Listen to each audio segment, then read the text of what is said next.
I glitched through the map. No. So anyway, I got the pussy from Wendy's. Had to drive two miles down. No, you guys don't use miles. I already fucked it up. Had to drive to the other side of town to get this pussy. Alright, fuck it. I gotta go get your thing now. Oh yeah, the pussy's not good. And he smashes it with a hammer.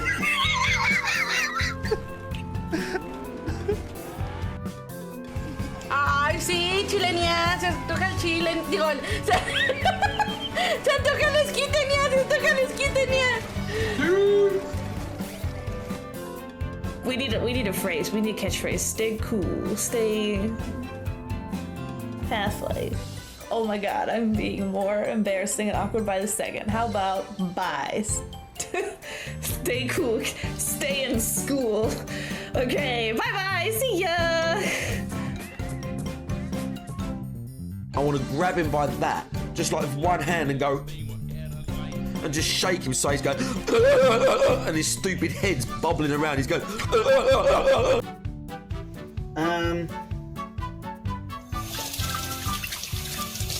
Yo, it's like goddamn 12 a.m. here now. Fuck. You're in the fucking filling. You're in the filling, boys. Hello? Y'all good?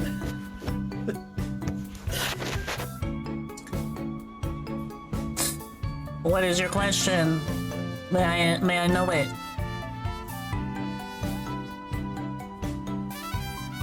If I sent you 8 terabytes of mayonnaise slapping noises.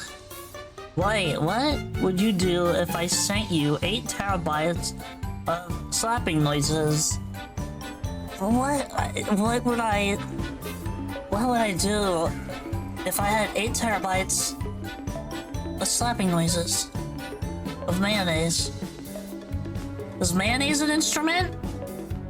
Mayonnaise is an instrument. I knew it. Mayonnaise is an instrument. When did I add this? You know, When likes to be thrown around. when did I add this? Right, Mom. When did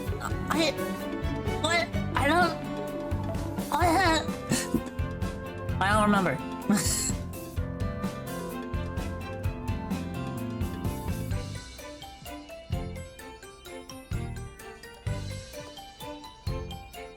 I could do the C-stick thing. Bro, hang on. I'm pissed now. I was wanting that.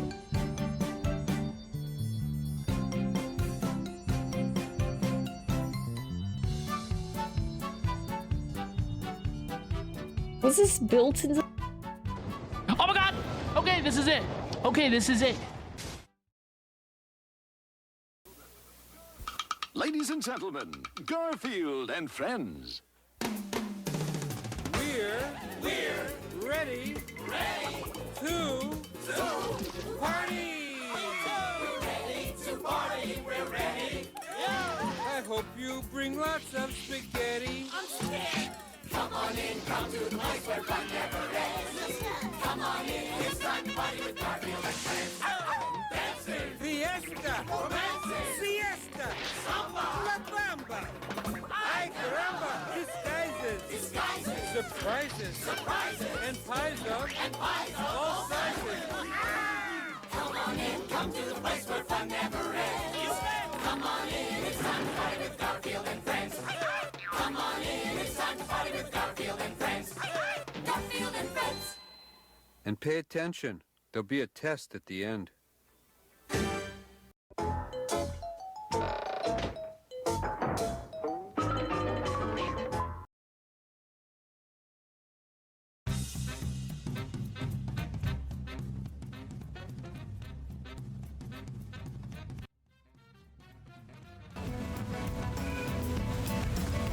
Hello everybody. Hello, and welcome to another cozy, swollen _ dingus stream. Well is right. I hope the Thursday evening, the cool, gentle Thursday evening that you are currently experiencing, I hope it has found you as well as it has found me. Thank you for the random DSP greetings. Big ups to the dingas, dongas, and swollen underscore ones in the chat. Big ups to all the dingas, dongas, and swollen underscore ones sure to arrive in the immediate and far-flung future. Like Mr. Pun, Snow, Kami, Jay, Frosty, and everybody else coming in. So, you know, we've been on a roll with beating games lately. Emio, the visual novel style, Zelda, almost done with DK, but I feel like we're not even at the halfway point of Mario. Maybe a little bit over the halfway point. Let's make some good progress. Let's get some progress this evening. This and all the other games that I put on the back burner. But let's get right to it. So, last we played... Yeah, we gotta prep the wedding. So there's 2 routes we can take for the wedding. I'm told, unfortunately, this is another case of illusion of choice, where your choices don't really matter. Who do I talk to for this? And we need a flower crown and a cake. Do I just do it? Okay, who's planned for wedding prep? Do I go with my friends or the strange merchant? The strange merchant is, of course, the evil guy from the enemy team, but comically, nobody recognizes him. Might be better to just go with his plan, right? What could go wrong? Yeah, prepping for the wedding on heat freeze. Alright, yeah, give me a reminder. Give me the recap.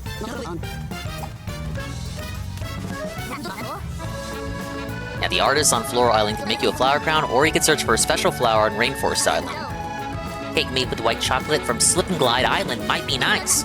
Or you could splurge on a cake from Lotta Coins Island's famous patissiere. There we go, okay. I got it. So, I see the choices I got here.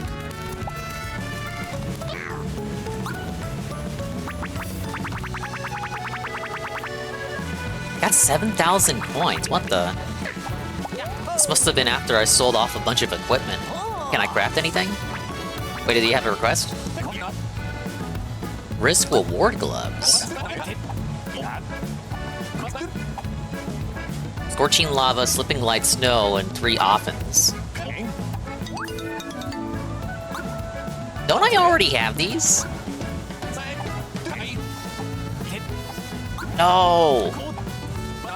I'm short on the fish.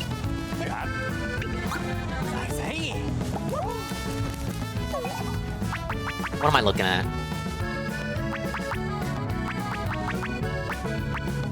Oh my god, I need 1 more often. I'm good on snow and lava. I don't know why snow and lava is like a... Why is that considered like a collectible crafting item? Couldn't Mario just scoop up the snow at any time with his hand? Or just get like a container and get some lava? Why does that have to be picked up from enemies?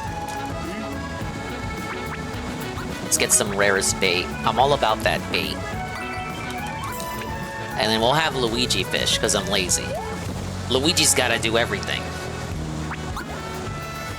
I don't know, there's like the brother fishing that affects what you fish up, right? I think they had said that.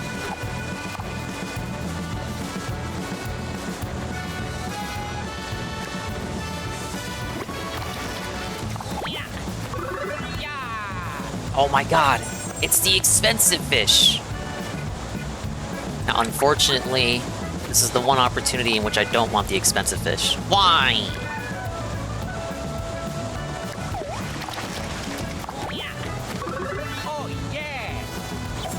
I keep getting everything except what I need.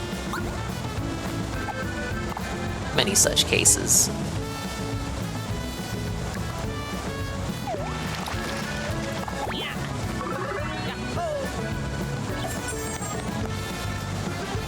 Or maybe we just make Mario do it.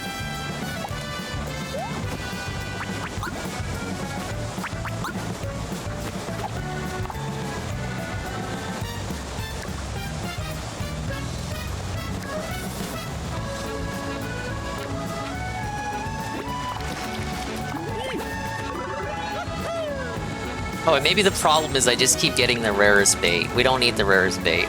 We need outrage bait, that's what we need. Let's do standard. At least I can sell those off. Big ups Commissar Authority, welcome in. Welcome to the Thursday evening chill. I hope this Thursday evening, illustrious Thursday evening, has found you as well as it has found me. We got the brisk iced tea here. We're gonna be in for a long one. At least I hope it is. I want to see if we can at least complete the third sea. It feels like I've been on a third sea for a minute here. There's like 5 seas in the game. I feel like I've spent maybe an average of 1 to 2 streams on the first 2 seas, but this third sea is a bit lengthy. Okay, that's one off, and I'd like one more, because I do like to keep one of everything in an RPG. It's just how I am. It's just how I am.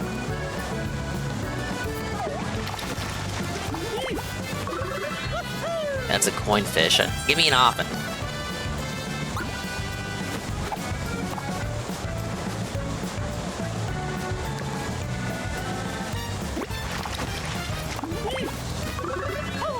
There it is. Alright, let me fish. Didn't I have one more bait? Let me use up the last bait. I can sell off what I caught and then make the gloves.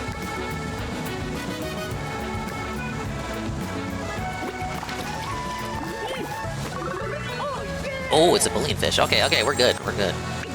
I'm out of bait. No! My 4chan's shitpost! Ah, my Twitter screen cap shitpost. I ran out. You gotta always have a backup. You never know when this shit's gonna come in handy. It's like, why yes. In fact, actually, I would like a very lengthy menu in my JRPGs. Yes, I love scrolling through all the items I have in my possession. It reflects the hero's journey. It reflects the progress that I've come from the beginning of the game to the end of the game. Yes, actually, I do want to scroll for hours looking for the right item, actually. Alright, let's give it to him.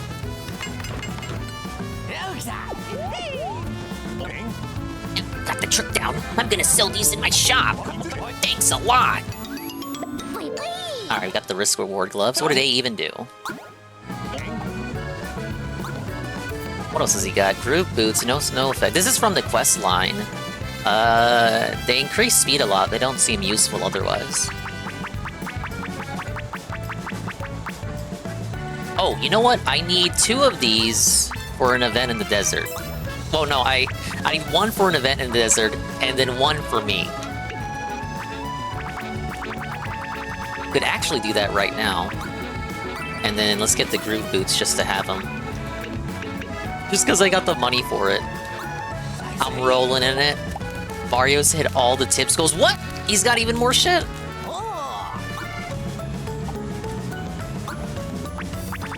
Congrats on buying everything. He just added more shit. Wait, no he didn't. Oh, it's referring to the quest thing. Denton. Well, let's check up on these gloves here. What do we got?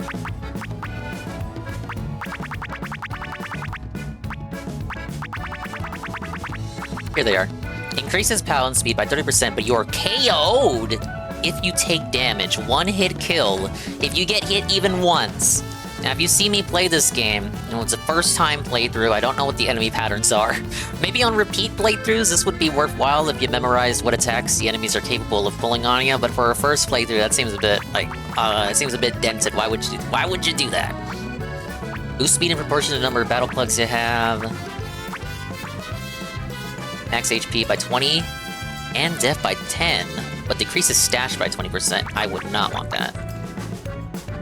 I think this is goated for Luigi, because he has high stash by default.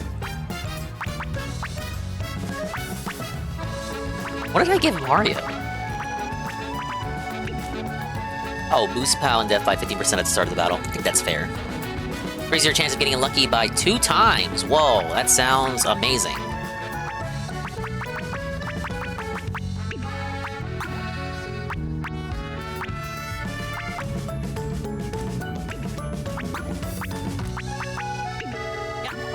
I want to say we're good for equipment. I just gotta double check. I know there are there are like some merchants throughout the island who sell equipment that's exclusive to only them. So I might run around just to see what else I can buy while I got money. Because it always seems like in this game, for some reason, the economy of this game seems a lot more strict than the past games, Mario and Luigi games. It seems like I'm always in a need for money. Now, guys.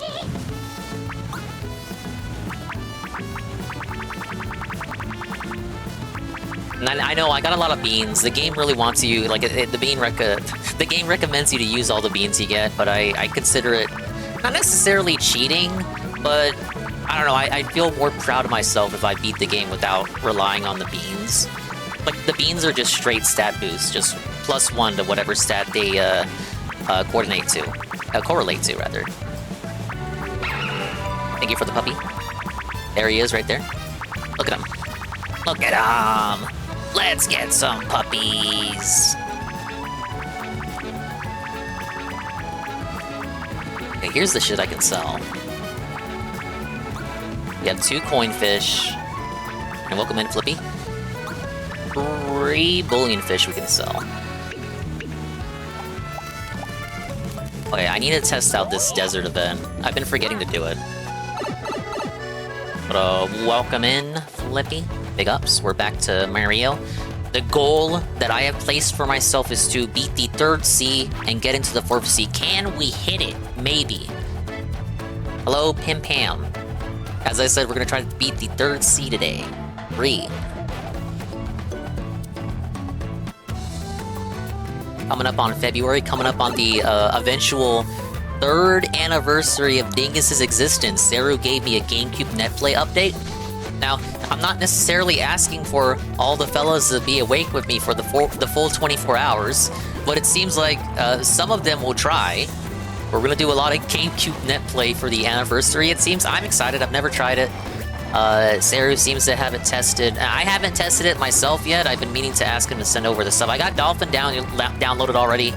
Hopefully the MSI is able to handle it. Last time I tested out Dolphin on a laptop that I had, it was like Mario Party 5 on, not the MSI, but a laptop I had like a decade ago. That laptop did not like me playing Dolphin on it. But like technology has come such a far way. Like obviously I am aware that the MSI is absolutely capable of emulating Dolphin, of playing games on Dolphin. But once you hit start streaming, once you click the start streaming button, will it be able to hold? I'm like the guy from that YouTube channel. Will it blend? Big ups to Sir Nexo. What day? It's gonna be... We're shooting for February 7th. The actual anniversary is on February the 8th, but since the 8th is anime night, I think it'd be smarter to do it on the 7th, because that's a Friday, and then have that go into Saturday, and then like we'll still have time for anime night. As long as I started on Friday, like around 6, 7, 8, that'd be the time to shoot for. But we're gonna do a lot of GameCube Netplays. So if that's what you look, if that rocks your socks, save the date. Hello, Unef. I want to test the Netplay before the event. Oh, absolutely. Everyone else has been testing it. I need to get on a testing too. I will never be able to make fun of Dave for doing a marathon without testing the shit ever again if I don't test out my own shit for my own event. I feel like it'll be alright though. What I'm probably gonna do is I gotta download the games for it's like 20 gigs of games apparently, according to Seru. And then I'll probably do a secret stream on the Dingbot channel to give it a test. And if it works on Dingbot, because it runs off the same connection, it should work on Dingus. We gotta test what does it say? We gotta test the load? We gotta split the load and see if the MSI can handle it. Okay, this is what I wanted to do. Quick charge Roach. Throw in 1 quick charge Roach. Mario threw the quick charge Roach into the world. World? Is that how it's spelled? With an O? That doesn't seem right. Treasure fish. We can toss in a treasure fish. Nice try. Do I not have a treasure fish? Wait a minute. I thought I had a treasure fish. Huh? Oh, fuck, I don't. Sulfur dingus? I haven't found one of those ever, so presumably I gotta keep fishing. Yeah, isn't it with an I? I don't want to say that's grammatically incorrect, but the usage, I've never seen the usage like that. You're chased away from a second group discussion, you're not supposed to listen in, but... Oh wait, this one was temporary, right? I only have a limited amount of time. Check in on Connie and Ark. Oh yeah, I think we'll do the side quest first. Let's get back on the ship. Yeah, it reminds me of shit you would see the Girl World people say. Big ups, Big Ben. Hello, Big Ben.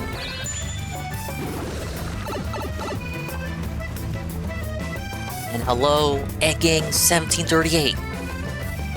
We're here existing, not on level 1 necessarily. I got a tall glass of iced tea here. I just had a big fat chicken fried steak. I'm ready to exist for like 7 to 8 hours. Oh yeah, this is what we gotta do. Okay, this is why I titled the stream what I titled. Apparently, we gotta prep a wedding. Mario's gonna set up a wedding, and allegedly he's gonna end racism by uniting the Ice Tribe and the Fire Tribe. Now, I don't know how that works, but we're gonna end racism tonight. But we got multiple things we can do. So, first of all, we need the cake, and we need a flower crown.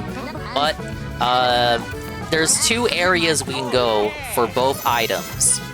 We can either listen to the recommendations of our goofy pals, or we can listen to the Mysterious Merchant. And I feel like I want to listen to the Mysterious Merchant, because he's actually one of the villains in disguise. But yeah, these 2 are gonna get married. Golem told me this was basically filler content. It's supposed to make the game longer than it actually is. And this was the side quest. Red or green, I can't decide.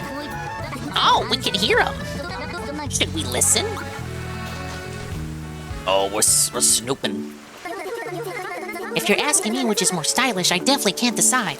I guess pink's my favorite. I mean, red and green are both cute. I like anything if it's in pink. Oh, you're wearing pink now? You match Princess Peach.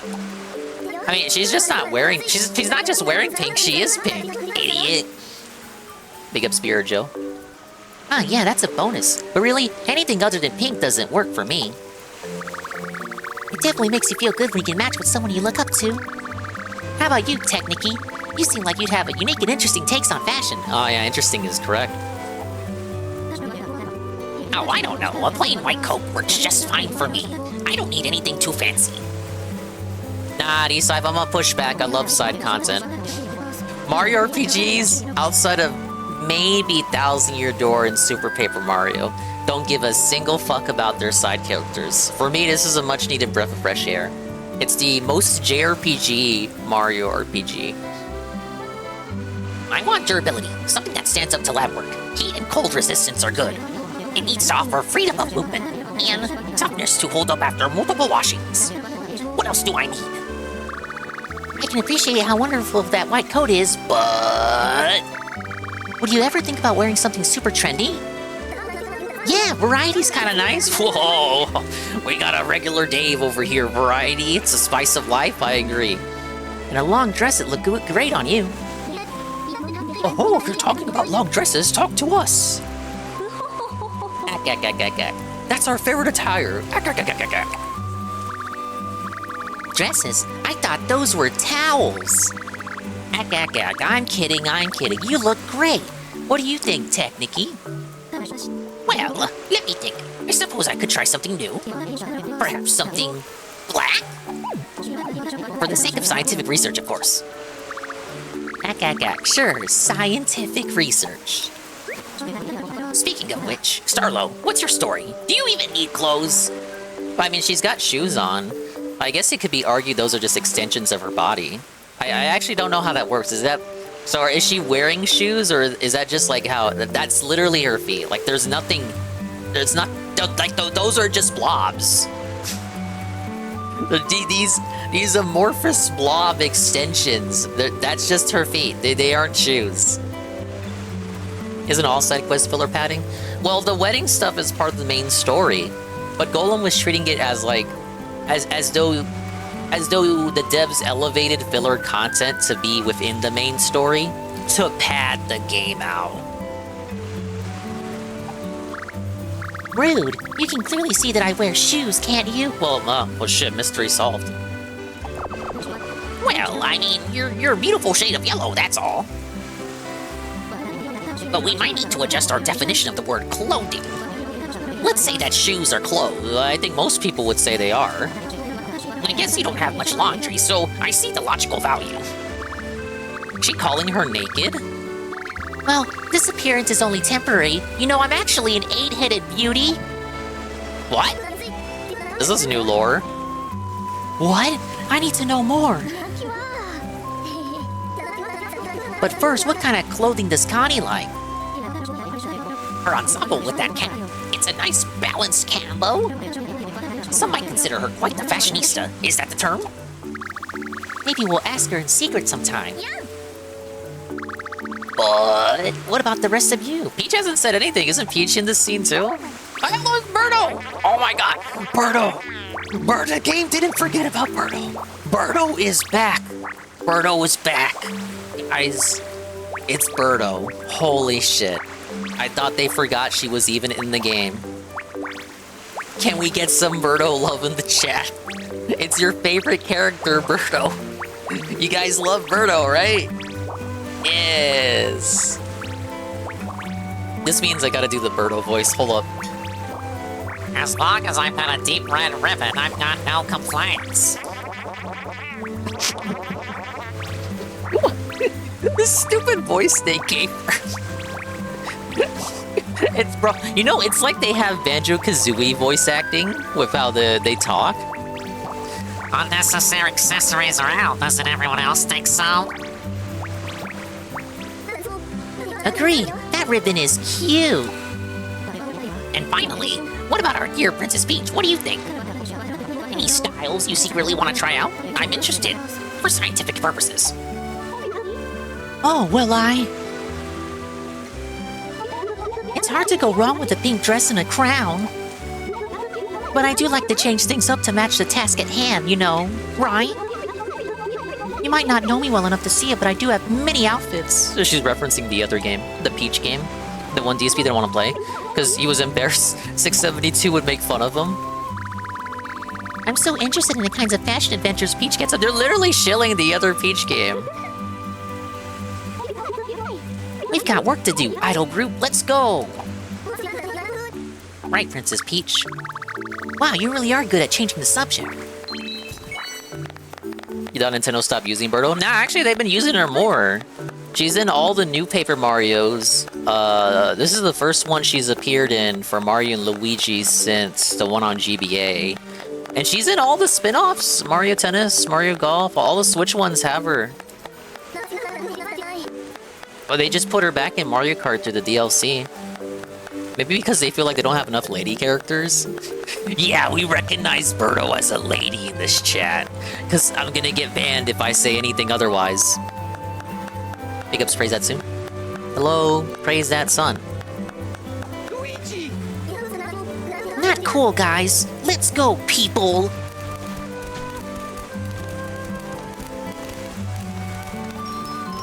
Look at how their walk cycles completely ignore the geometry of the terrain there. Mario, Luigi's snoutlet. I thought we told you not to listen in on our chat. Regardless, we got you something. Our chat became a conversation about fashion. Next time, all of us should talk about the kinds of styles you guys like. Ack, ack, ack. That'd be fun. Take care now. Wow, that was it? Just eavesdrop on him? I don't know why I left that. I left that one off last stream because I thought it'd be like it was a temporary quest. So I thought it would be longer. Oh, that's good. That's one quest complete. The other one was go to Slip and Glide. For challenges, so these are the remaining Brothers items that I have not unlocked. everything that I do have unlocked, I've done the challenges for them, with the exception of Bomb Derby and Jump Helmet. And this is getting coins, Gloam enemies, Bowser enemies, Zoc Troopers, and 909 enemies. I'm actually close to that one. 1000 damage or more with one attack. My max damage has been 512 so far. And these are just harder versions of that, presumably. Defeat 300 enemies without equipping any wear gloves or accessories. I'll probably do this at the very end of the game. It's like a grinding style quest. You guys don't want to see that. Killiam is back to his old romantic self, and he and Bernadette, not that Bernadette, abruptly announced that they're getting married. So much to do. The cake is at either Slip and Glide or Lot of Coins. The flower crown should be at Floral or Rainforest. Okay. So let's go to Slip and Glide first. Actually, if I go to Slip and Glide, because I want to get the cake, I want to do the merchant route. Becomes Eddie V43. Yeah, was A-Log in the animation? This is a AA game advertised as a AAA game. So for cake, it's either go to the bakery here or have one made on this island. And then for the flower crown, go here or to the rainforest. The merchant's route is this way, and then the route of your friends is this way. But I want to go with the villain, so let's go to rainforest.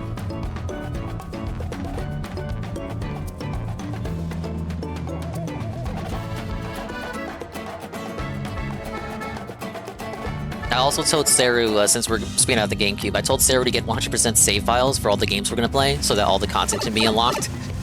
Yeah, because I think the last time we did something with like Mario Party NSO, we didn't have shit unlocked, and there's no save file exploits for NSO. That flower sets some flower crowns made from whirly blooms are hot now. They grow on rainforest. Let's see if we can get ourselves a few. But yeah, all the GameCube games we want to play, you know, obviously have a bunch of unlockables. Every Mario Party has got like unlockable characters, unlockable boards.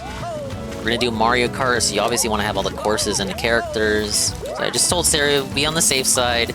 Just get 100% save files for everything. They're all on GameFAQs. A secret though, don't tell Nintendo. Alright, that's where I want to be.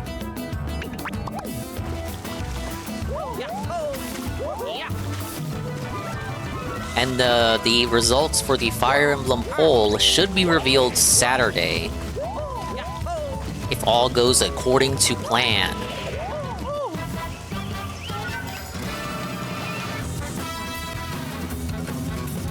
That'll be when they put up the direct announcing the results. Probably be like a 10-minute show. I'll restream it. And they'll talk about other content too.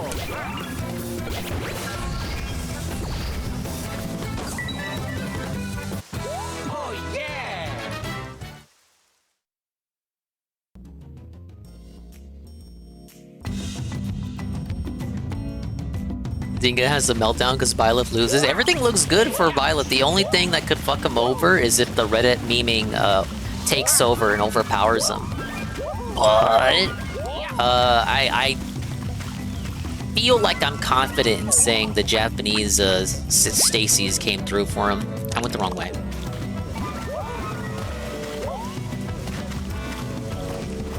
I don't know if you saw when I was going through it, but there's this guy on Reddit who's not hand-picking, but he's like manually tallying all the Twitter votes, because you can share your vote on Twitter after you vote. And there's something like 700 people have voted for Byleth just from Japanese users alone. And it seems like a small amount when the final results usually have the winners at over 10,000 votes. But no other character has that many votes shared on Twitter. Like the next one after that is, I think it was something like Sylvain from Three Houses at like 200 or 300 votes shared. So just like the disparity between that alone, I don't think Reddit memers can catch up. Now it could be overblown too, because Japanese users are more likely to share their votes than Westerners. That's more like a Japanese style thing.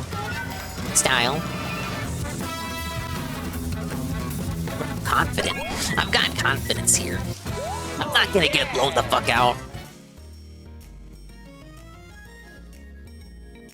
I think he'll have first place locked down. And even in a scenario where Reddit gets to meme one of the two characters that they're trying to get, they're trying to help win, they can't meme both of them.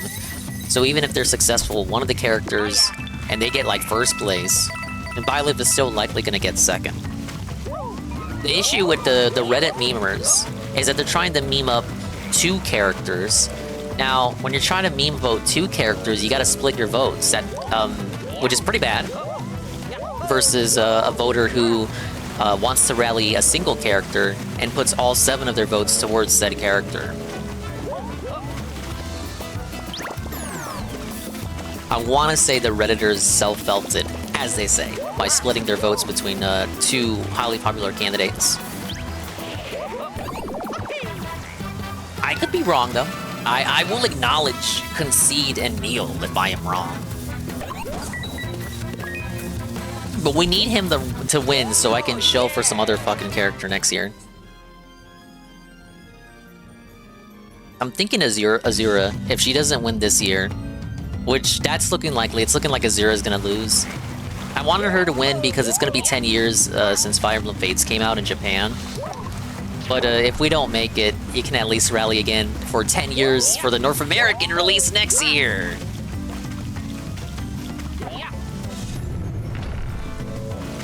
Is this the right way? God damn it. Okay, we gotta go up here. Wait, I could have just used the pipe. What am I doing? Oh, well, it's not worth it now.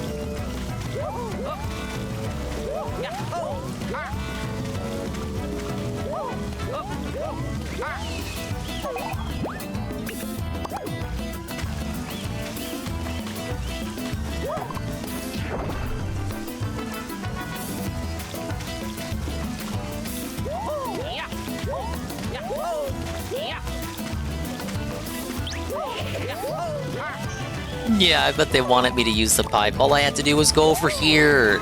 No. Ah, stop.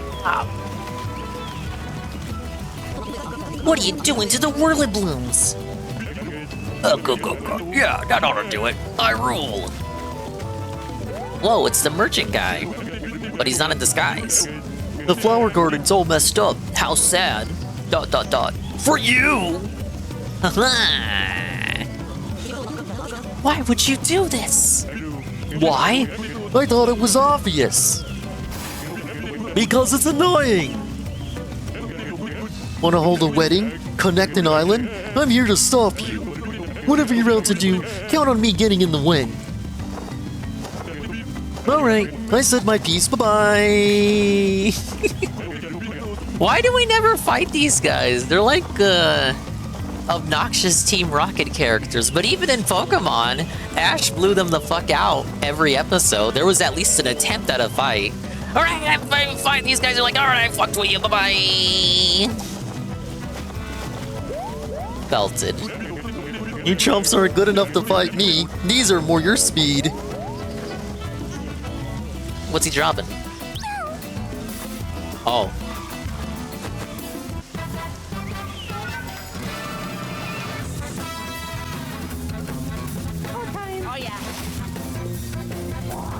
Alright, let me work on my bomb derbies. Oh, I gotta set some plugs too.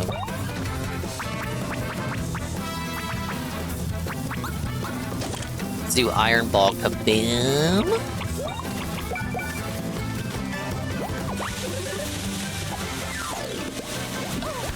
No! I'm already fucking up. It's over.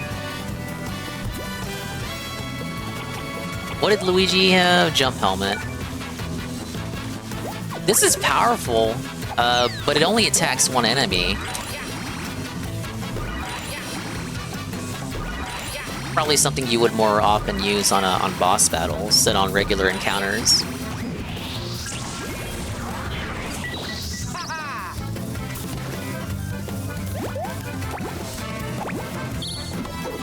Oh my lord. See, the problem is it makes you want to set your own pace, but you can't, because you got a limited amount of time. to flick all the bombs. There. That's kind of easy. Okay, just do 2 at a time.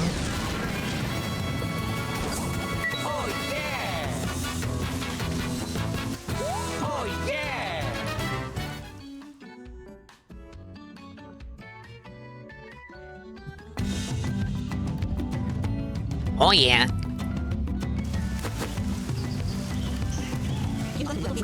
Thanks for saving us. Too bad about all the whirliblooms.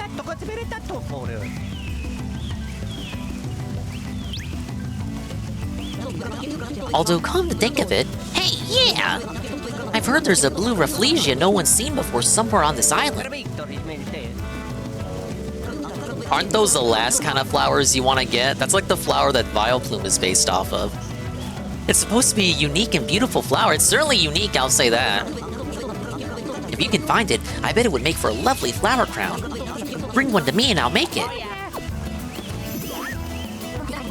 Sounds like a plan. Let's go get that blue Rafflesia.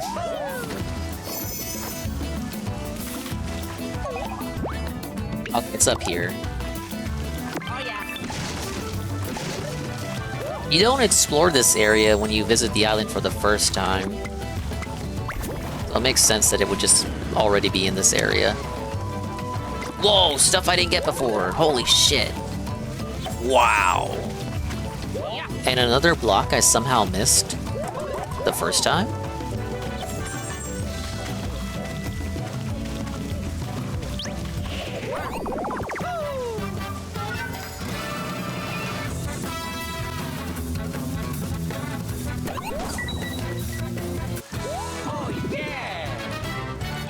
Just defeat him on fight. That's the real frame 1 on fight right there. What the fuck? Huh? I held block. Fuck these plumbers. They're fucking broken. This netcode is fucking trash. Fuck the Cannon Brothers. Oh, fuck the Mario Brothers. Not the Cannon Brothers, the Mario Brothers. Fuck those guys. They suck.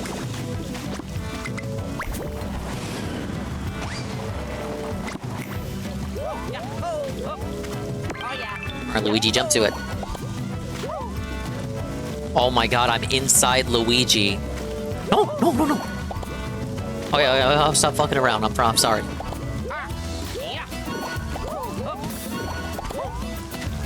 Thank you, Luigi AI. Because everything's AI now. Alright, let's go.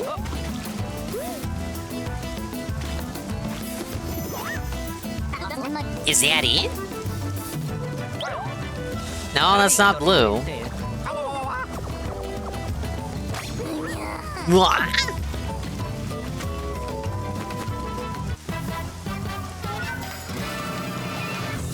This is not a Luigi gang grape stream. It's not! We're about to blow these guys out. Not that kind of blowing. I like the Patooey reference here. Now, technically, piranha plants should not have the abilities of Patooeys, but I'll let it slide.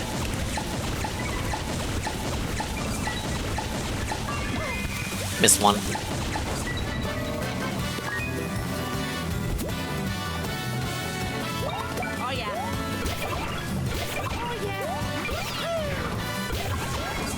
You know, some games you can't jump on the piranha plants. Some of the Mario RPGs, I think it's mainly Paper Mario. Because their mouths are angled upwards, so if you jump on and you land on their fangs, and it counts as if you're landing on a spiked enemy.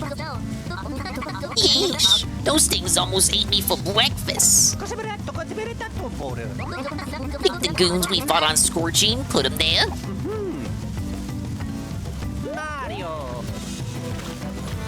Oh, there it is. Is it? The blue Rafflesia?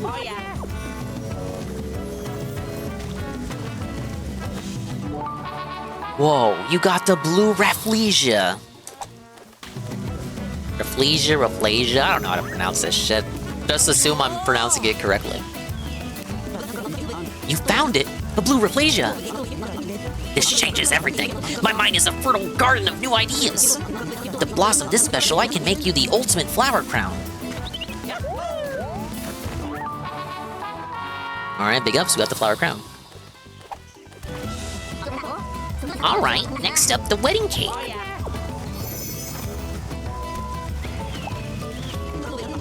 I'm gonna make a flower crown to remember. Once it's done, I'll deliver it to the venue. We'll take some time to make the flower crown. It'll be ready for the wedding. Okay, now for the cake. We're gonna go back to the patissiere on a lot of coins. I bet Phil wishes he had a lot of coins.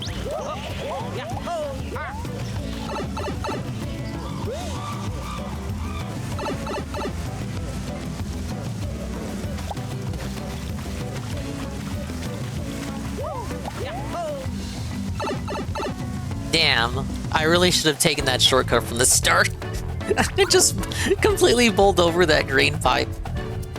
No, it's okay.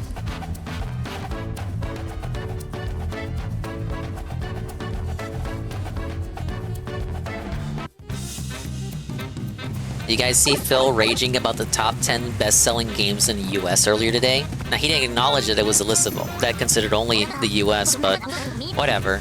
Whatever fits his narrative. That advertisement. A lot of coins as a cake maker who's got a great reputation. One of those cakes would be perfect for the wedding. Let's go find out where we can get that cake. This music right here sounds like something you'd hear in Mario Odyssey.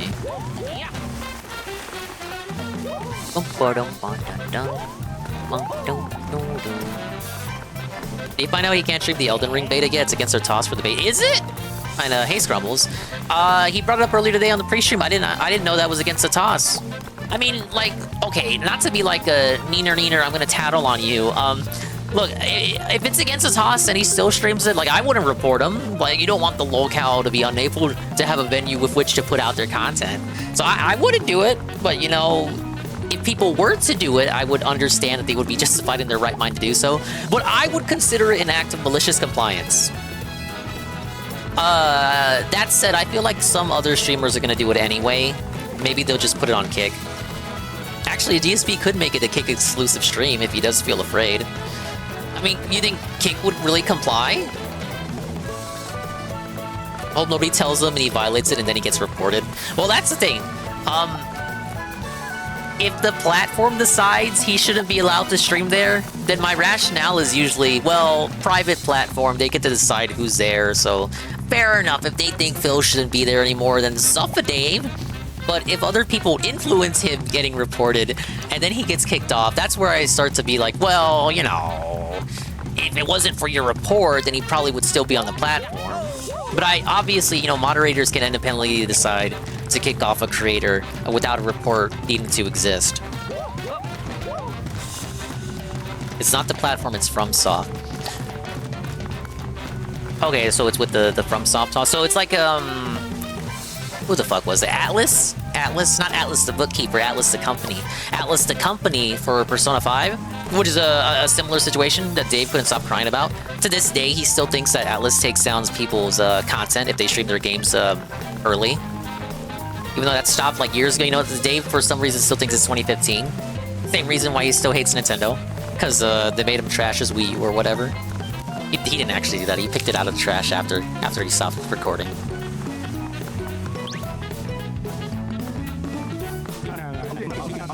Yeah, I wonder if they would copy strike for that. I think if he does it, if he was still on Twitch, maybe a higher chance of it happening. I don't think it would happen if he just like put it up only on Kick, because Kick doesn't care. And I feel like some people are just gonna get away with it anyway. Like, imagine if you stream it, but you don't put it in the Elden Ring category, and you don't give it the right tags or the title, you just give it a random title.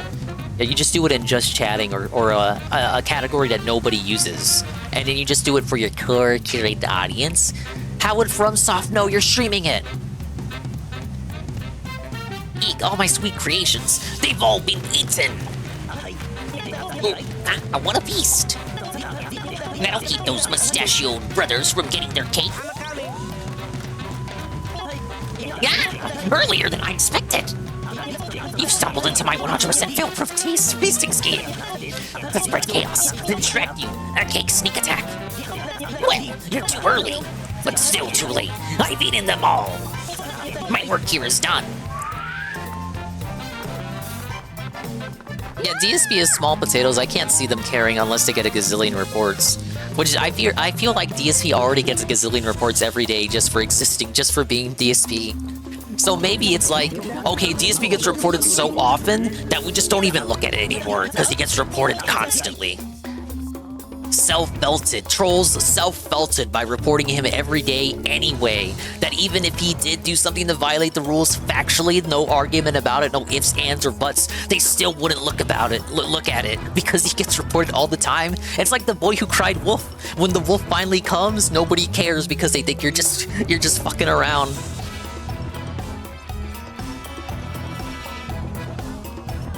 We'll see what happens. Maybe someone will tell him, but I hope nobody does. Like, if he does it, and he gets fucked with, and he gets banned, I mean, it would really be on him, right, for not doing the research? Like, that's his job, right? Think of the Dr. Phil quote, but isn't it your job to know?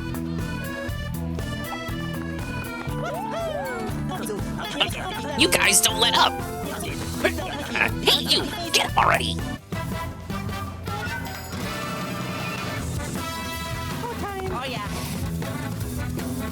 Oh yeah, Stalker 2, if you thought Stalker 2 was going to be continued, I got some bad news for you. He said the schedule today is going to be, for the rest of the remainder of whatever, he's going to focus on Ninja Gaiden 2, Dino Crisis, finishing that game, and Dark Souls. Dino Crisis, Dark Souls, and Ninja Gaiden. Stalker 2 is belted.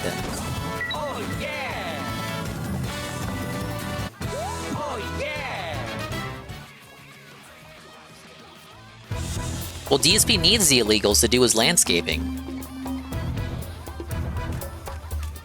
Yeah, press F for Stalker 2. He did not want to endure another 20 hours of that game. Yeah, I'm doing fine for Zetsun. We're doing fine in this game. I want to beat this major area. There's like 5 areas in the game. I'm in Area 3. So I think if I push it for the night, we can finish Area 3. Maybe get a good chunk into Area 4. Are you liking this? I love it. It's a new Mario RPG. We haven't had a new Mario and Luigi since like 2019. And it's everything I could have asked for. Now, if you don't already like these games, this game is not going to change your mind. But I already do. So it's just more of what I already enjoy. Do you remember me? You came to my rescue when I was locked up here. Hello, Deloria. Those guys must have thought they still controlled this building. They came in here yelling about escaping from the rooftop. Speaking of, what just happened here? He ate all the cakes and ran away? Absolutely deplorable if you ask me. Everyone is fine now, so please go help that poor cake maker. I wasn't gonna criticize Stalker because it was made by Ukrainians. It was made in the middle of a war, Burnell. How dare you? Oh yes, I am the cake creator. I am the one. I am the guy of Lot of Coins Island. The one, the only me. Do you make cakes? Do I make cakes? I am a creator of cake wonders. But he ate all of my creations and nearly all of my ingredients. Now I can barely scrape up a basic ivory spire cake. That sounds like exactly what we're looking for. Ivory spire cake? Yeah, those are all the right ones. I find your enthusiasm simply inspiring. The ivory spire cake. I will whip up this modest masterpiece at once. Oh, hold on a minute. Isn't there a cake on Slipping Light Island? Is this the one we want? Well, I think I'll go with this one. Well then, I will create a cake that will make all others pale in comparison. Thanks, and deliver it to the wedding place, yeah? Big up Snock. Yeah, you missed the Garfield intro. Don't worry, I haven't done much. I've just, I'm getting the preparations in the order for the wedding. We got the cake and the flower crown. Alright, we've ordered the cake and the flower crown. We've got all our prep work all wrapped up. The wedding will start soon, so we should head to the venue on Heat Freeze Island. Okay, side quest and adventure log. This is almost over, ending soon, so let's do it right away.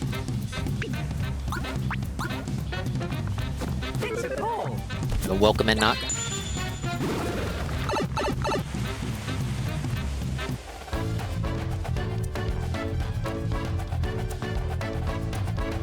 Yeah, let's hit this before it ends. What do you rate this so far compared to the others? Above Partners in Time and Paper Jam.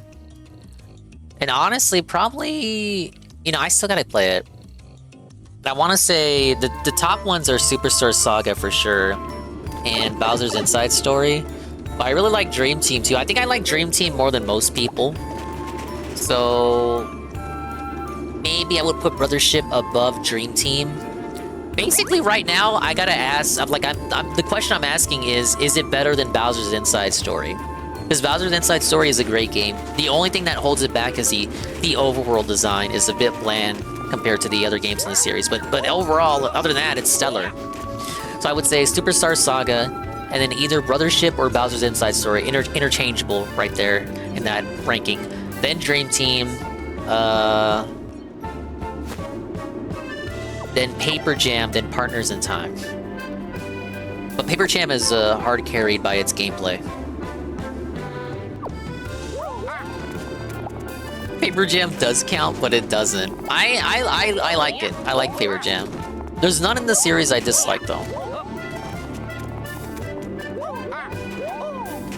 Bowser's Inside Story is your go. Dream Team is your number 2. So Dream Team is bogged down by its tutorials, whereas Bowser's Inside Story is hard carried by you being able to play as Bowser. Oh, hello, Mario and Luigi. Are you here for the cake? Aw, you're worried about us. Ah, we're fine. We're just taking a little strategy here. Or talking a little strategy. Want to hear our new tactics catchy name? It's called Operation Too Stubborn to Fail. Forget about Gloam. We're talking about the chief's son's wedding here. He has to listen. We'll use the power of passionate persuasion to get the old man to the wedding. It'll work. So no need to worry or check up on us. Everything will be fine. Well, the fact that it's highlighted seems to tell me that I have to go check in on him. Whoa, a special side quest with limited time to complete it. That means we've got to do it. Advancing the main story will make them unavailable. If there are any you want to complete, do so before advancing the main story. Older Mario and Luigi's don't have side quests like that, where it's temporary. The older Mario and Luigi's don't really have side quests, period. Alright, whittle down hammer. The fewer enemies there are, the more damage you deal. Go ahead and buy that. At some point, I gotta go through all the islands again and just make sure I haven't missed any exclusive gear like that.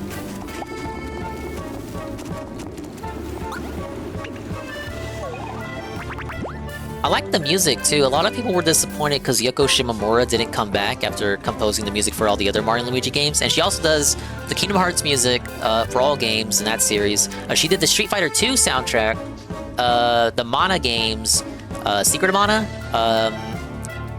Super Mario RPG, and the recent Mario & Rabbids game. But they instead for this one, they weren't able to get her. Maybe she's working on Kingdom Hearts 4, I guess. So they got the composer for Pokemon Mystery Dungeon, which is another series I like, so I was not disappointed in the least. I really love the music for all the islands.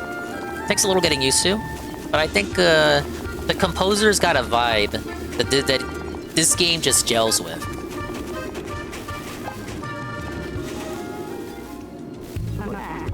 I'm near the end? I wouldn't say so. There's 5 Cs in the game, but I'm only in the 3rd one. I was kind of slacking on it, even though it came out in November, because I had all the other games I had to beat, like Zelda and the visual novel, and then, you know, beating all the Donkey Kong games last month. So I put it on a bit of a break. My son? Yes, I think I did have a son once, now that you mentioned it. How can you be so cold? Chilium's getting married, Chief. Chilium? Yes, I remember him. He's one of many people who have attempted to make a fool of me. My son, the villagers, everyone, they despise me in their hearts. I couldn't give one single ice chip about my son's wedding.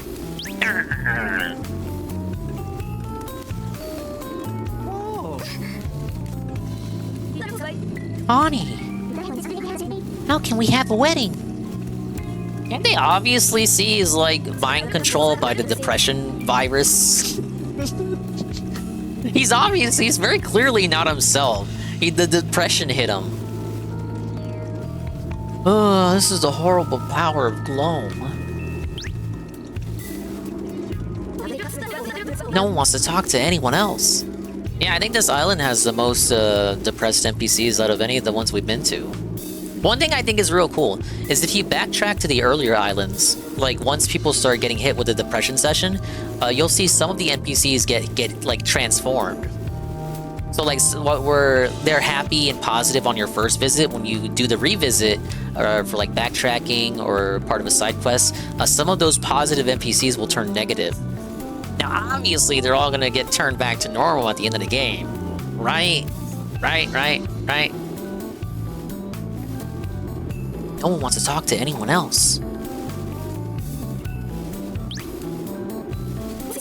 Or even make eye contact. Or celebrate with their kids. My kids. It just breaks my heart. Ark, you think we'll ever be able to recover from this? Will we ever recover? Of course we will. It'll all work out. I hope. Dude, Mario's looking at him like, I don't know if we can fix this, bro. Mario, Luigi, the chief and everyone else, are they beyond help? No. Didn't we just cure Chilium earlier? Just do the same thing.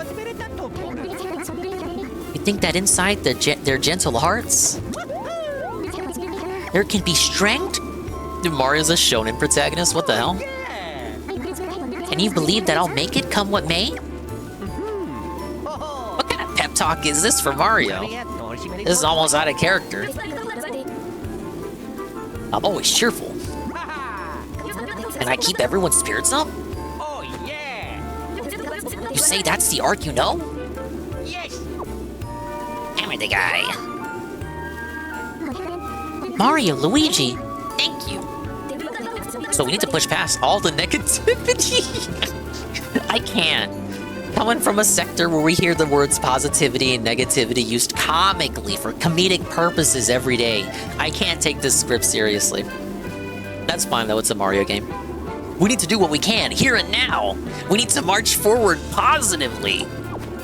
Hey, Pancake Mix. Hey, you know, I wanted to tell you. I found something interesting when I got swept off to the Great Lighthouse Island. What did he hear?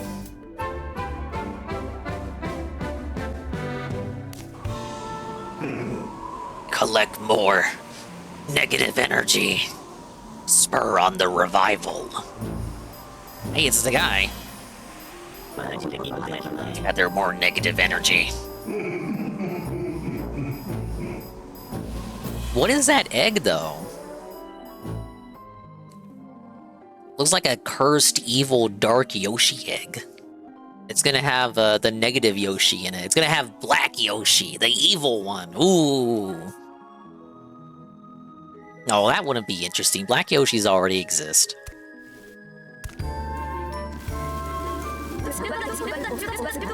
I don't really want to think about it, but I get the sense that something even worse will... collecting negative energy, what in Concordia could... ... We can't let ourselves become more distant from each other. This wedding will be a success, and everyone will be in harmony. I'm going to talk to the chief one more time. Big ups, Chrono. I think we got this, guys. You take care of the wedding preparations for us, okay?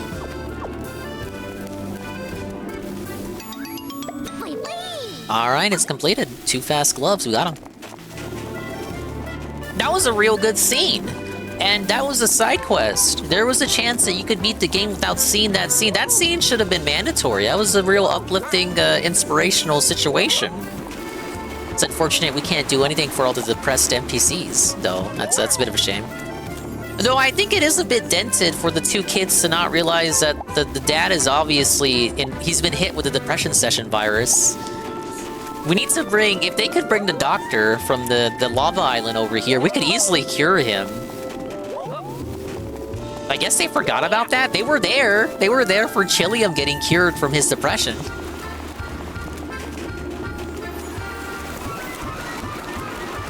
I guess in order for these guys to be saved from their own negativity, they first have to save themselves from their own stupidity.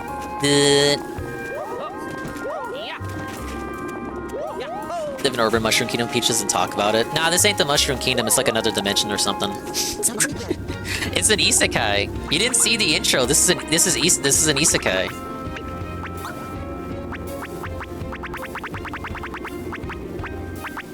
Everyone from the Mushroom Kingdom got sucked in and tossed over here because of some big old vortex. I will say too, the themes are very on the nose about like the game being about bonds and connections. The title is Brothership, and you're on a ship that's shaped like a ship. And then you have the Mario Brothers, and it's about bonds and connections. So the NPCs are plugs. They're outlet-looking people. And then later in the game, they get hit with a virus that turns them negative. And when they turn negative, they can't form positive connections with other people. They despise social interaction. It's very on the nose, almost like a, I don't know, a Nick Jr., Disney Jr. kind of show. But I like it. I like it. It just feels like a greater care was put toward the narrative for this one. Oh, which I can appreciate.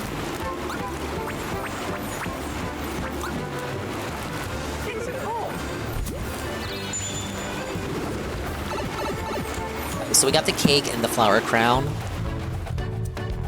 I think that's it. Yeah, we're good. We need to go to heat freeze.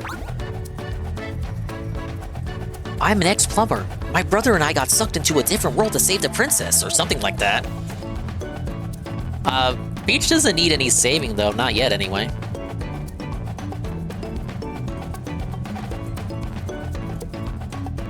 Obviously, they made Peach massively woke. She won't get kidnapped in this game. She can fend for herself.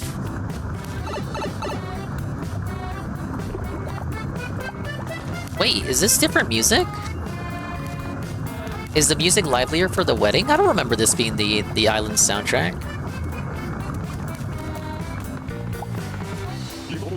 You must be Mario and Luigi, yes? The event is in the plaza up ahead. Please enjoy yourselves. Oh my god. Oh wow, look! There's the cake we ordered. There's the lady.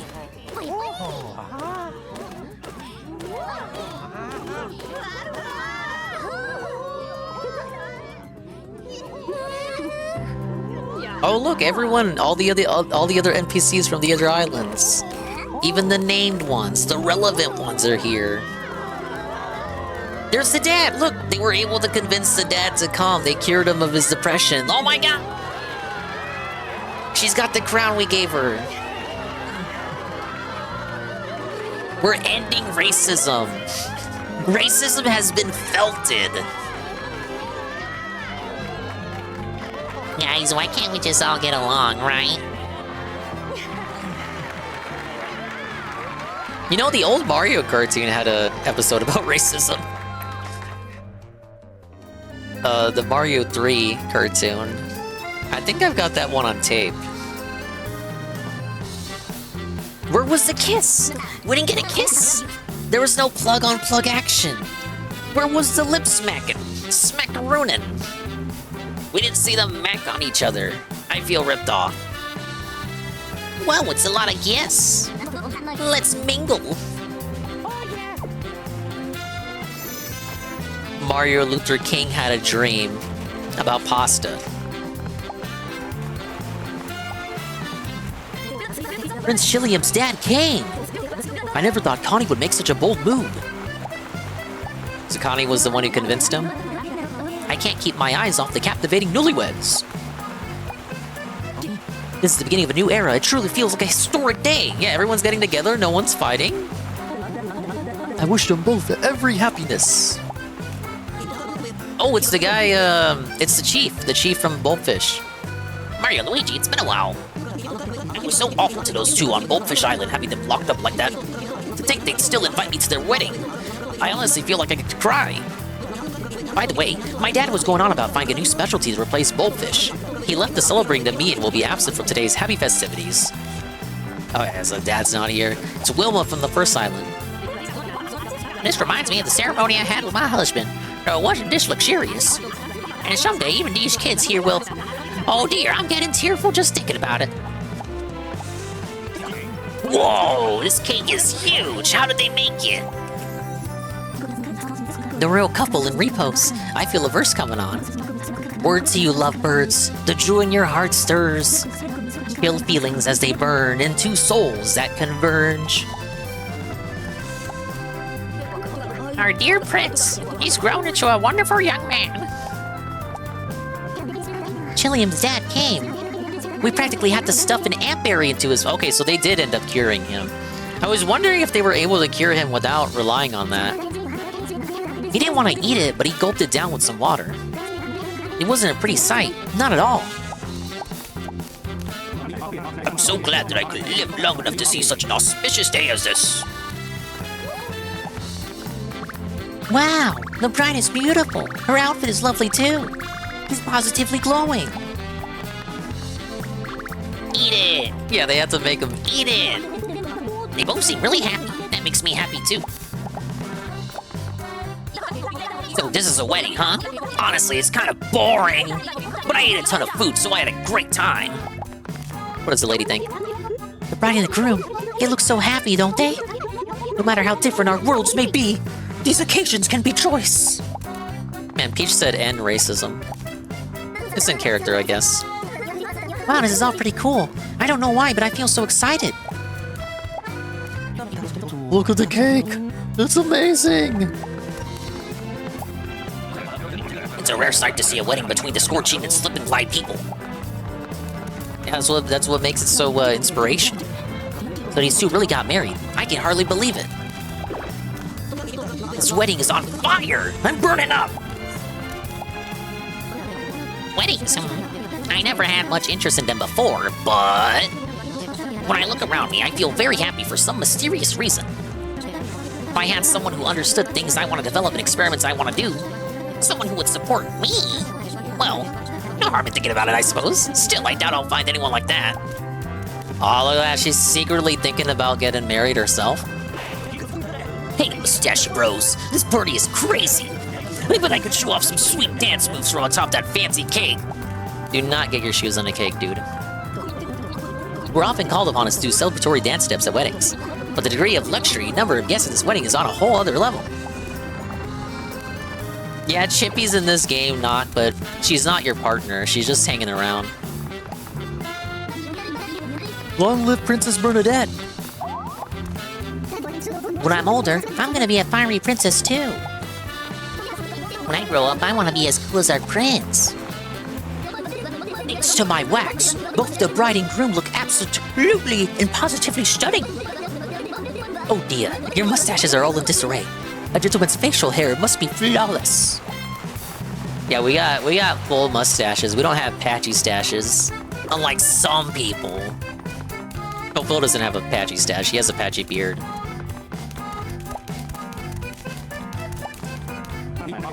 These two passionate young folks look like they're the key to forging a promising future. Bernadette, oh, I'm so pleased you found such a good partner. I can't believe my little girl is all grown up. Wow, oh dear. Here come the waterworks. How is he capable of producing water as a lava man? Bri mentioned in DSP stream. Oh my lord. I'll check out the Cliff's Notes. Once they start talking about wrestling, it's not worth watching. No, she was in Paper Jam Knock. She was the only... because that game usually... That game stuck to the standard Mario characters. She was the only non-standard Mario character to be in that game. Oh, it's you. I'm truly sorry for what went down before. That was just so awful. I had that strange light shown on me, and it made me not want to interact with anyone. I'm afraid I left a bad impression on your friends on Ship Shape Island as well. I lost sight of myself, but I could still hear those children's voices. When that strange power had the best of me. I wasn't able to respond, but I'm grateful. The children were Connie and Art, right? I apologize. They just smiled and forgave me. It's thanks to you that I was able to attend this blessed wedding. I can celebrate my son and my new daughter. Thank you for your help. Well, that's nice. It's nice we were able to make up with him. We're so glad you came all the way to our wedding. Bernie and I have good times and bad, including getting locked up on Goldfish Island. I'm sure the road ahead won't be easy, but we'll continue to strengthen each other. Everyone, thank you so much to come to our wedding. I can't believe how many guests there are. Your support means the world to us. Even they like some support. Correct. Have you delighted in enough conversation? I guess. Yeah, we talked to everyone. Some nice characterization in there that you would easily skip, you know, if you just went straight to this dude to forward the story. Everyone, please gather over here.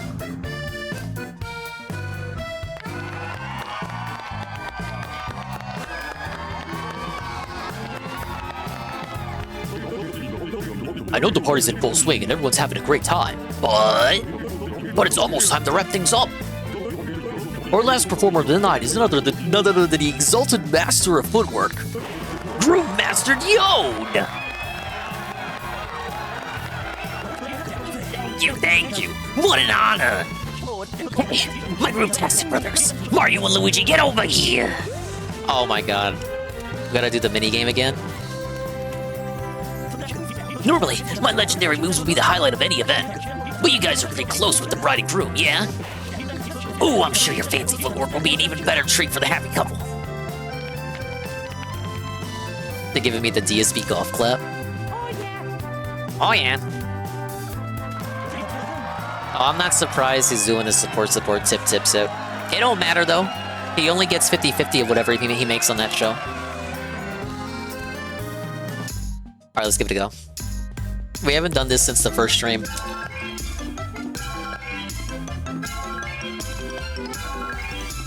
It's giving me Kingdom Hearts memories. Memories or nightmares?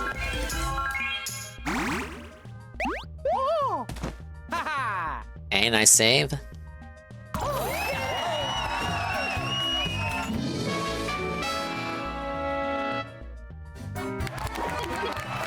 What a thrill! My heart is still dancing. Groove-tastic.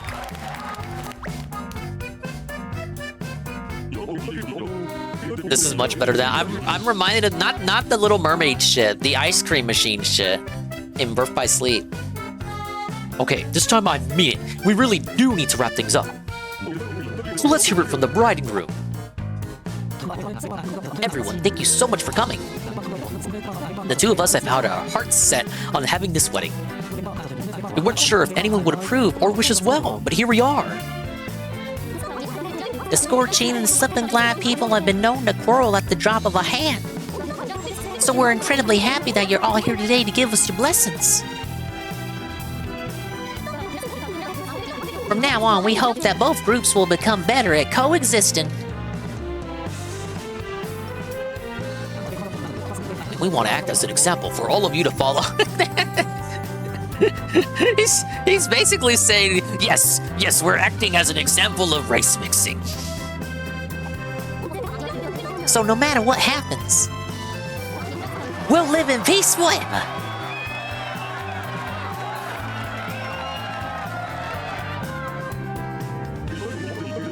yeah, they're gonna make water droplets.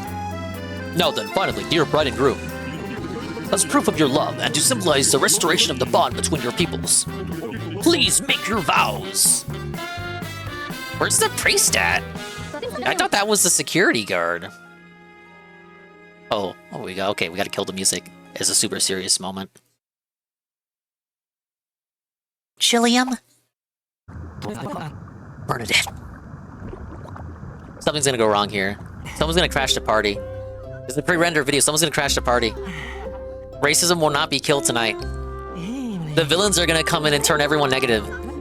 I'm expecting it. Something's gonna happen. Oh my god, they're gonna show the kiss! Post kiss emotes. Kiss emotes in the chat. Kiss. No, do we not get to see it?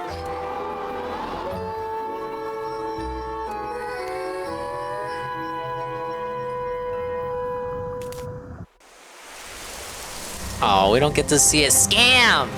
Scam! Where was my plug-on-plug action?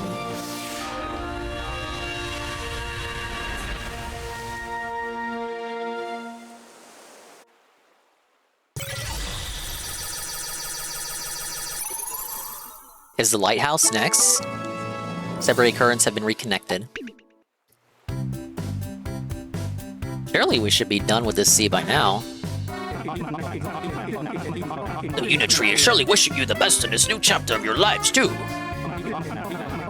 Our heads may be as hard as boulders at times, so we should learn to lighten up a bit as well. Especially when we're celebrating.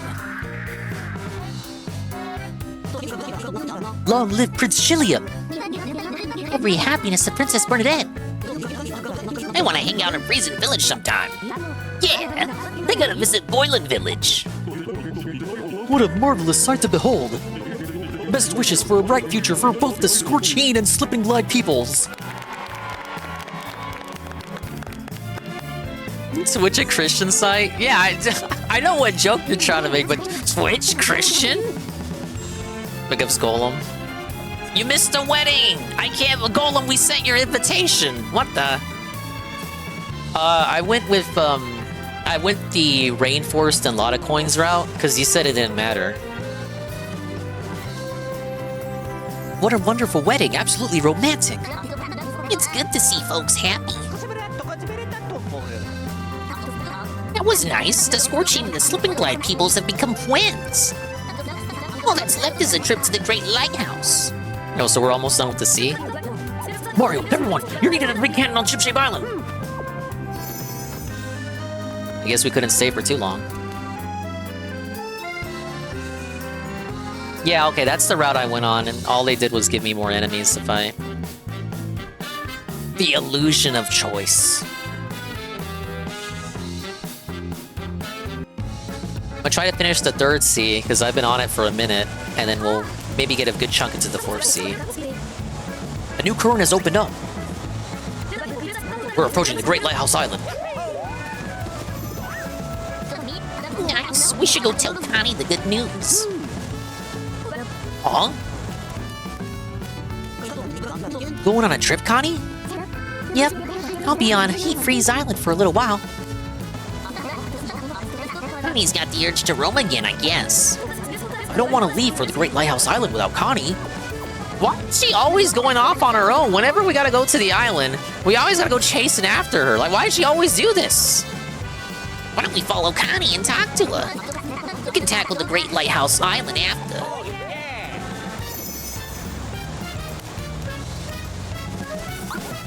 Yeah, I feel like, okay, not to talk about the pacing. So, I looked at the VODs, right? So, I know, like, it's streamer lag, the streamer bonus, getting distracted by, like, restreams and stuff. But, like, the first stream, on release day, I think I made it to the first lighthouse, and then I went on vacation. When I came back, I recapped the drama on that first stream back, and then I did the first lighthouse on that stream. The third stream, we went to the second sea, and I think I made it up to Lotta Coins. The next stream after that, we made up to All Sand. The fifth stream was All Sand up to the...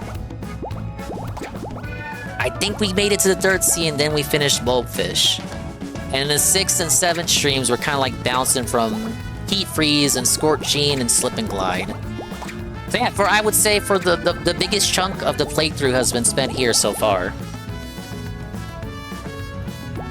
Big ups King Duke. As long as the game isn't as handholdy as Dream Team, I missed a bunch of the Brothership streams. It's not as handholdy as Dream Team. They knew people did not like the tutorial spam, so no, the tutorials have been fine. I got no complaints for that. Could have easily cut 10 to 15 hours if the game had a much better story. See, I don't know if the wedding part comes into the plot later, or if it's just... You seem to act like it doesn't come into effect later.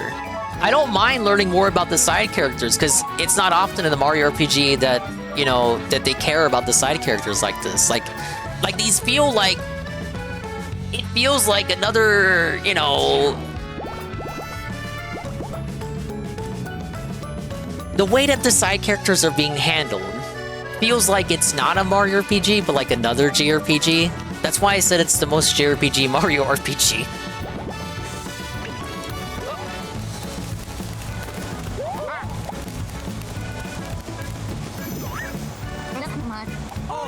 Alright, yeah, they want me to find Connie. Queen Bean and the Chug Soda guy more than anyone from this. I think what kind of holds the game back in terms of memorable characters is that they all seem to have the same base design. So you got like the average size little guy, and then you got the big fat plug guys, and then you got the tall lanky plug. These guys, okay, these guys represent all the stock body types they have for the plug people. Standard size, and then there's a little size one too for the kid characters. Then you have the fat guys and the tall lanky ones. And then you just repeat this character model for the rest of the game, changing it up every so often depending on the aesthetics of the island. And I think that holds back the NPCs from becoming too memorable. Now some of them they do switch it, like this one has like a lava afro, which I think is cool. But for the most part, the NPCs just follow that same, they're all built off the same template. And I want to say other Mario RPGs, Mario and Luigi RPGs aren't like this. But if you really think about it, like, I'm gonna be charitable. If it wasn't the plug people, wouldn't these all just be Toads? Like, the Toad spam, Toads are everywhere, like Bowser's Inside Story. They're everywhere in Paper Jam. Dream Team had the pillow people. If these weren't plugs, if this was Dream Team, these would all be pillow people. If this was Superstar Saga, these would all be bean people. Just different sized bean people. Different templates of bean people. If this was Partners in Time, there would be no NPCs because that game has basically no NPCs.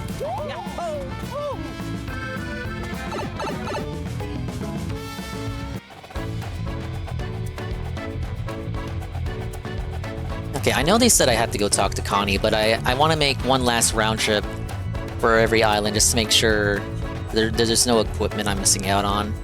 So while I do that, I know the guy is doing his thing. That's fine. I'll watch the clip notes on that. I've been too many restreams this week. I have declared too many restreams. So we're gonna watch something else. Now Arlo put out a real stupid video. Thank you for the drink. We got a brisk iced tea. No, it's one Arlo video. It's one Arlo video. Cool your jets. So Kane sent me an image. The title for this is just "Excuse me, what is this?" And he's gonna talk about Pikmin. Let me move this right here, and let's go. So Kane sent me an image the other day, or rather a tweet containing an image that made me do a huzza what? Maybe, you know what I mean? It made me do a huzza what now? What is it? What? Hubba what? And this image depicts the generic avatar character from Pikmin 4 riding on Ochi with some... I think this is Arlo over-analyzing a promotional shot of like... I guess he's gonna say this is supposed to hint towards Pikmin 5. But this looks like a real-world picture that someone took, and then with Photoshop inserted the Pikmin 4 characters in. This does not look... It is literally real, Arlo, but it doesn't look real. It's a real picture that someone took, but it's not real. This is not a game picture, Arlo. I hope he doesn't say that. I hope that's not what he thinks this is. You know, some Pikmin hanging around. D-Cype, I didn't see it. This is a European Nintendo. I don't look at the European Nintendo Twitter account.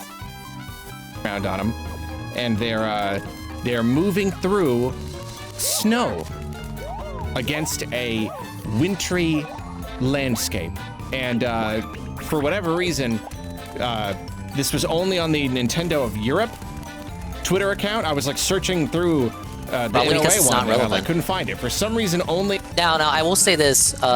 Sometimes Nintendo of Europe will tweet about stuff before Nintendo of America does. So maybe he made the video too early, and tomorrow they'll tweet this out. Nintendo of Europe, I mean, like, maybe other territories too, but between the two, it was just posted on Nintendo of Europe. And the reason this image made me do a, you know, a the reason I had that reaction is, you know, so this essentially depicts some sort of snowy place, a snowy Pikmin 4 kind of place.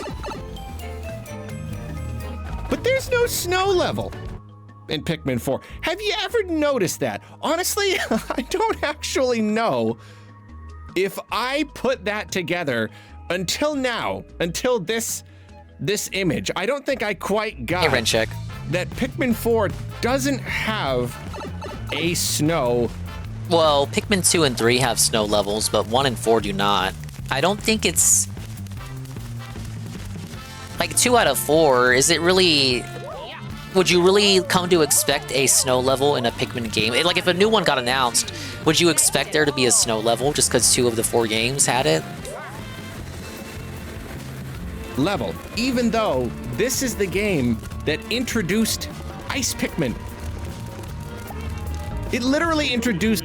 Maybe that's the reason there isn't an ice world, because there wouldn't be anything for the Ice Pikmin to do. Consider, Arlo, that the power of the Ice Pikmin is to freeze water. So in an ice level, they would be useless because the water would already be frozen. You fucking idiot.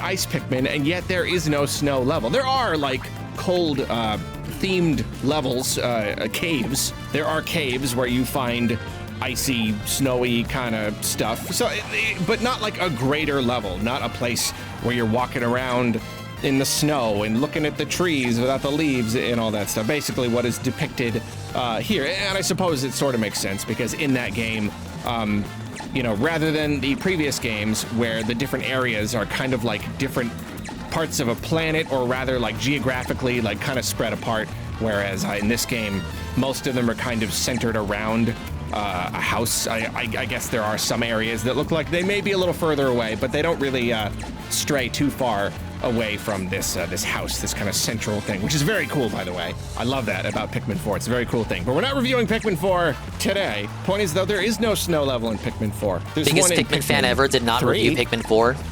Absolutely. Snow all over the place. There's one in Pikmin 2. There's in half of the Pikmin games, there are snow levels, but no snow level in the one that introduces Ice Pikmin. So that does lead one to wonder,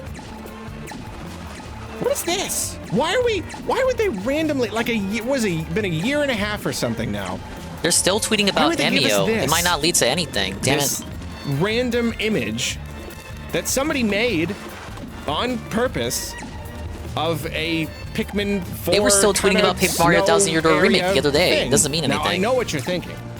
I know what you're thinking right now. What you're thinking is, Arlo, like you've got like really serious look on your face, and you look at me like really levelly, like just like, Arlo, this is a promotional image. This is a piece of marketing material.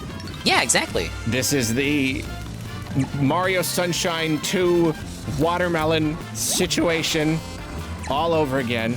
This is nothing.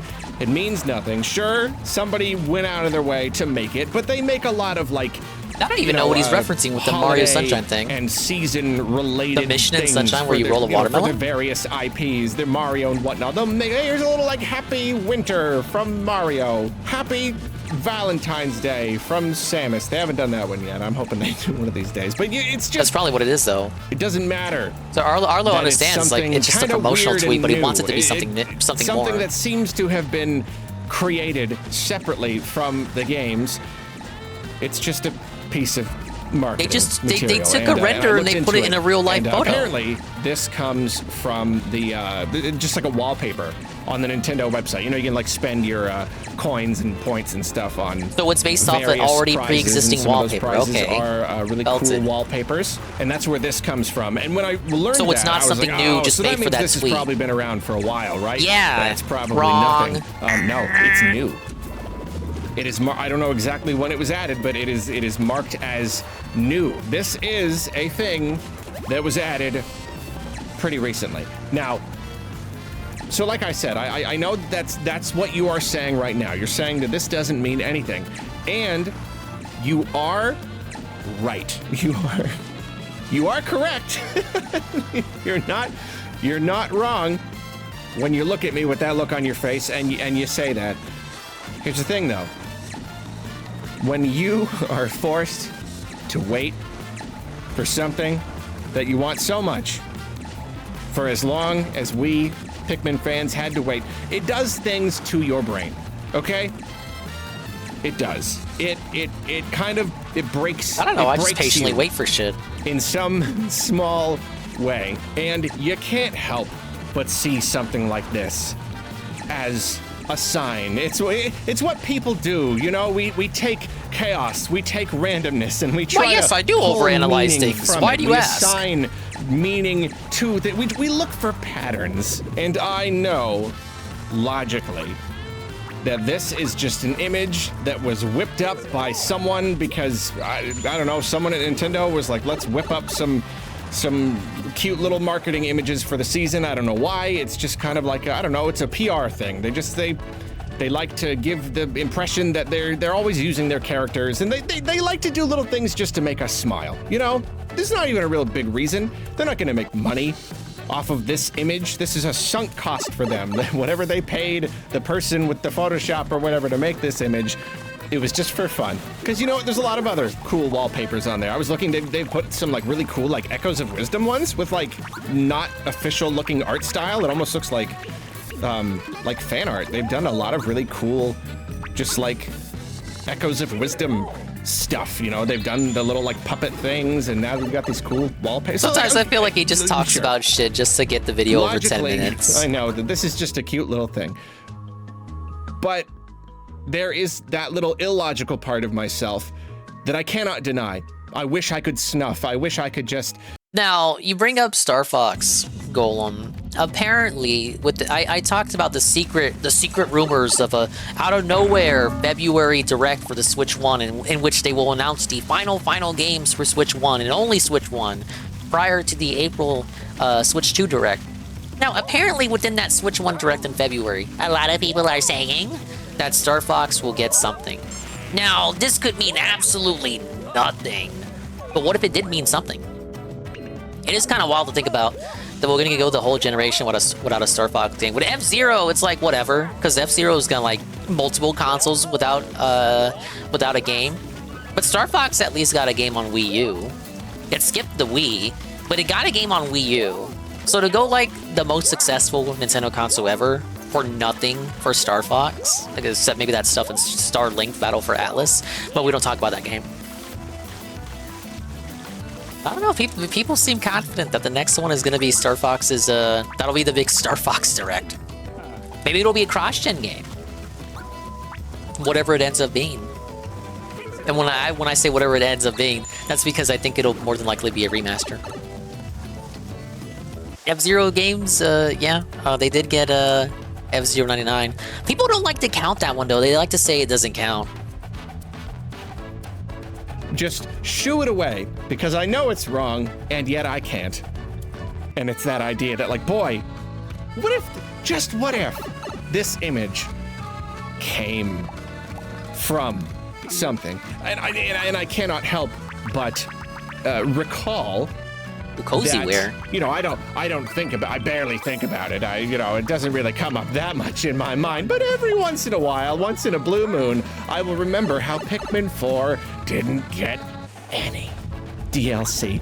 Not a drop Mario Wonder never got DLC, Tears of the Kingdom never got DLC. It seems to be a trend for these late era Switch 1 titles. Even if they're like a big first party release, it seems to be a trend that they just don't get DLC.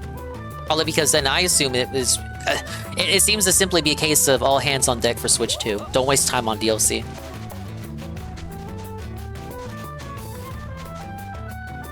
Not a crumb. Not so much as a sick. And it's not really a thing to be like, it's not really a thing to expect Pikmin games to get DLC in the first place. Of the 4 Pikmin games that exist, only Pikmin 3 got DLC. Free update with one boring Dandori level or so, just like nothing. And by now it is undoubtedly too late. Just They've to have more undoubtedly moved content. on to other things. Pikmin 5, hopefully. But I still can't help but look at this image and be like, what if though? What if they were doing some sort of DLC? What if there was some sort of wintry level? I would unironically consider it a waste of resources. Because Pikmin 4 came out 2 years ago. Something. Is it possible?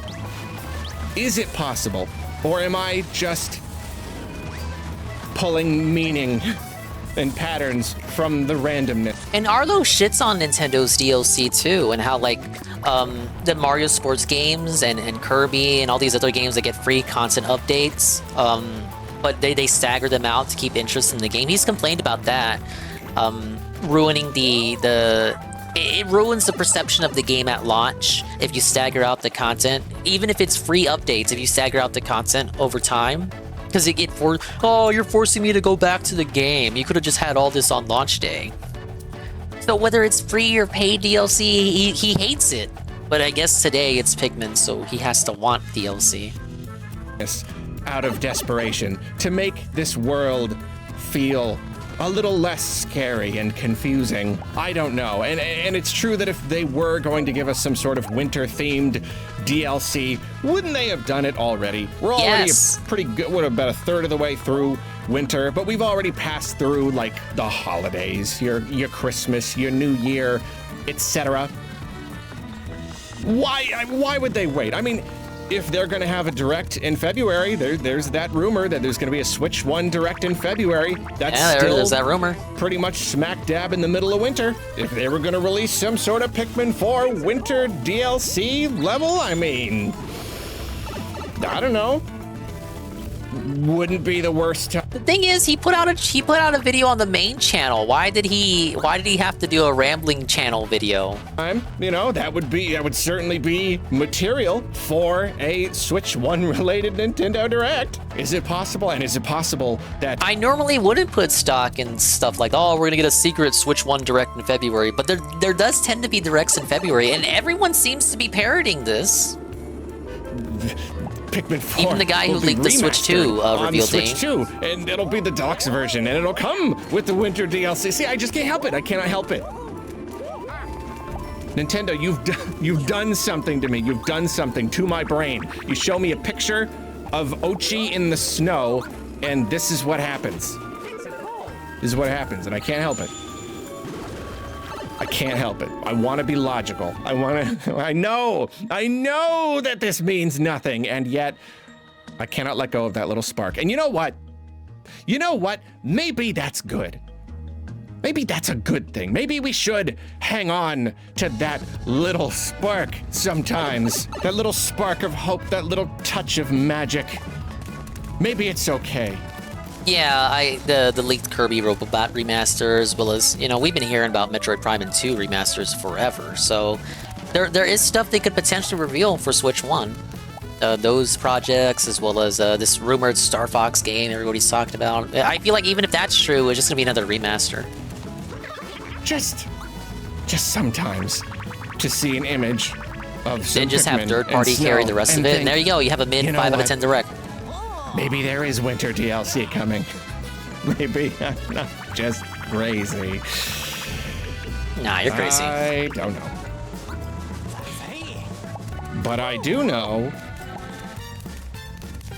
Give us some darn Pikmin 4 DLC already! I need to consume! Alright, that's the last of the Arlo videos he put out today. The only one he put out today. This one is from our Donkey Kong artist that we discovered yesterday. Kongpendium, the only good version of Donkey Kong Country Returns. I don't know about you, but I'm getting a little remake fatigue. Set aside the argument of what's a remake versus a remaster, it just seems like we're getting a whole lot of regurgitated games lately. I'm a huge Mario RPG fan, so naturally you would assume that I would have picked up the last 2 remakes, but I just can't bring myself to buy them. Game companies have realized that this is an easy cash-in, so we're getting blasted with ports, remasters, and Wait, he didn't buy Super Mario RPG and Thousand Year Door Remake, which are both look beautiful and are handcrafted. Get it? Handcrafted, because it's favorite Mario. Handcrafted from the ground up for the Switch. But he did get Donkey Kong Country Returns, which is just a remaster. Because he's the Donkey Kong guy. Makes. Don't get me wrong, I don't have a problem with these games. They're not hurting anyone, and honestly, they're probably made more for the kids of today rather than the adults that played them when they were kids. It's just hard to get excited for another deluxe port, especially considering Nintendo's habit of charging 60 big ones regardless of whether the game is new or not. So why am I incredibly excited to play this game again after I've beaten it half a dozen times on 2 different systems? Not only will Donkey Kong Country Returns HD be the definitive version of the 2010 adventure.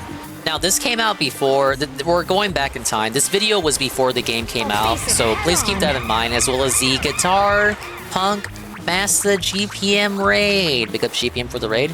We're watching the new YouTuber I discovered who's like a big Donkey Kong artist. I'm catching up on his backlog. He's only got 5 videos up. His name is Kong Compendium. Get it? Must shill him because he's new. We gotta shill him for some reason. He's the Donkey Kong Arlo. The way Arlo is Arlo for Pikmin and Paper Mario and Metroid, Kong Compendium is the Arlo for Donkey Kong. But yeah, he's only got 5 videos up, and he got a lot of traction from that video where he exposes the co-op bug in Returns HD, the video I saw last night. So watching the other 3 videos he put up. Yeah, you were here, GP. I'm just reminding you. I'm setting the context for the stream as you enter. But thank you, GPM, for the raid. Hello, hello. And I'm continuing on with Mario. It will be the only good version of it. That's right. Yeah, this is before the Switch version came out. With glaring issues. Let's start with the original. The year was 2000-something, and Retro Studios was designing one of the most difficult platformers since Mario the Lost Levels. I don't know if it was a rule that Nintendo demanded or some insane masochistic exercise, but some very sick and deranged man thought, hey, why don't we put in an imprecise control scheme into a platformer that demands precision? Thus, the waggle controls were born. While it's cool in moments like this, every other part of the game is just kind of obnoxious. I walk a little bit forward, I must waggle to blow the dandelion. I come across an enemy, I must waggle to roll into them. I gotta waggle! Anything that needs to be broken, I must waggle. This creates a game where I'm just It was probably Miyamoto, god damn it. Give myself some sort of orthopedic injury. The level design is great, Donkey Kong was back, but it's almost like someone thought the game was too good, and that it needed to be sabotaged. It was too good, guys. It was too base. It should have been Mario, but I digress. It's such a benign sounding issue, but if you play Tropical Freeze and then try to go back to Returns, you'll notice what a bafflingly awful decision it was to make it the only way to play the game. It didn't bother many of us at the time because it had been about 15 years in between DKC games. I would have played the game with 2 Wiimotes and a pair of DK bongos if that was my only choice. Miyamoto came up with the idea of DK blowing on flowers according to this one interview, a mechanic which did not return for Tropical Freeze. I marathoned that game with my brother, warts and all. Besides the control issue, it was an incredible platformer with unique mechanics and even better level design. An absolute masterpiece with an asterisk in the corner warning you about the waggle. In 2013, Donkey Kong made his way onto the 3DS with Donkey Kong Country Returns 3D, and thankfully spared us from needing to shake our system in order to play this game. Although now that I think of it, a no-vomit 3D slider all the way up challenge run would have been kind of cool for YouTube. This game featured good old-fashioned button controls, and even had a bonus world at the end of the game. Oh, neat. Wait a second. Yeah, the game also ran at half the frame rate, which normally wouldn't bother me, but it just felt like such a downgrade in that respect. The visuals were also pretty muddy. So I played through this version with my brother, only to find out that the co-op is also kind of broken on this version of the game. Usually when one player lands on an... Oh, man. So, again, he made this video before the Switch version came out and before that other video we watched last night. So he thought the Switch version would fix this. This is him hyping it up. And then he got disappointed and then made the video we watched last night, which then went viral, which is how I found him, because he was at the top of my recommended page. Enemy. Another player can briefly bounce off of the same one in order to keep pace and make sure that you don't fall into that pit that the enemy is Dude, he thought the Switch version would be the definitive. Due to performance issues or frame rate or something, again, like some sort of conspiracy to ruin the game. This doesn't work in the 3DS version, leading to situations like this.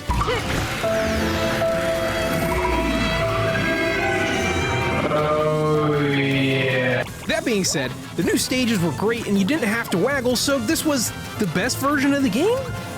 I don't know, it's like asking me which bone I would most like to break.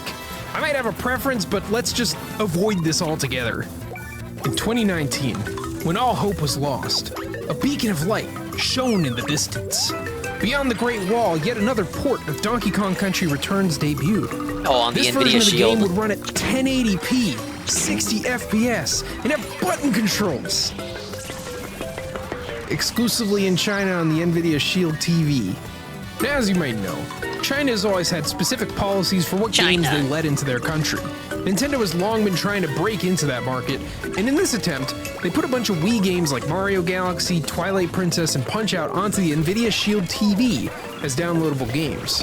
While you can buy a Shield in most other countries, Nintendo was not about to let you play games with some of their most cherished characters on a non-Nintendo console outside of this very weird circumstance. So this version of the game would die in obscurity as a Chinese exclusive with a grand total of around 1,000 downloads. Ooh. 5 months later, the Nintendo Switch would release there anyway, so it was kind of a waste. And even if we could play that version, we would be playing it on a strange offshoot system, and there's no word on whether it had the 3DS levels in it or not. Probably so finally, in 2024, Nintendo announced the only good version of Donkey Kong's grand return to 2D platforming. The only good version, 60 frames per asterisk. second, the extra 3DS levels are in, and I'm gonna guess an option for button controls is returning. Switch resolution is weird, but I think it should approach something like 1080, which is much better than the 480 original. Ewan says, hold up. Damn it, wrong one.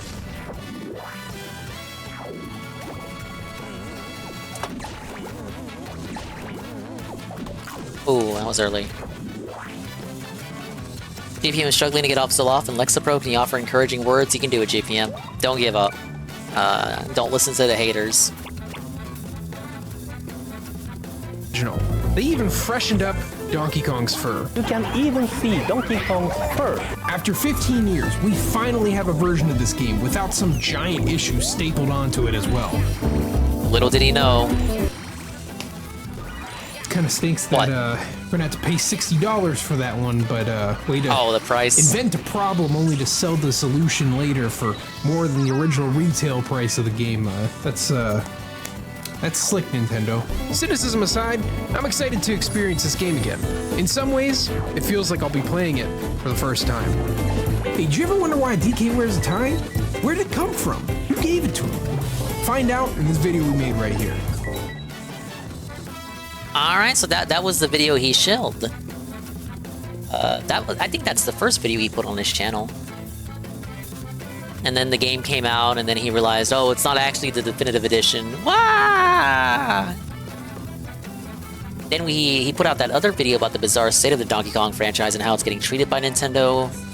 So he's got 2 more for us to watch. This is the one he just shilled right now at the end of this video. Why does Donkey Kong wear a tie?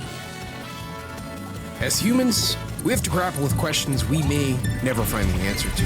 What is the One Piece? Was the moon landing real? And perhaps most important, why does Donkey Kong wear a tie? Is he on his way to a job interview? Did he put it on and forget how to take it off? Is it there to remind him of what his name is? Fans have theorized long and far about the tie's purpose, like red signifying heroism in Japan, or it being a crown of sorts for the King of Congo Bongo. And while I'd like to dive down all of those things, actually I wouldn't. Let's leave the theorizing to the nerds and dive into concrete information we actually have on the subject.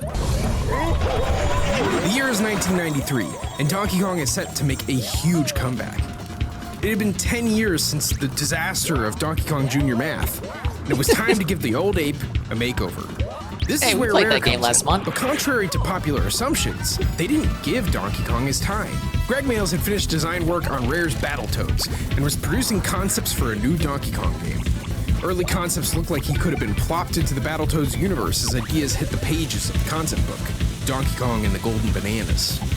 Here we can see more of the Kong family. We have a very buff Cranky Kong who never skips arm day, DK, and Donkey Kong Jr. in a change of wardrobe. Miyamoto had some notes, we'll say. If Jr. was going to be that different, he might as well be a new original character. Miyamoto wanted to give Donkey Kong that extra bit of pizzazz, so in a random $1 million idea, he sketched the ape with the addition of a tie and faxed it over to Rare.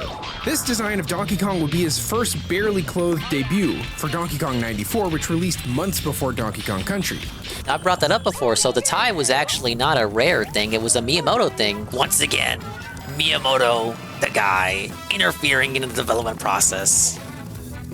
Barely clothed debut for Donkey Kong 94, which released months before Donkey Kong Country. The Super Nintendo version of Donkey Kong branched off from Miyamoto's original design and became the face of the brand for the next 30 years. They even dropped DK letters on the tie for the first game. For some reason. Even after Rare was sold to Microsoft, though, Donkey Kong remained in rare form. In retrospect, it's insane that Nintendo let a Western developer not only take the reins of such an iconic character, but also redesign a Miyamoto creation. That being said, the tie proved to be such a centerpiece of the ape's design. I love the way it's prominently displayed on box art, as timeless as Kirby's random and strange angry American face. It's an extra they don't do that anymore for delight Kirby. in Donkey Kong King of Swing. Look at those crisp pixels waving in the air. Ooh, And this here's is a the fun game. fact. In Super Smash, This one. That's my DK game right there, King of Swing. strange angry American face. It's an extra graphical delight in Donkey Kong King of Swing. Look at those crisp pixels waving in the air. And here's a fun fact. In Super Smash Bros., Donkey Kong's tie has a hurt box, meaning any hit that lands on the tie counts as damage and knockback. Man, that must be rough for Fire Emblem characters with their giant keeps. Yeah, man, look at Mars. Like, wait a minute. Every other scarf, cape, and trench coat, gigantic wing, and whatever this is, and Terry's ponytail. They don't have hurt boxes. Donkey Kong L. I feel like if you're gonna land a hit on his tie, you pretty much already hit Donkey Kong's chest. So, you know.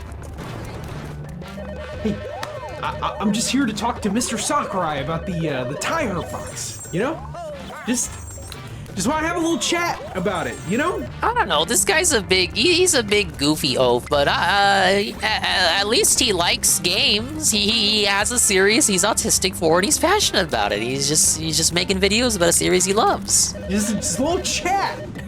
That's fine, that's not a crime. Just a little chat. Oh, I almost forgot. Why does Donkey Kong wear a tie? Well, you're probably not gonna like this, but it's because Miyamoto faxed a silly idea over Rare and stuck. That's it. In an almost poetic way, Donkey Kong's design was altered again for the Super Mario Bros. Movie. This look brings the Miyamoto and Rare designs into somewhat perfect harmony, with the now iconic tie front and center. Some say that the tie was supposed to signify Donkey Kong's shift from villain to hero, but the truth is, Donkey Kong was never designed as a villain in the first place. Speaking of villains, I wonder what King K. Rool is going to look like at the new Universal Studios Donkey Kong. Nice segue.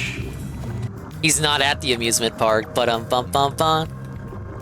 this is the final video he has up. The problem with Super Nintendo World, that of course being the amusement park, which the new DK area, which does not include any crocodiles. Good riddance. As I said yesterday, we hate crocs. I think the Mario movie's still on Peacock. Some areas get it free with Comcast, but I bought the Blu-ray for cheap. I still haven't seen it, and I don't think I want to. Matthew, Universal Studios is opening up a Donkey Kong Land. Oh man, I can't wait to... Why did that guy show off his... Did we really need to see his armpits for that scene? If Daffy Duck comes back to Multiversus Season 5, will you check the game out maybe the last hurrah? Or is it... What are you saying with it? Is the game's not doing well? Isn't Daffy one of the highest requested characters? I see that all the time on the few... I say all the time, but the few times I've seen Multiversus discussion on 4chan, Daffy Duck is on the top of the request list. I want to play as Daffy too. I would say Daffy would be high on my request list as well. Will I check the game out again though? Probably not. Big ups Easy Money. No, Daffy is not already in the game. Which is ridiculous because he's fucking Daffy Duck. How is he not already in? To see it, it'll be so cool to see the Claptrap, Hello, Jesse. Chunky Kong, and best of all, King K. Rool. They actually said no to licensing K. Rool. So rumor has it that the Donkey Kong portion of Super Nintendo World will be missing the franchise's primary antagonist. According to a user claiming to be a park designer on Fanboy Boards, Universal was trying to negotiate the gold-bellied croc for the park, but Nintendo said no. My disappointment is immeasurable, and my day is ruined. It's like a Mario Park without Bowser, or Disney World.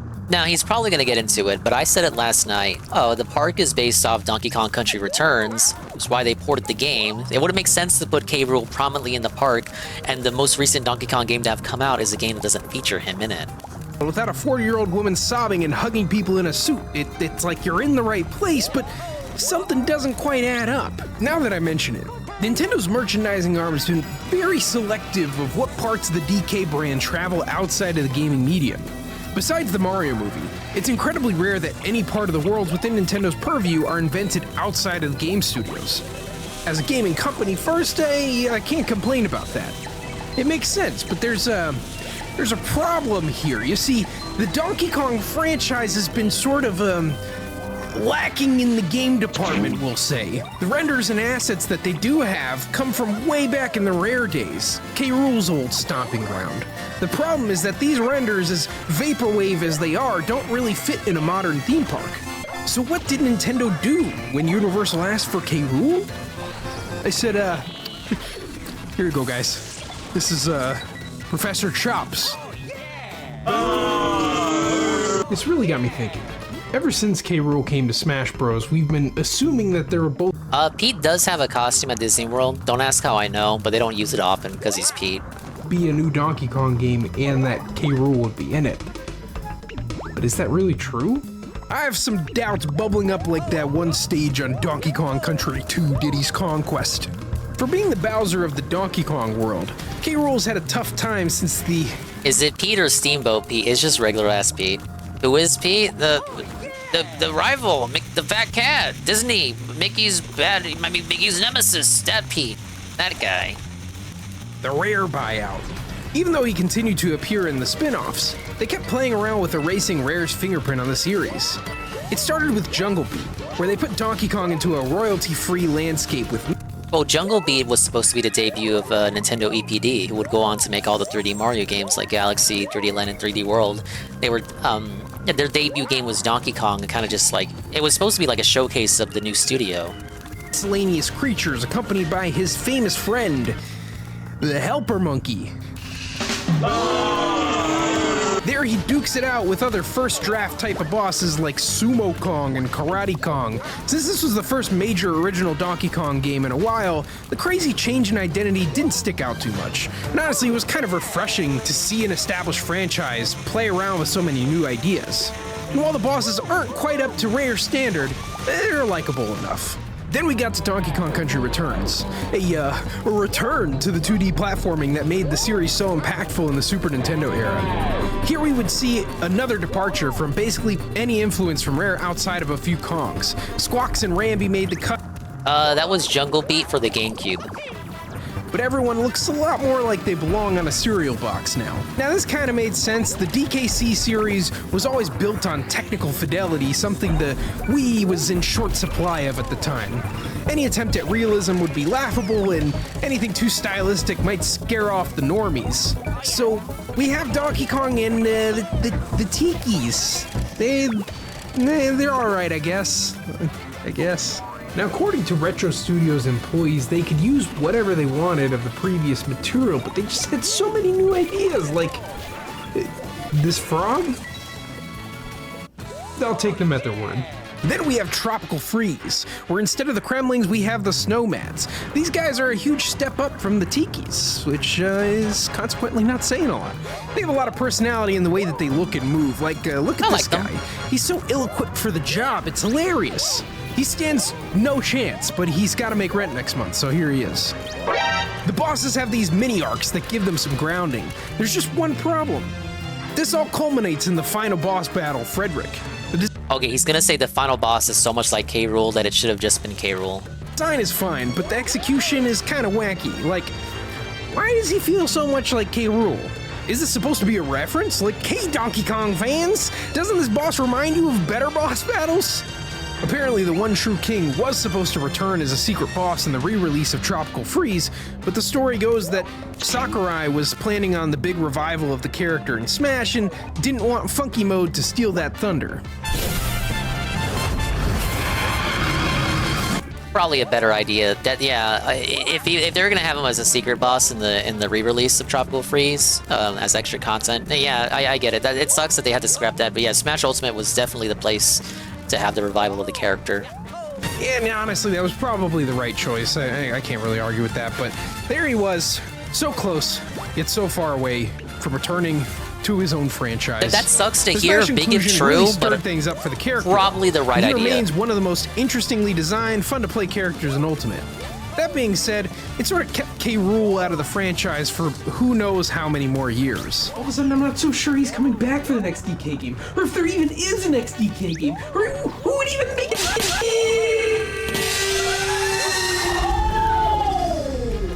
Snap out of it! Oh, sorry. I got carried away there. Kind of like the time Nintendo released Donkey Kong Country Returns on 4 different systems, and how the Switch version that's coming out will be the only good version of the game.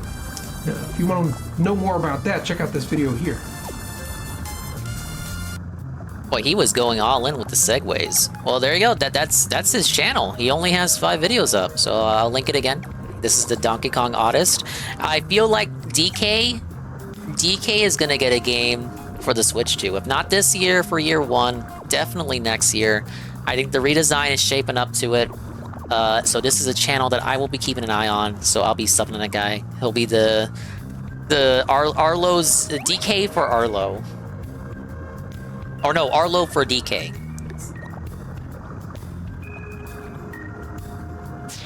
Now, this one isn't from that guy, but this is Skowo. Who is the ally with info? He's 1000% less complaining than Arlo. That's what I said. Like, look, at least he's passionate about this fucking monkey series. At least he likes games. He's obviously likes the DK games.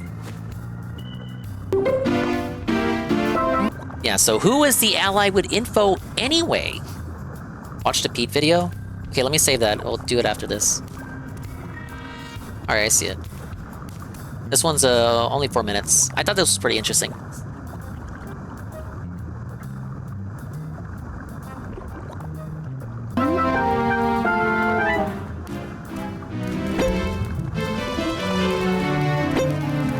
Wow, Mario 64 DS, where you can play as Wario.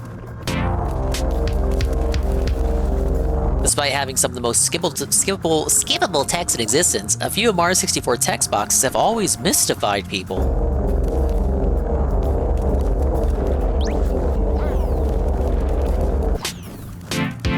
Making it onto fabled iceberg images. Let me preface by saying this, I don't doubt some of you exactly know what that text box was talking about. After all, there's only so many things in a room it could be referring to. Nevertheless, there's more to it than meets the eye. Some people interpret it in a pretty unusual way. For example, I think this is a vague hint that you need to use the power flower in order to pass through the mirror, and I guess in the Mario universe it wouldn't be too unreasonable that a Toad would consider a flower to be an ally of his. I would have said that the Toad is referring to Wario, but the Toad will still repeat the ally with info line if you're playing as Wario. The Toads have unique dialogue that depends Don't worry, on GPN, we which caught up with character Arlo already. you're using. No So it's Arlo not for like the they rest of just the copied evening. over the dialogue they used for Mario. It was an intentional thing that they left in. Now, typically, whenever one finds itself lacking context for a line in a Nintendo game, there's one surefire way to find it. The Japanese version. So that's what I did. I pulled all 4 versions of this text from the Japanese version of the game. Now, this is the part in each text box that gets translated into the ally with info line. Oh! Wario's text box doesn't have that part at all. Well, that's the mystery solved, isn't it? Clearly, the ally with info was just Wario all along. Those pesky Nintendo localizers must have made a mistake and just accidentally copied that part while rushing the localization out. I actually wouldn't even believe that since, that dropped on launch day for the DS, right? 2004? But hold on, there's still 2 minutes left in the video. Well, the line still doesn't actually make sense. What info does Wario have? What does the missing part actually translate to? To answer this question, I asked for 2 separate opinions, just to be sure. They pretty much both agree that the line means the following. The Toad is relaying what he heard someone else say, namely that they both saw someone invisible in the mirror room. The Toad then wonders how that's possible. What? Which, I mean, that's a good point. Still, just as Mishkaz posed earlier, this is a vague hint to let you know that Luigi can become invisible in the mirror room. Wario does not get told this since you'd have to have already done that to be playing as him. Makes sense. Oh, okay, I get it. So I haven't played Mario 64 DS, but if you know about that game, you know you can play as Luigi and Wario and Yoshi. So to rescue Wario, you have to play as Luigi, go into the mirror, and then jump into the portrait. If you're playing as Wario already and talking to that Toad, you will have already done that, so the dialogue isn't there in the Japanese version. But then where's the ally with the info? And sure, I guess you could say the other person that this Toad told was the ally with the info. But then we're missing the whole part about the invisible person, and they're not in the mirror room, and it just doesn't convey the hint at all. Surely they couldn't have mistranslated it that badly, could they? Well, yes and no. I didn't look at other European localizations of the game. The meaning is pretty clear right there. For example, in the Spanish version, Toad says this. I'll tell you something that might help you. In the room with mirrors, look for what is not reflected and the friend who might give you a clue. Instead of ally with info, we have the friend who might give you a clue, and that simple wording change instantly makes this make a lot more sense. Nice use of Wario Land music, by the way. In the room with the mirrors, we're supposed to look for what's not reflected in the mirror, Snowman's Land, and a friend who is also not reflected in the mirror. The friend will give us a clue on what to do, how to get through the mirror. In other words, the ally with the info is actually Luigi. That's one mystery solved.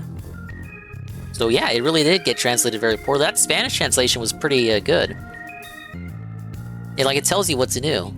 Look for what's not reflected in the friend who might give you the clue. So what's not reflected is the Wario portrait, and in the it's a big Luigi win for sure. What's not reflected is Wario, and then the friend who might give you a clue is Luigi. The clue is that you should enter the room as Luigi, get the flower, and then jump in the Wario portrait, and then you can save Wario. What was that English dialogue at the start?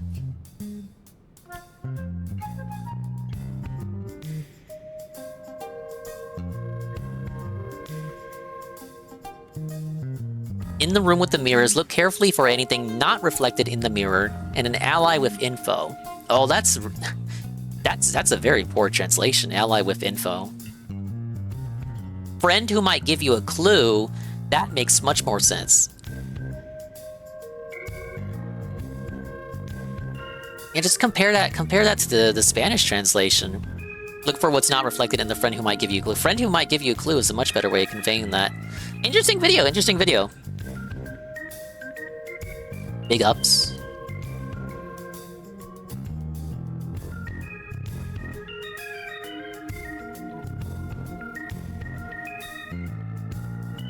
Alright,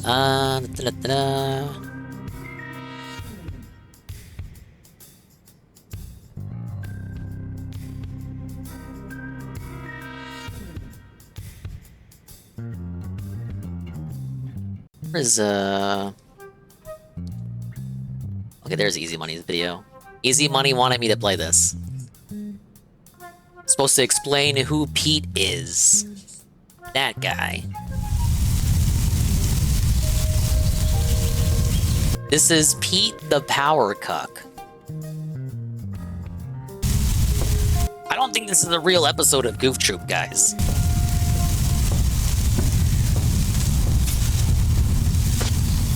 What do you think of my wife, Goof?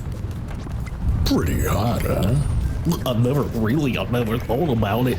I suppose, She's a real piece of ass, if you know what I mean. Don't you think? Come on, Goof, you can say it. well, I suppose so, Pete. Yup, she's real pretty. Would you... You know... with her...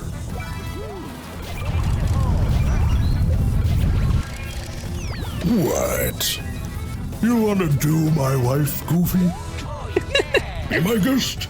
I don't have a problem with it. What? I'd be going there, Pete. Oh, but I'm being very serious. Why is Pete steering the conversation in this direction? Lonely, pal. I know you haven't been with anyone since your wife kicked the bucket. I just want you to know, I'm here for you. We're here for you. Is he actually a cuck in the show? Teacup. Oh, yes. What were we talking about, Goofy? Gorge. Well, how does that end? Thank you, EC Money, for the pseudo video routine. How does that end? I didn't watch Goof Troop going up. We didn't have cable. Ah! But I had the I had an extremely goofy movie, which I watched 1,000 times, and I had Mickey's Once Upon a Christmas, which has a Goof Troop segment in the middle. I didn't understand that it was supposed to be based off Goof Troop. Okay, Beta 64, Mario Party Beta footage. New unearthed beta footage of Mario Party 1. Whoa.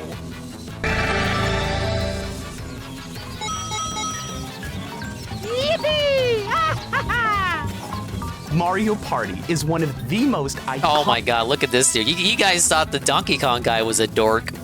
...video game series of all time. At every stage of my life, there was a huge Mario Party craze. Whether it was Mario Party 6's microphone on the GameCube that didn't really work, but we used it anyway, because it was cool. Yes. Beta 64 indeed. And then there was the Wii with Mario Party 8. Ooh, everyone was popping in that disc whenever they got a chance. And then with the Wii U, we had, it was okay. And then the Switch.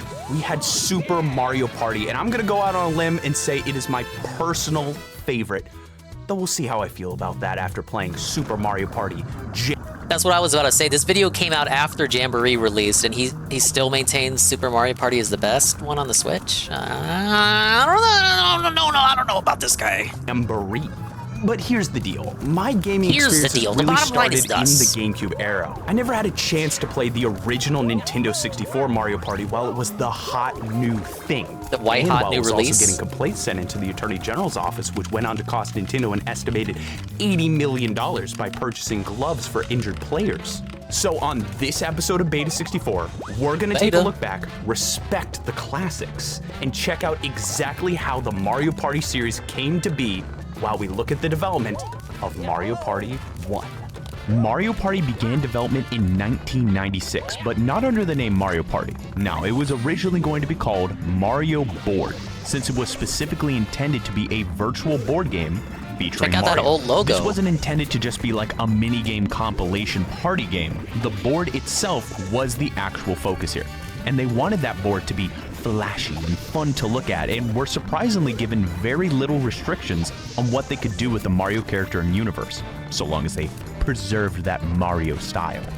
A quirky, fun, flashy game that could be played with the whole family, that was the intent throughout development. They imagined the whole family gathered around in front of the TV during the New Year's holidays, playing Mario Board, which is actually why every single one of the mainline games up until Mario Party 8 were released in Japan just in time for the holiday season.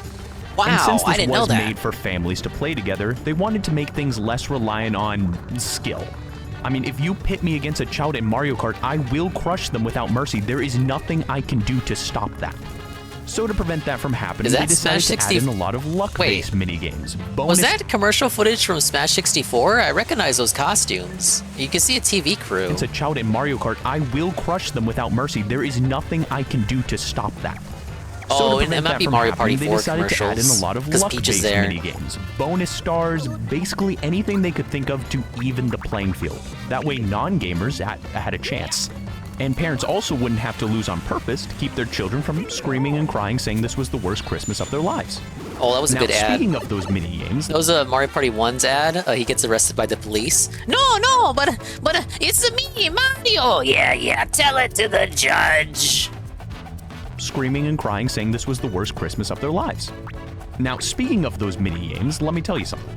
Anything was on the table. Let me tell you something, brother. Hundreds of ideas for minigames and only pick a few to actually use. Any of the leftovers would then be saved to be used in the next game. Yeah, that's right. It seems from the very beginning they were open to making Mario Party into a series, saving ideas for when the next game came about, which wasn't very long. Mario Party 2 was released less than a year after the first game, but that's only because they already had the basis of what the game would be, as well as a bunch of assets already been made. Because Mario Party 1 was made from scratch, the original game took 2 years to develop before being released on December 18th, 1998 in Japan, which of course is right around the holiday season. The white hot holiday I'm not season. entirely sure they really were planning at the beginning to have an entirely new Mario Party sequel release only a year after the original game, because left over in Mario Party 1 are unused 64DD related assets. Oh my god, the 64 disk drive. Yeah, I think I read about this on Cutting Room Floor. Mario Party 1 was planned to be compatible with the 64 disk drive, but most of you should know what happened to that accessory. See, at that time in Nintendo's history, they were planning on releasing expansions for Nintendo 64 games, like they did for F-Zero X. If you had bought the F-Zero X expansion kit, you would have gotten 12 new tracks, a course editor, machine creator, and a stereo soundtrack. That was the first of several planned expansions for Nintendo 64 games, assuming that the 64 disc drive was a success. It was not a success, but that's still pretty cool that F-Zero was one of the few lucky ones to get an expansion kit for the disc drive, and like no other game after that. I mean, there were games for the disc drive, but it was really just F-Zero that got the expansion shit. Everything else was like an original title, like Doshin the Giant, for example. Later released on the GameCube in Japan and Europe only. It was not. There are several unused graphics related to a potential expansion for Mario Party, and the game can even detect if you have a disc drive inserted into the bottom of the console, but we don't have the disc, so...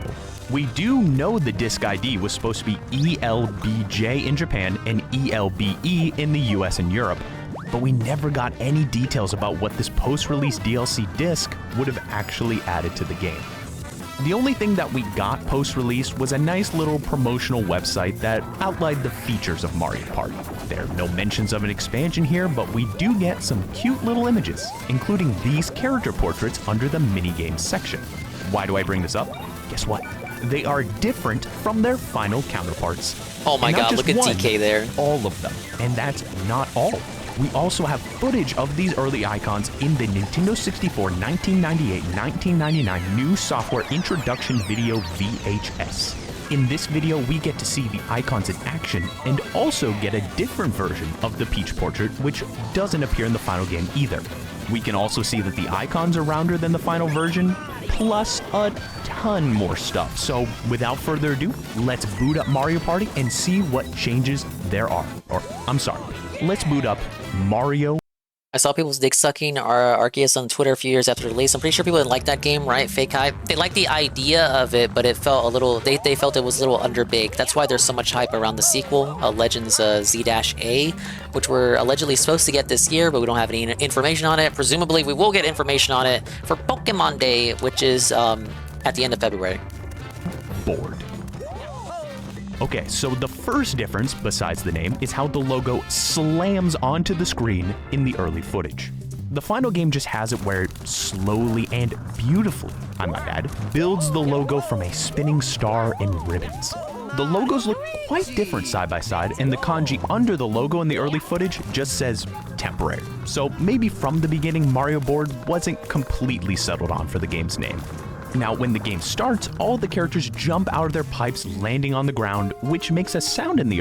Yeah, Arceus generally was appreciated as like the next step forward for the franchise. And then Scarlet Violet kind of took a half step back from what I hear. But again, it's just like that it felt a little bit underbaked, especially towards the end. Now, again, I didn't play it, but I know enough about it from discussion. Cultural osmosis, that I got a general idea for how most people felt about the game. Now, in regards to Dingus getting back into Pokemon, Pokemon quote-unquote fan, I feel like if I do get back into it, it probably will be with Legends Z-A, because I'm a big Kalos baby. I love the X and Y, even though that's the one that people have the most problem with. So, to have a game to go back to Kalos and potentially redeem Kalos on top of that, yeah, I'm for that. And the return of Mega Evolution shit, yeah, sign me up. The early version of the game that was removed from the final.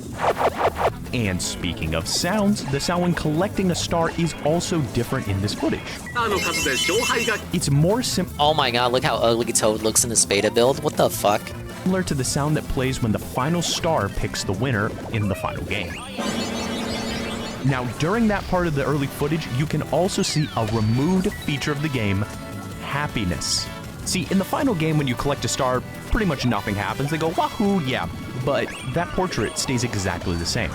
Not in the early version, because originally your... Oh, look, yeah, check that out. Bottom right.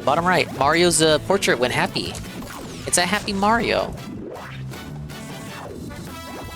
Character portrait would just glisten with happiness on their face. I have no idea why they decided to remove this from the game, but we're not quite done with this part of the footage yet. Check out Toad. It's a bit tough to see with the quality of this VHS, but Toad definitely looks different when you compare him to the final version. The red dots are in different places, and its vest is longer too. The face also seems to have changed with bigger eyes, maybe, but that one's kind of hard to see. Let's check out some boards now in Mario Board. And there's one interesting change that shows up in every board in this early footage, except for DK Jungle Adventure. The missing light gray pathway, which in the final game helps guide the player on where they can move.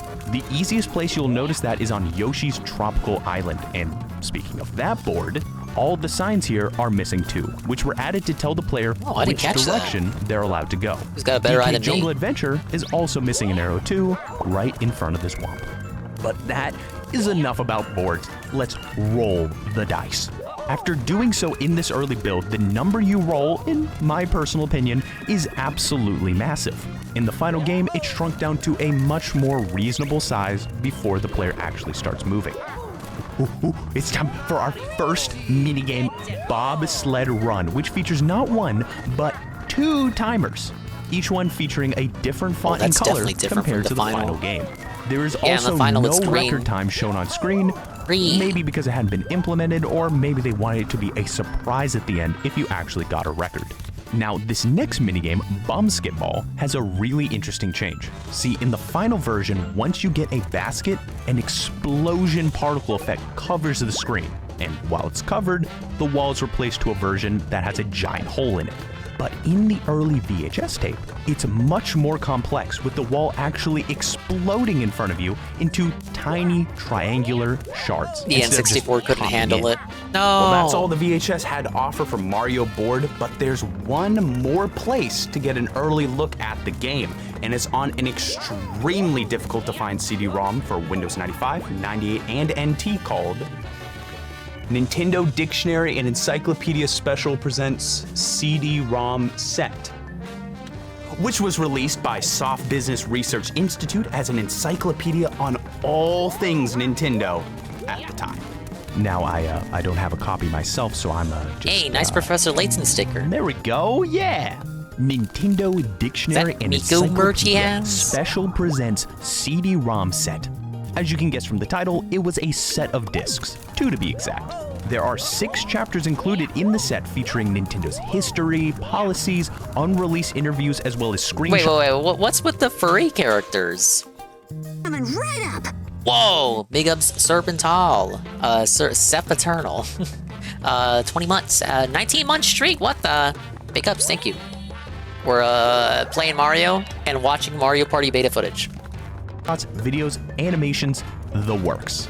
Now, as for the date Virtual this set came tour? out in, it's a Was bit that Pac-Man? complicated. You might be The thinking back of the jewel Pac-Man. case What says the? copyright in 1997, but according to the disc's primary volume descriptor, the set was actually created in 1998. That Thank you places again for these the discs re-up. released at around the 20 same months. time as the Appreciate VHS that it. we looked at before. So if that VHS had so Me in a museum, that was Pac-Man. Namco Museum is what you're thinking of. much early footage, what early footage do we have of Mario Party on this disc? Drumroll, please. Absolutely nothing. All we got is one single screenshot. Yeah, that's right. I brought up this whole thing, talked about the history of this CD set, burned my own copy, recorded tons of B-roll just for one single screenshot. We were But guess what debated. else? There's only one change. The sign on Slot Car Derby's minigame says Nintendo in the final game, but in the screenshot, it's a placeholder Mario sign from Mario Kart 64. That's it. Oh, we love Moving Mario on. Kart. You know, we've talked so much about changes in minigames throughout development, but why don't we take a moment to talk about minigames that were never playable in the final game, but instead are just sitting there, unused? That's right. Let's check out some completely scrapped minigames in Mario Party. First, we've got Bungee Jump, which is believed to be one of the earliest minigames that ended up being scrapped. And we think that for a couple reasons. One of which, it doesn't work.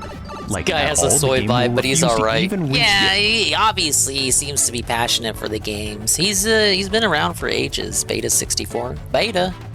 explanation screen, so there's also nothing for me to really show you except for this unused line of text for the controls and these lines in Japanese for Toad's advice. That's one reason to believe it was an early scrap minigame, but another would be the fact that there are 5 lines of text in Toad's advice, but in the final game there's only enough room for 4 lines, which means it was designed in a way that does not fit with the final explanation screen. And Makes speaking of those sense. lines, here's my translation for it. As I said though, there's no minigame to show here, so let's move on to at least one that has an explanation screen to view. Now, unfortunately, it does have a giant line of text covering the screen stating that this minigame is under development. And boy is it. I don't know what's up with their printer, but apparently It's the been preview under image has been development for printing ages. over 25 years. So we're not even going to be able to see a screenshot of this minigame, especially since pressing start just takes us to Bumper Ball Maze 1, which, in case you're curious, is not what this minigame was originally supposed to be. No, originally it was supposed to launch a minigame called Tour de Mario, which was a scrapped cycling minigame where you just mash the A button to win. It's weird that they translated the advice even though this minigame didn't exist in the final version. One of my favorite types of minigames. But our Like next GPM. game, GPM, doesn't that look one like of you my right there? favorite types of minigames. There's a GPM right there. But our next game, we can actually see. No more text obscuring anything. It's GPM mashing. Mash! Fully printed, here is all or nothing. It looks very similar to Chance Time, but is way less complex. It's a simple game of luck, quite literally all or nothing. As Toad puts Yeah, it, GPM at the it's end of the just 24-hour luck stream. whether you get the Mario mark or the Bowser mark, so trust to luck and just hit the block. But of course, there is no minigame to actually play, it does not exist. Pressing start just sends you to the final version of Chance Time instead. Alright, that's enough imagining what these minigames could look like. My brain is done thinking. I'm ready to actually play one. What amazing, spectacular experience are we gonna have? It's the Mario universe. Anything is possible. Alright, here we go. Mario's walking into prison. That's a good start. This is gonna be good. This is just a same game. Match the colored tiles. Very nice. I think my mom has this game on her iPad. This is called Same Game, and even though there's no explanation screen, it's pretty obvious what you have to do here. Ground pound on the blocks that have the same color to remove them, and if you remove all the blocks, you get the treasure chest, which is loaded with coins. But if you can't clear all of them, you'll just have to settle with one of the doors that only has one single coin. This game is completely functional, but the same can't be said for our last unused minigame, which is playable. Yeah, so they probably translated it. If they were translating alongside with them developing the game to get the game out quicker in all territories, they probably translated that before the Japanese side finished with that minigame. And by finished, I mean come to the conclusion that they weren't going to include that minigame in the final version. So they probably translated that with the idea that it would make it into the final game, and then in the end, it didn't. But is a little rough around the edges. It's called Yoshi's Tongue Meeting, and I can promise you that whatever. Oh my god. This minigame exists in the final code. This one's probably the most interesting minigame that they cut out. Popped in your head is not what this minigame is actually about. It starts with your character riding a Yoshi. Or if you're playing as Yoshi, you're just you. Each Yoshi has a baby wiggler on its tongue, and it's your job to press the A button at just the right moment to allow the baby to reach his mother across the river. And you better press that button correctly, because if you're too early, they won't reach each other and both will burst into tears. But if you're too late, you will slam the baby directly into their mother's skull, and they will fly off screen, causing the baby to burst into tears. And it's even got some debug text here to really drive the point home that you made a big mistake. And I just want to say also, the audio here is spectacular. Now, those text descriptors aren't the only form of unused text in Mario Party. There is some in the game that show off some pretty... I would have enjoyed that minigame, but it seems like a case of the timing being awkward. They couldn't get it working right. Cool stuff. Early scrapped functionality. For instance, did you know that there was originally a limit to the amount of stars you could collect in a single game? Whoa, now, this could have technically been a different mode limit. and not the way the main game was meant to be played, but either way, there was a planned option to allow you to limit how many stars appeared on a map in total, based on these two lines of text. Presumably, once you collected that last star, the game was over. So maybe there was like an option to have an unlimited number of turns and a limited number of stars, but that's just speculation. What's not speculation is that Chance Time would have originally had the ability to swap two players' locations, which is something that's not possible in the final game, since Chance Time... Oh, they should have kept that. Well, no, now that I think about it, the warp block does the same thing, so it just would have been a waste of an option. Could only affect coins and stars there. But I would say the most interesting scrapped game functionality is the no game situation that can only be activated with a Game Shark code. You know how normally at the end of a turn, depending on what color space the players landed on, a specific type of minigame is played? Like if 3 players landed on a blue space and 1 landed on a red space, it's a 1v3 minigame. Well, with the no game situation forced on, no matter what space you land on, every player's stat card turns yellow, which isn't normal since there aren't any yellow spaces in the game. I mean, you could technically count the star space, but you don't really ever land on that, you kind of just walk past it. But anyway, when the turn ends, the text no game appears on screen, and pressing A causes the next turn to immediately start with no minigame played. And why would you want so that? happen to be on the last what would turn the of the benefit game, be? An unused graphic appears that says game over, and pressing A ends the game. And with that, it's game over for us as well. I wonder what would be the benefit to skip the minigame? Unless to prevent your opponents from getting coins. Like what if you got an opponent 1 space from star space, they got 19 coins, they just need to win 1 minigame in order to get the star but you somehow activate the no game option, they get cucked out of it, then you roll higher than them, then you get to start before they do? I don't know. Probably cut out for a good reason. You know what, actually, I want to show you one more thing. See, I've always loved test rooms in video games. They've been like a fascination of mine. It's got a strange, you're not supposed to be here atmosphere to them. And that's definitely the case in Mario Party. Let's check out a room called @Motion Check. First, to get here, you need to use a Game Shark code to access the debug menu and head on down to option 81. But you know what? Let's do a little sidetrack here. Look at that background. Notice how Donkey Kong's portrait has a giant question mark on it, which is not used in the game. Could it be that his model wasn't finished at this point in development? You know, when the background was made, since...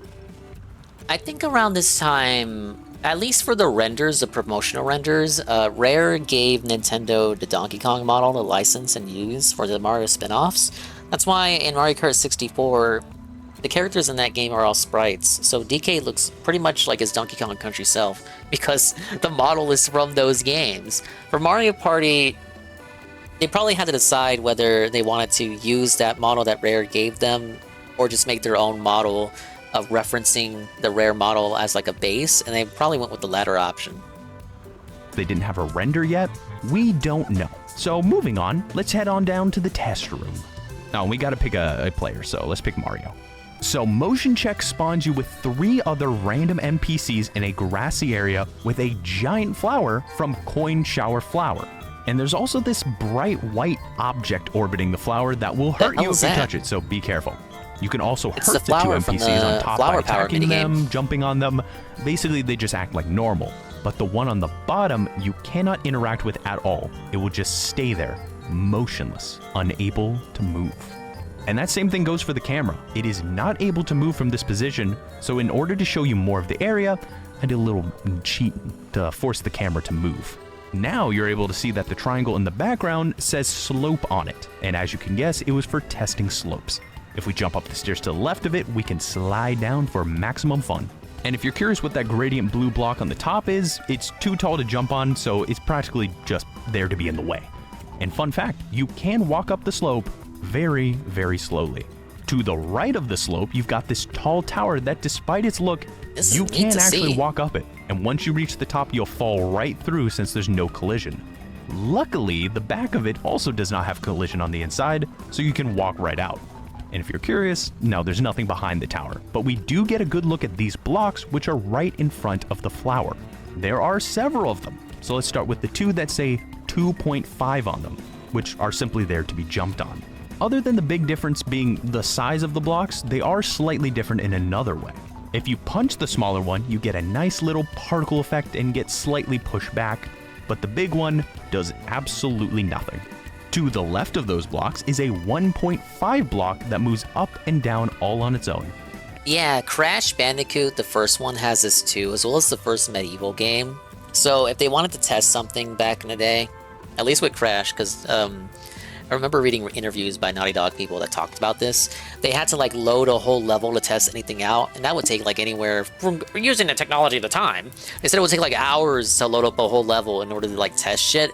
So they would make very tiny, small test rooms to test out new objects, like new obstacles, new hazards, and the test rooms would only take minutes to load versus like the hours if they tried to play something in a new level.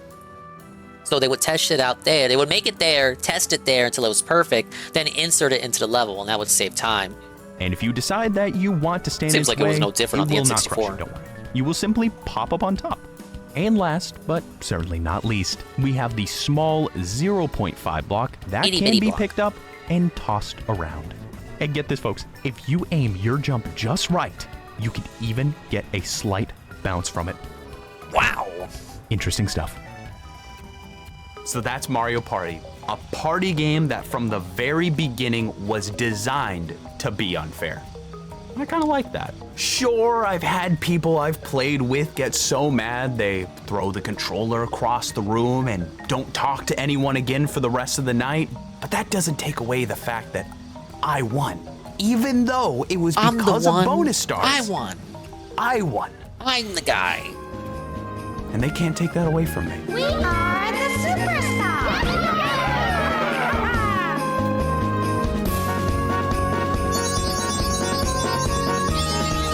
was a nice video.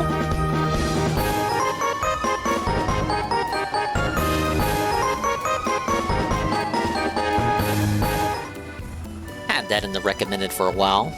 A lot of footage there I had not seen before, like the stuff from the VHS. Some stuff I had seen on the cutting room floor, but not that shit they showed on VHS. That was very interesting. Okay. It's a family raid. No mercy. Thank you. And 1337 for the raid. Just in time for the massive story progress. Big ups, I hope you had a fun stream playing Kirby. Kirby's extra epic yarn, as opposed to just his regular yarn. It's extra epic yarn. It was one of the, I think that was the very last first party 3DS game released by Nintendo. Probably didn't sell very well.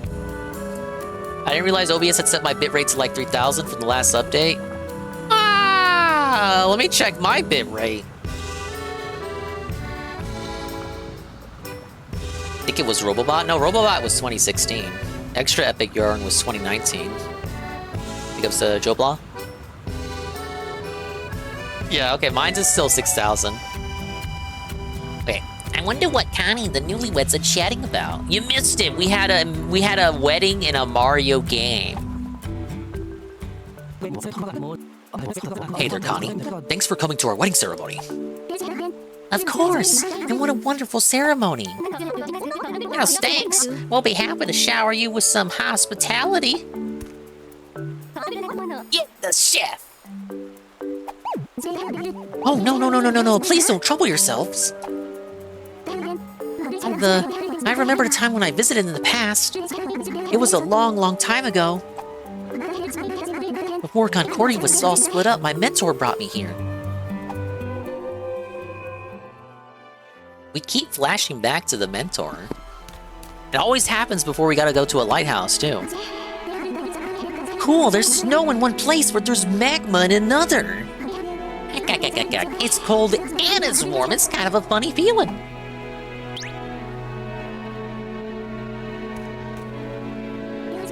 Oh, it's a little chilly. Oh dear, Connie, your hands. Here, put on these mittens. Thank you. Oh, they're so nice and warm. We don't actually see her put on the mittens. I'll big ups on editing. Oh, wow. Well, that's a lovely memory. It stirs up my emotions. Your story reminds me of the day I first met Bernadette. Oh, right. You mean the time I tried to sneak into Heat Freeze unnoticed and nearly died? Chillian happened to be passing by, and he gave me his mittens. It was so sweet. Of course, they didn't fit my fat fucking hands, right? There's no way they would fit you. Okay, I thought he was gonna comment on her size. There's no way they would fit you because they were made for me.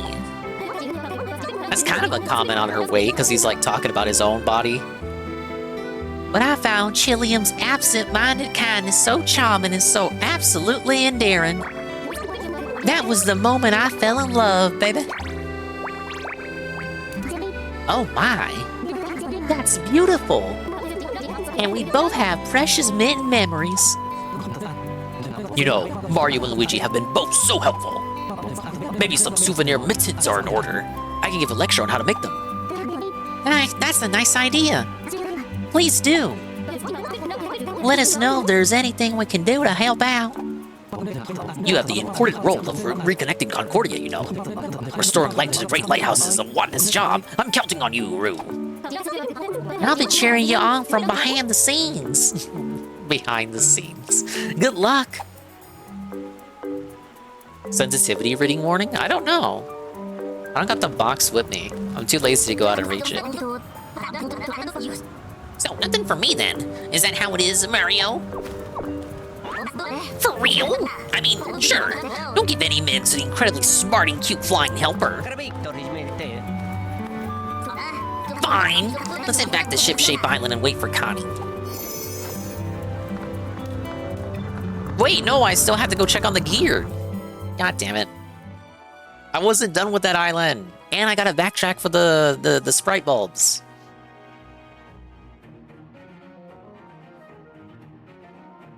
Illumination doesn't care about being sensitive. I actually have to go back there. God dang it. Okay, just 2 islands left to check for accessories. And this one has some sprite bulbs. Only 2. And there's actually a mini island I gotta return to for an extra challenge. But thank you again. And for the raid. Whoa. Amazing.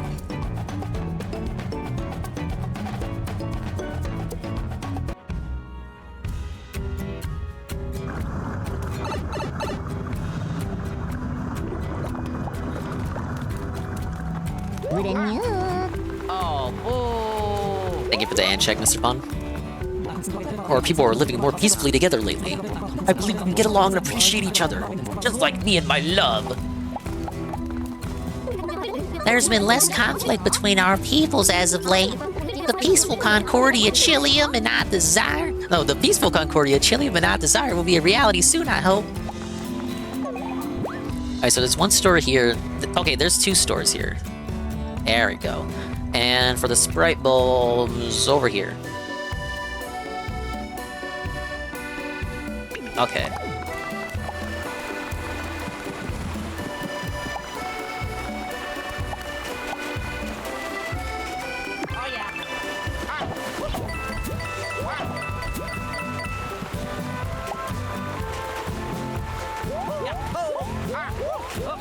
Oh yeah. On this way. Oh, and we got some vents too to use the UFO on. Oh, god damn it, I forgot. Yeah, okay, they're blocked by this. I don't know how to get rid of those. But I do know how to UFO.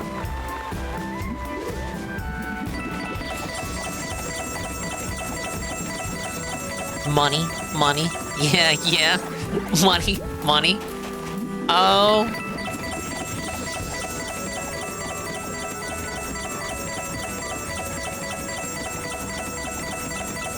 Yeah, that's a lot of coins.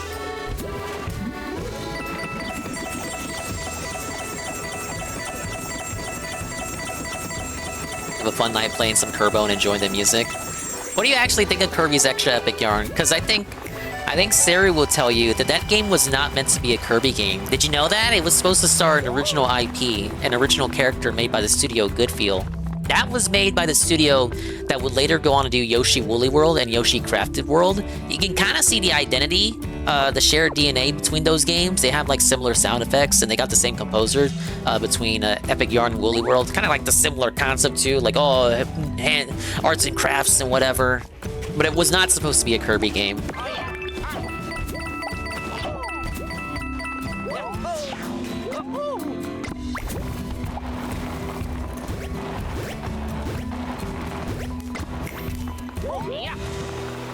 And yeah, developed by Goodfeel, who also made your Bakaru game that you're playing.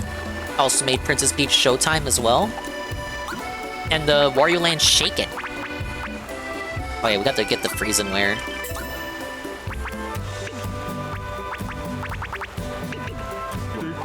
Okay, next shop to check out is the Boylan shop.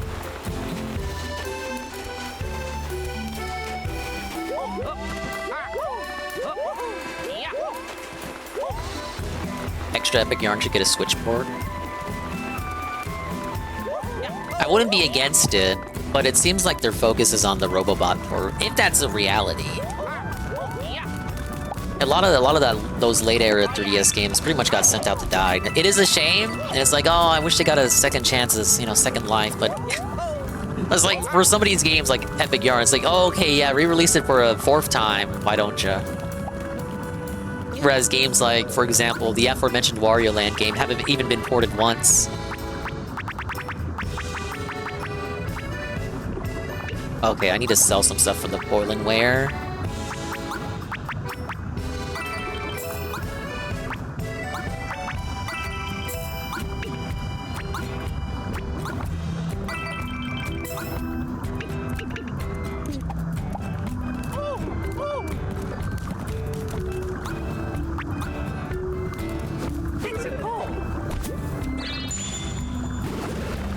How much Kirby music is on the Nintendo Music app? I think it's just Star Allies, isn't it? Okay, so eventually, once I learn a move to melt the ice balls, I gotta come back here for 2 sprite bulbs. But I have all the gear from everywhere now except a lot of coins. This will be the last backtrack.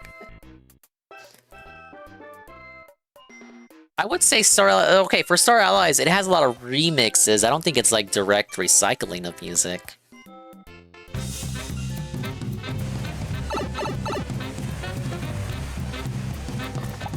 Star Allies was a little underbaked, but I did like it.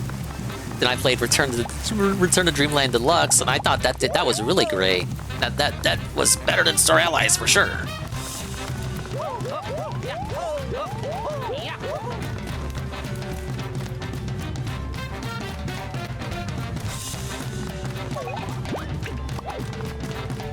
Okay, there's some really expensive ones here. Yeah, a lot of coins boots. Yeah, these 25,000 boost your PAL based on how many coins you have, boost your def based on how many coins you have. Mamma mia. Let's get 1 pair of the lot of coins boots. If we can afford it.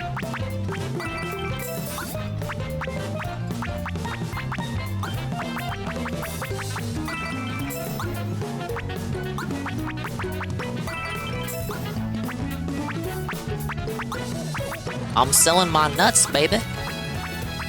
Wow.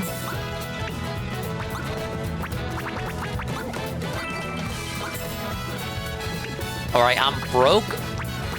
I'm broke as a joke, but I have every gear in the game that I should have up to this point, with the exception of those 2 very expensive items. Okay, we can go to the island. Sorry for stalling.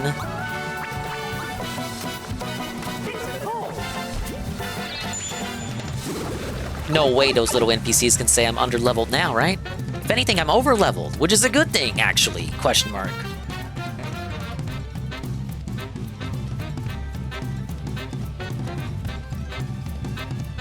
Both remixes and recycled songs and original composition. Well, of course it would have original music. I thought you meant the recycled music was... I thought you were referring to the remixes as recycled music.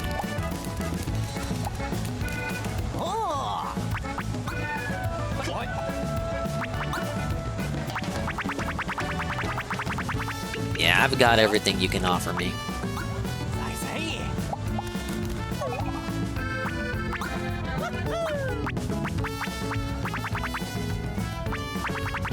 These are the best boots Mario can put on.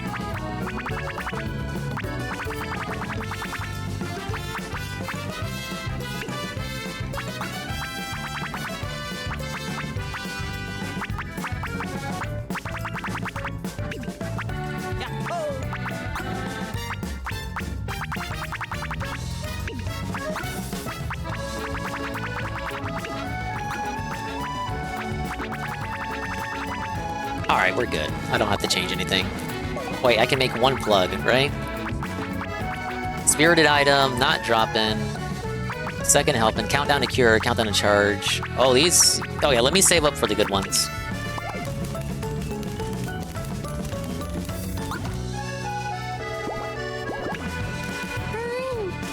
Mario, Luigi, Ree.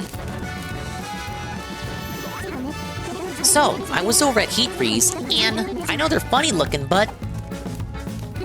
Here, Bernadette and everyone helped me knit these mittens. They're just for you, Mario and Luigi. I hope you like them. Whoa, you got the Connie mittens. It's an actual cool item. Whoa. Say, Connie, old pal, where's my mittens? Huh? Oh, sorry, we ran out of time. Oh, felted. Just kidding, we made one special for you too. Really? Here you go, Snoutlet. Thanks for being a true friend all this time. Oink. I just oinked. Connie, you're gonna make me blush now.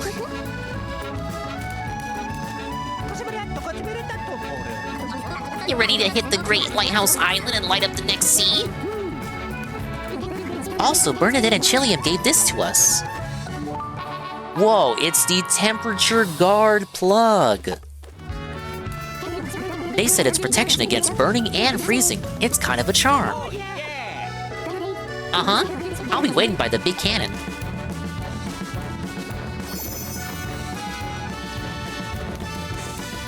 Alright, what is this? Side questing? Alright, we'll do this after we do the lighthouse. Lush green sea foes return to the Great Lighthouse stronger than before. After wrecking up the island, Garumbla is helping rebuild it, but is he actually qualified to help? Well, the continuation of the Garumbla saga.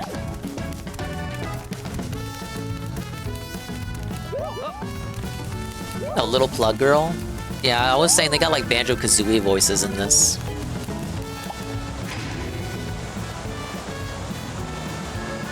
Right there.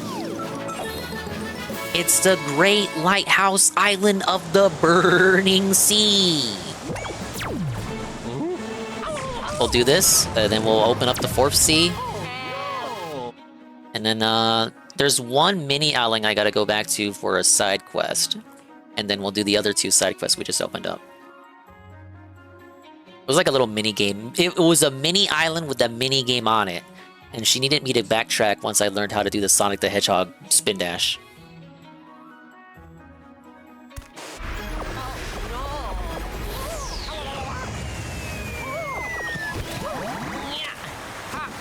Luigi with the save. Ah, yes!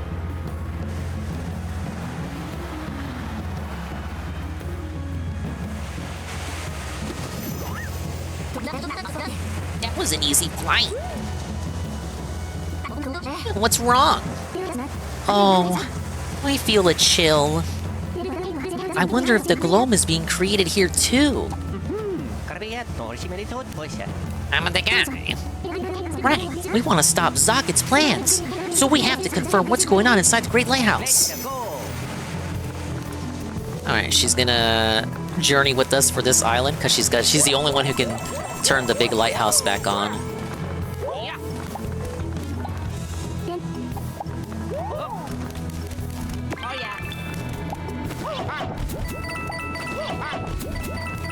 I can't hammer this, can I? Nope.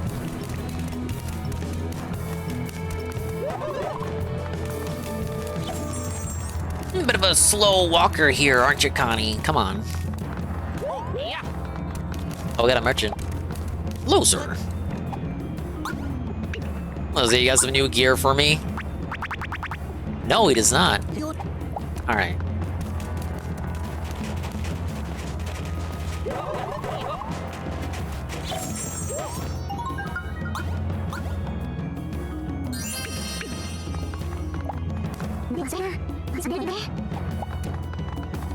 Alright, let's see. Let's go in.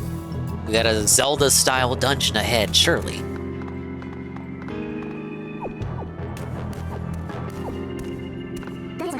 There's something odd about how easy it was to get here. Yeah, the second Great Lighthouse had that giant wall encased around it. It'd be nice if we could just reach the top level without incident, but... intruders! Seize them! Oh, that's a lot of them. Don't go getting any ideas. If you care about what happens next, you'll all just snip it. We're taking you to the basement. Come with us, nice and quiet.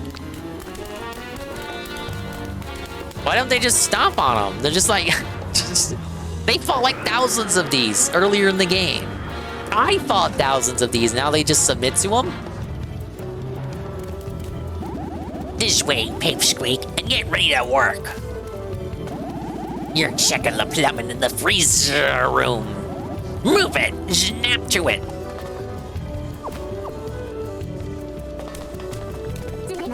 Mario! Luigi! Please be safe! This way, you. No funny business. It's kind of a reference to the first game. In the first game, you also do a bit of plumbing. which the Mario Brothers never get to do despite being plumbers. Mamma mia. Listen up. There's no point trying to escape, so get used to it and get to work. There will be 0 escape attempts. 0. Zoinks, they pounced from out of nowhere. I hope Connie's okay. Yeah, let's go find her quick. First, we gotta get out of here.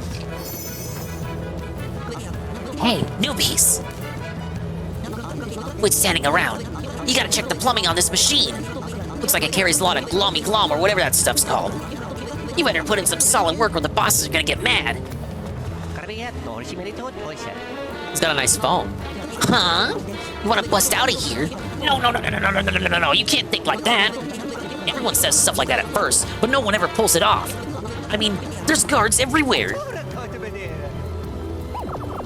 Even if you did get out, what if they found you? You'd be in a lot of hot water, that's for sure. So get that into your head and start checking that plumbing. Want to know what that barrel's used for? Nothing as far as I know. No one told me anything about it.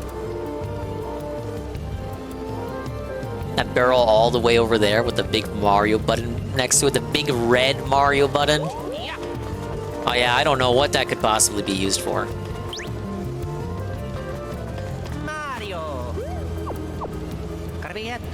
A Mario game where you did actual plumbing? It would be some motion control bullshit.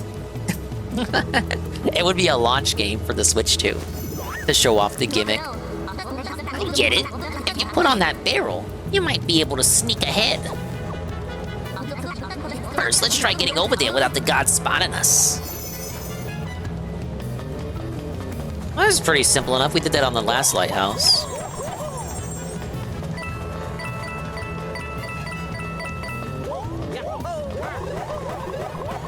Oh, a Boo Biscuit. I haven't used those yet. They're really just for helping you understand enemy attack patterns. Oh, stealth segment. Wah!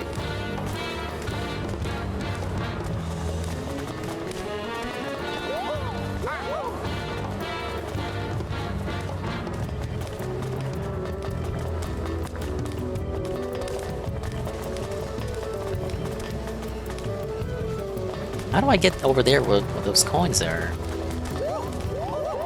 This is not the way.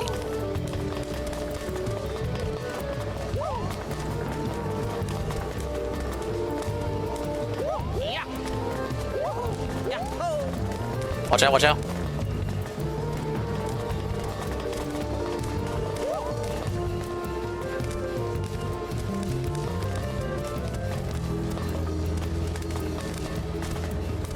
When this guy turns around right here.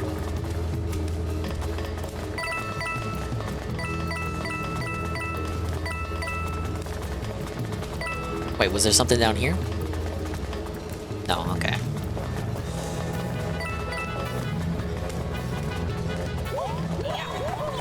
Big old fat 50 coin. Okay, there's the barrel.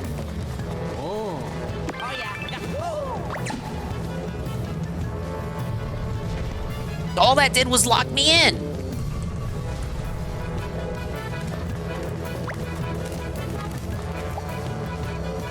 Now see, patrol tips.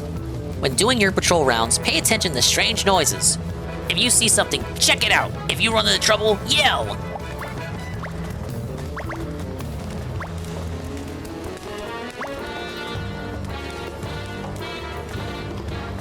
Oh yeah, Luigi. Wait, no. Hold up. Chill out. Luigi, you gotta distract this person.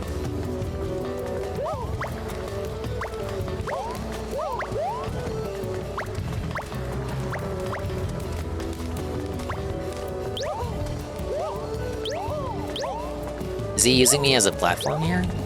Why does he just go over here? Oh, okay, I get it. No, never mind. I'm overthinking it. Just jump. The AI better not fuck that up.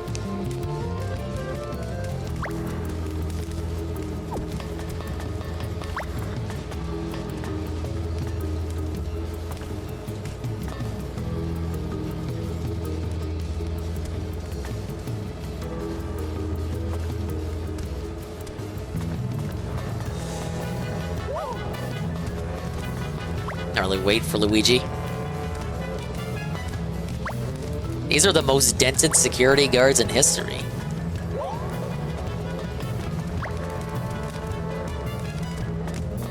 Oh! I tried to juke him. Don't send me all the way back. Ah, I was sent all the way back.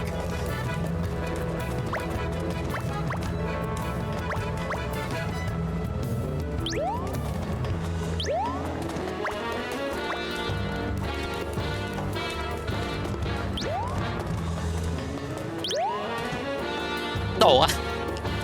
Wait, no. Okay. No, wait. No. Ah! I fucked that up.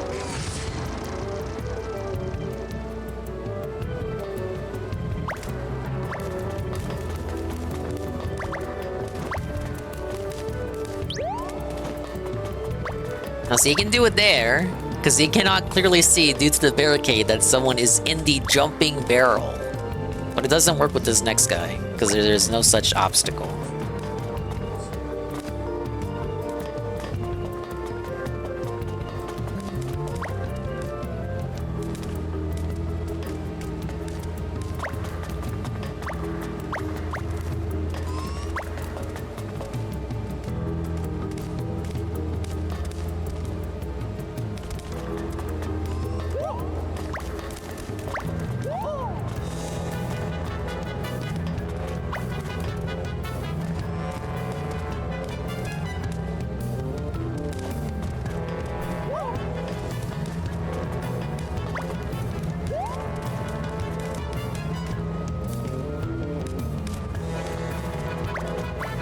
Alright, we're golden.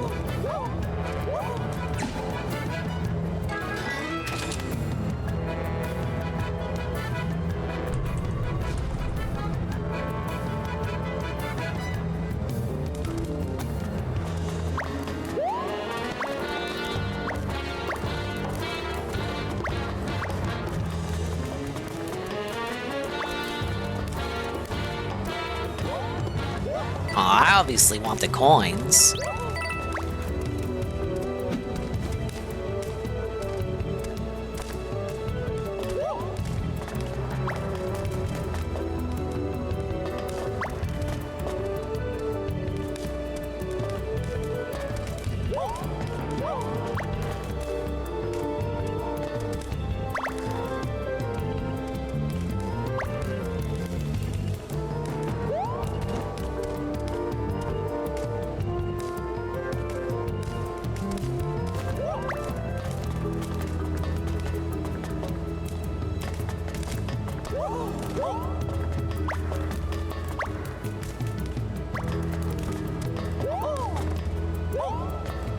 I'm glad I don't have to do the sneaking as Luigi.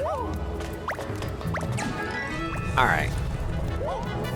He kind of just teleported over here once he went off screen. That's whatever. Whoa, is this where I learned that new, cool, fancy ability? This ice is seriously in the way. So a little while ago, magma flowed out from underground. So I was able to go along this path. Who decided to block it? Can you believe this? My partner's all frosted up. Now I have to pick up all the slack. It's so totally unfair. Did you know about the B2 floor below?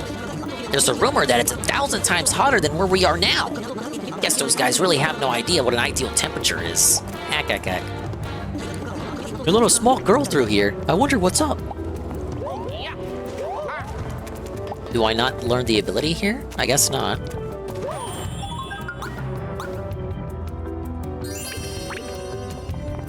Surely at some point I'll learn how to destroy those. Oh no! Whatever that was.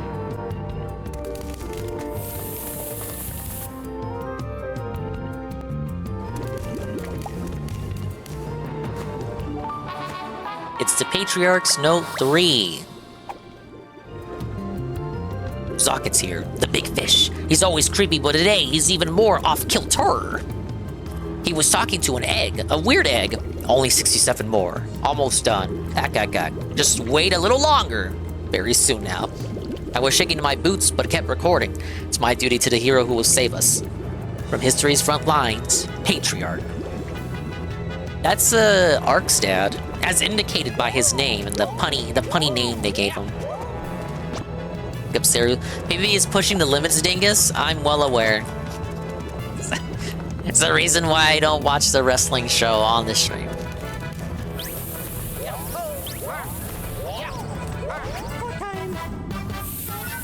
Nice to know you're enjoying it, though. Ba-dum-bum-bum-bum.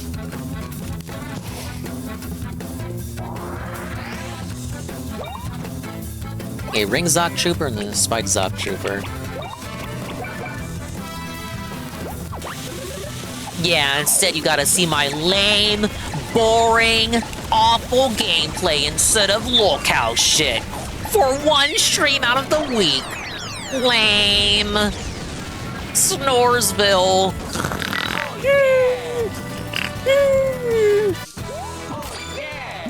Aw, dingus, I'm falling asleep over here. Hey, speaking of which, break up.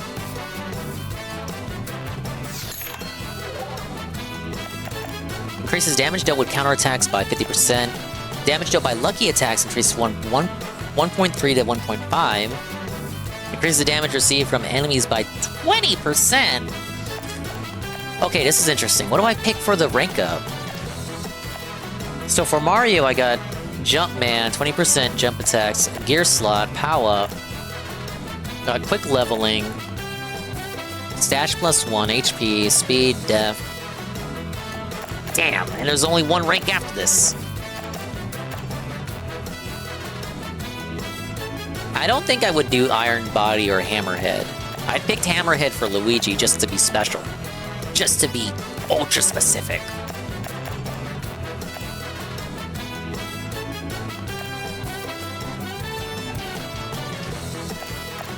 I'm feeling, honestly, counter, big lucky, or quick leveling.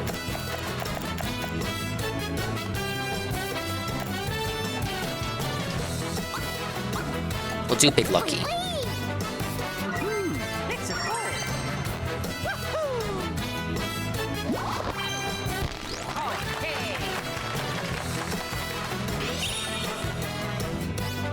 And I gotta check what I picked for Luigi here. So he gets the same options. Now Luigi gave him stash and gear, but I also gave him Hammerhead. Yeah, I gave Mario power up and then Luigi stash up. I think for Luigi, we would actually do...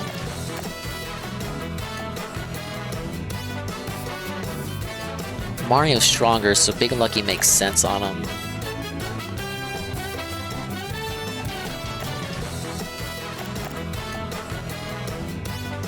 I think I'll give Luigi Counterword.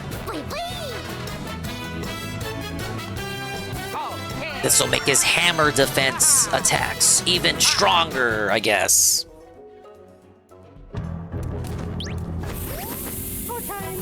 It's interesting to see Phil squirm at topics like the bank leaks, his wife's size, and Diapergate.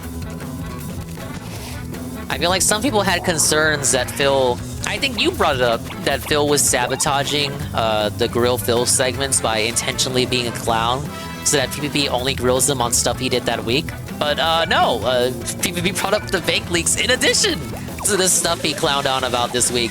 Debunked!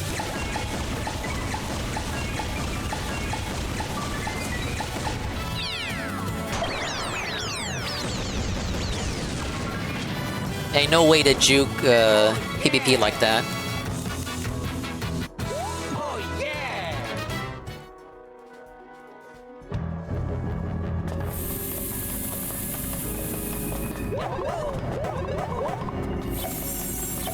For me, when it comes to content revolving around smart guys, I prefer the before and after on their own show, on Kino. Because the before and after, in my opinion, tells a stronger story than the show itself.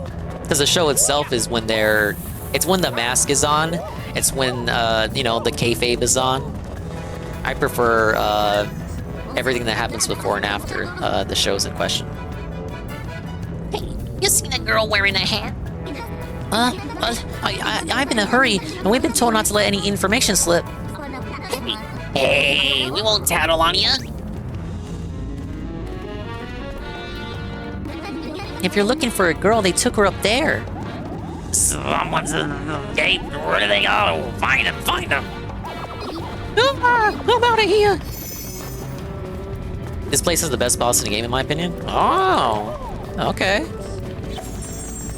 That kind of makes me worried about the rest of the game, though. Triple P, that's what I call him. Triple P must be reading the Phil thread. They were just talking about grilling him on the leaks earlier this week. The Kino audience knows that he reads the Kino Casino thread because they'll often reference posts there on the show live. So by that same token, it's understandable that he would also read Phil's forum because it's just a click away. Learn socket works is pretty hard too. And I've done improvement of the glow. We're finally done.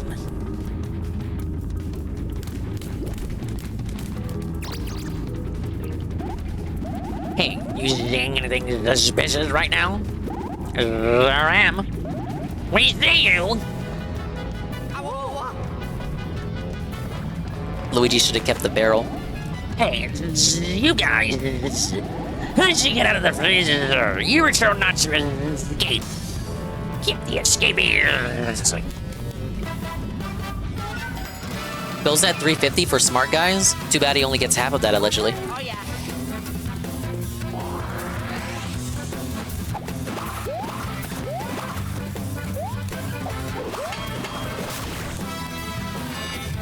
He should have big dogged PvP and canceled the wrestling show.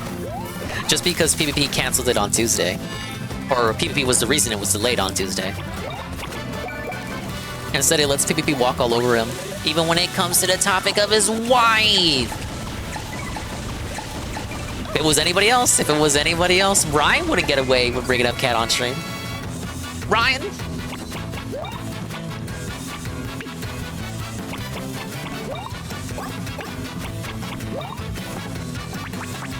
Alright, one more charge.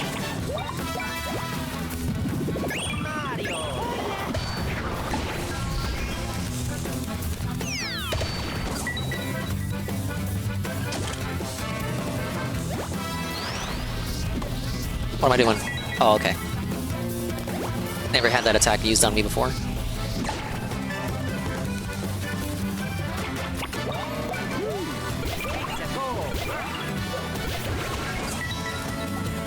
Boper just wants the Kino whale money, obviously. Okay, so if you're watching in another tab, would you say the show Smart Guys, the Smart Guys program, would you say it's superior on the night stream? It's more successful for him money-wise on a night stream? Or should they have just kept doing it on the day stream? What's the consensus here, chat? Oh, they were easy. Snoutlet, Mario, Luigi. I'm glad you're safe. Same here. Now, come this way. Please don't talk to me. I just want to be alone. Please just let me be. The Gloam got so many people. And it almost got me too. We gotta do something. You want to know if I heard anything? Now that you mention it, I did hear that something in this room makes the elevator work. Yeah, I wonder what. It can't possibly be the block with the giant exclamation point on it, right? Move it to night streams to lessen the grill fill streams. Yeah, if it's on the night stream, then it has to be an hour shorter. Thus, it would objectively shorten the grill fill segments. It's awful either way. Fair assessment. My big sis is really busy right now. If I try talking to her, she gets mad. Strange creatures have been lumped together and shut away. They look miserable. About as miserable as I am now. Aw, I've been looking after my friend, but now I'm feeling kind of gloomy. Oof, pipe's blocked again. This liquid, man, it's gloopier than stickum oil. It clogs up in no time at all. What do we even need such a huge volume of goo for anyway? The work we're doing is pretty simple. By using Spy Bulb's energy to turn our buddies into whatever they are. What are those guys thinking? They're trying to make everyone depressed, that's what. I want to be alone. You're in the way. That face reflected in the glass. Is that me? No, I made eye contact. Look away, look away! When I throw trash into that big hole there, I see something shining out the bottom. What if it's a ghost? I'm so scared. I think I need a quick break. Thanks for getting rid of those guys before. That light they were hitting people with was making them go all loopy. The thought that I might be next had me shivering in fear. No one's really showing much enthusiasm for the moody lighting. It's hard to get people fired up for anything. Maybe I could offer some dance lessons? That huge shiny thing nearby. It glimmers, and it scatters my thoughts. I wish it would just go away. I just want to be alone. Don't talk to me, please.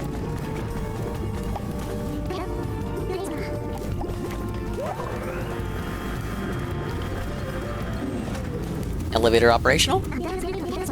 Did you hear a far-off sound? Maybe the elevator is working again. I'll go ahead and take a look. Hello, UNF.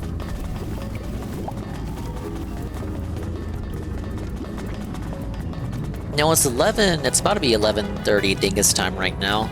Maybe they do go overtime on Smart Guys, so that the show isn't any shorter than if it was on a day stream.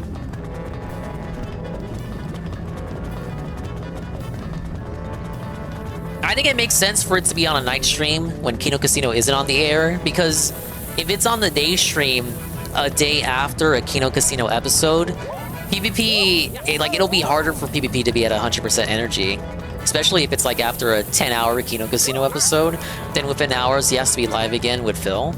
It's better to be on a night stream on evenings that Kino Casino doesn't go live. That's just my opinion, though. You can't go to the top floor, but it looks like it can descend. Ah, yes, the journey continues.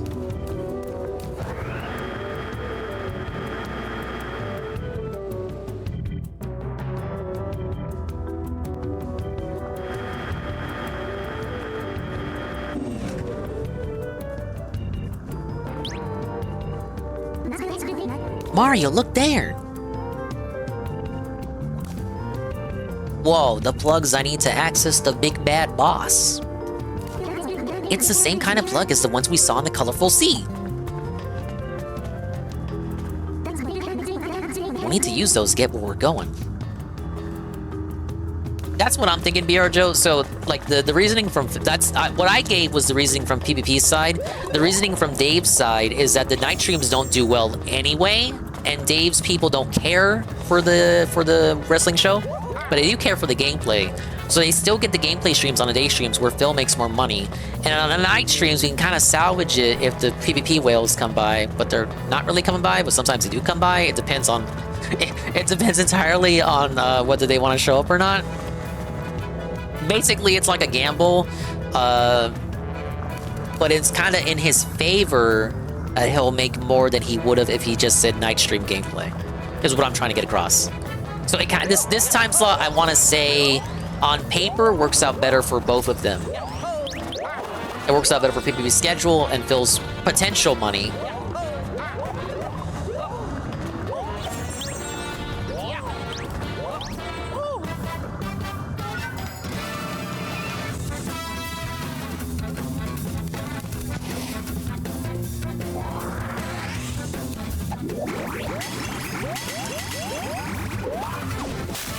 Oh, they work together right with that attack. That's new. That's the power of teamwork, baby.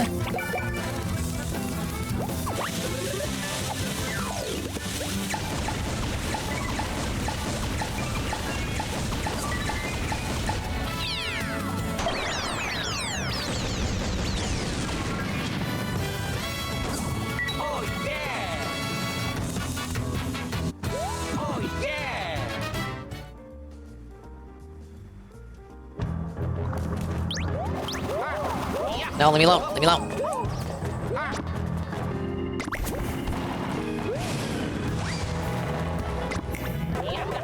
Oh, it's a one-up mushroom.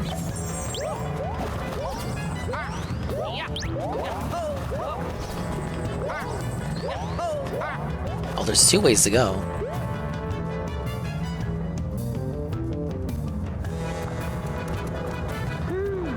It's a blue block.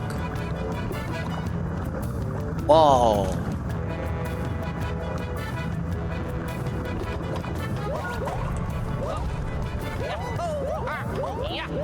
Not anything they can do right now, though, is there?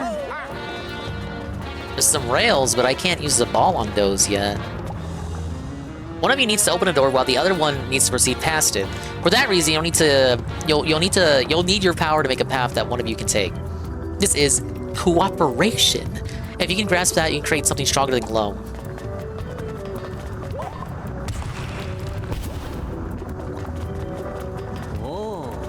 Whoa, it's one of those puzzle things.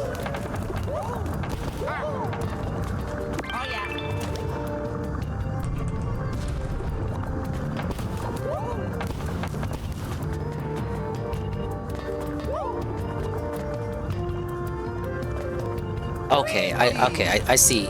I get it. It's not about using the brother's ball here.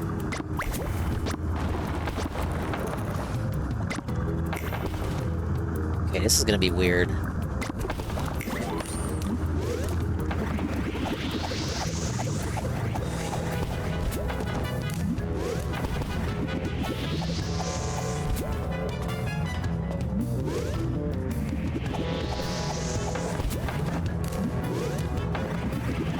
Make this more traversable for the both of them.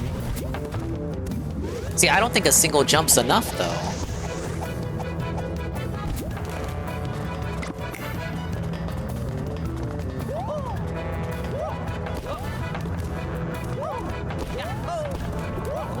So I send Luigi here this time.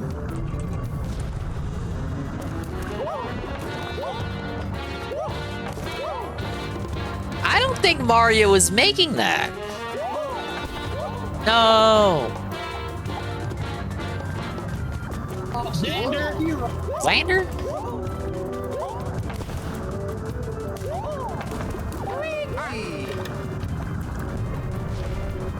It's a mystery, you guys. Alright, we'll backtrack back to it. Let's go. Maybe I can't do it right now.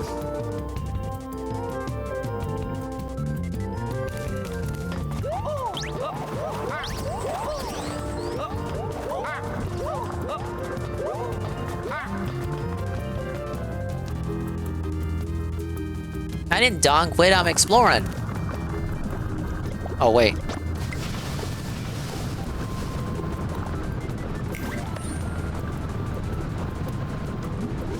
Can't make this without platforms, right? Okay, yeah, just wide enough.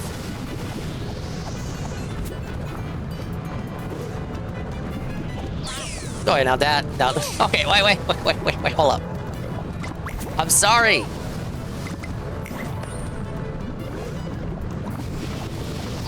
Wah! This is jukeable.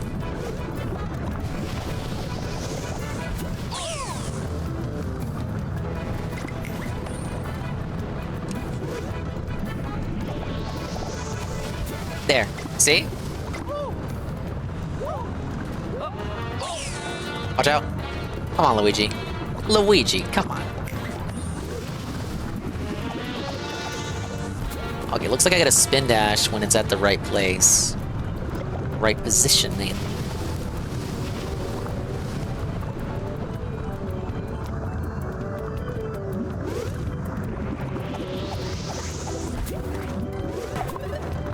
Whoa, it's a silver medallion. I can sell that for easy money. Not that easy money.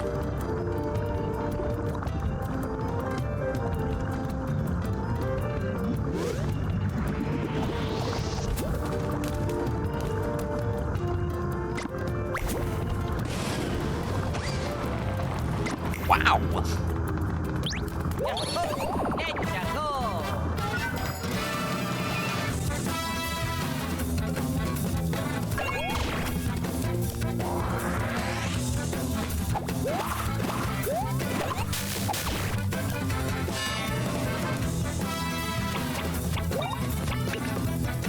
Oh, I should have, damn it. Should have used syrups off out of battle. It's fine.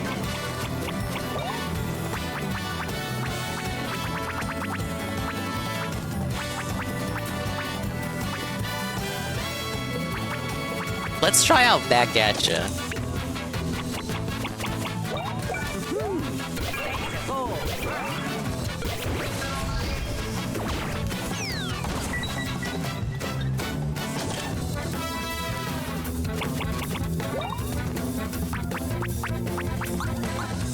With a fiery attack. Oh yeah.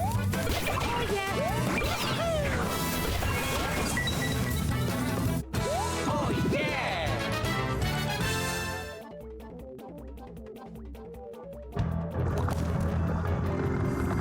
Yeah.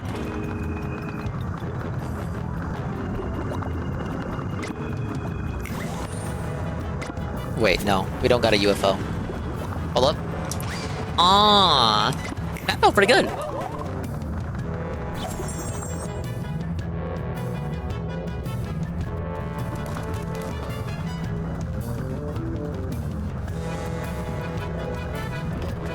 Okay, we got the first one. The first of many plugs we will be plugging up. Hey, Seal. Alright, place it there, Luigi.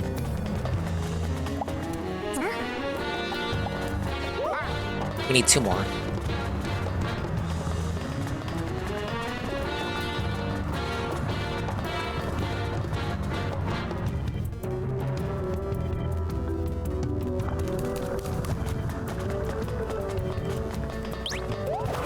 Missing the incredibly, not incredibly massive HIV-inducing smart guys? Yeah, it ain't an accident.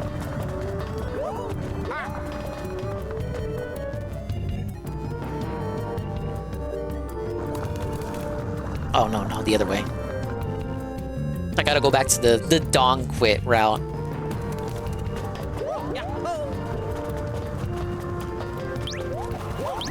Ah! Damn it.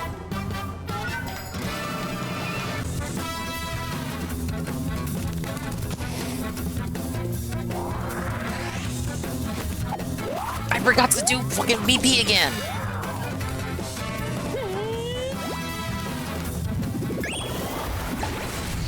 Oh, okay. Alright, I can get behind it. That's a free attack if I get hit.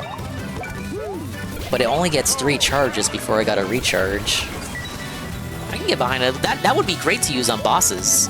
Which, why am I wasting it on enemies? Let's, well, let's hold that, actually.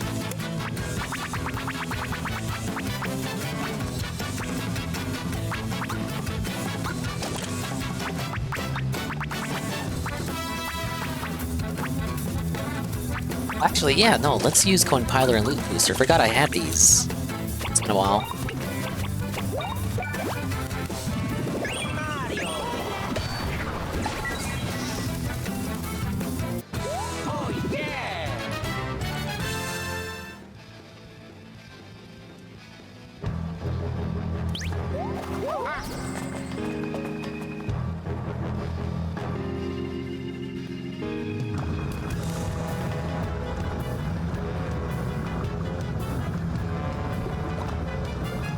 Okay, back to this puzzle. I wasn't big-brained enough for this puzzle.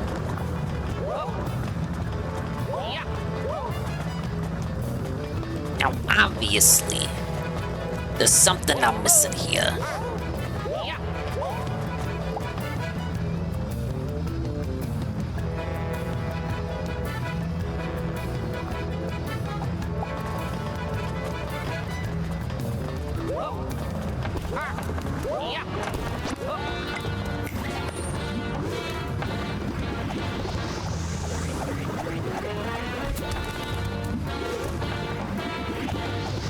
Like, we can make it with only 2.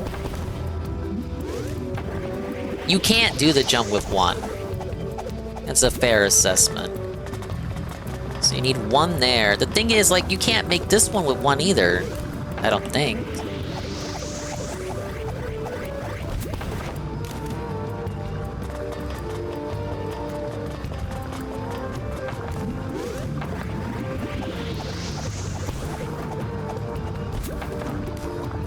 now I send Luigi over there.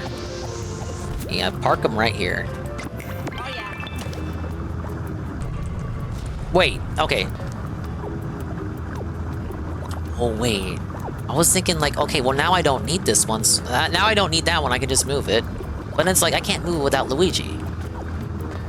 Like, I don't even need this one here now, but I can't move it without moving Luigi off the button. Wait, never mind. Never mind, moot point. I overthought it! Yes! It really was too big brain for stupid-ass dingus. Never mind.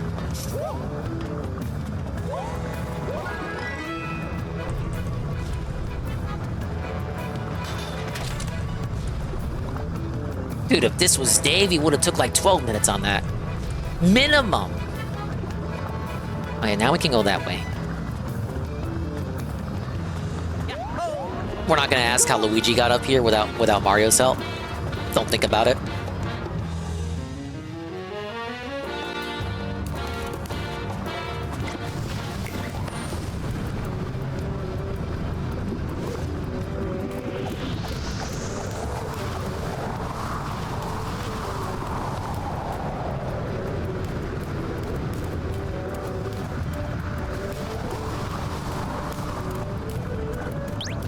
Okay, that's the next one right there. Huh? Leave me alone.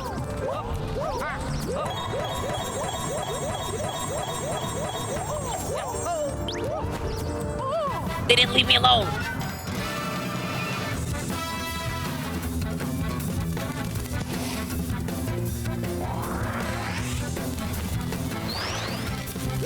What are they doing? That's a new attack. New attack. Okay.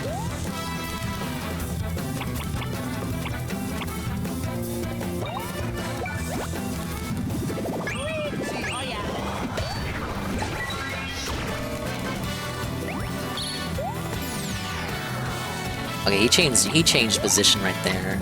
Let's do a Zapparator.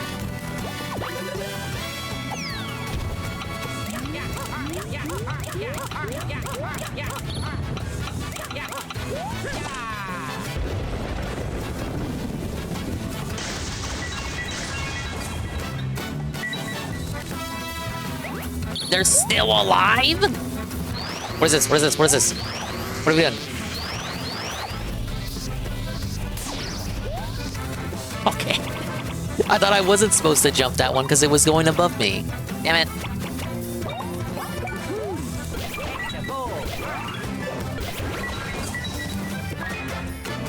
Dong side dingus a dong cow. You just stood there and let it hit you.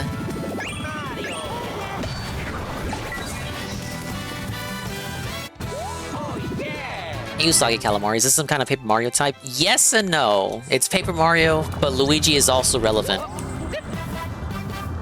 These are the Mario RPGs that were on Nintendo's handhelds. GBA, DS, well, Paper Mario was on consoles. Except for that 3DS one that no one liked. And now it's back after being dead for years on the Switch. No, for real, the dev that made the old games went out of business, so people didn't know if this series was even going to be alive still. But they found a new developer. This one was by the developers that did Octopath Traveler.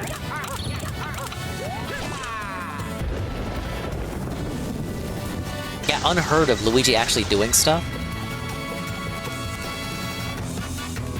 But I like both Paper Mario and Mario Luigi.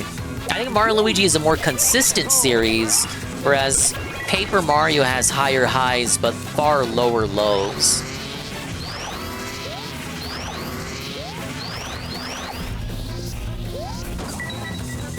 Oh, okay. That's how you juke that.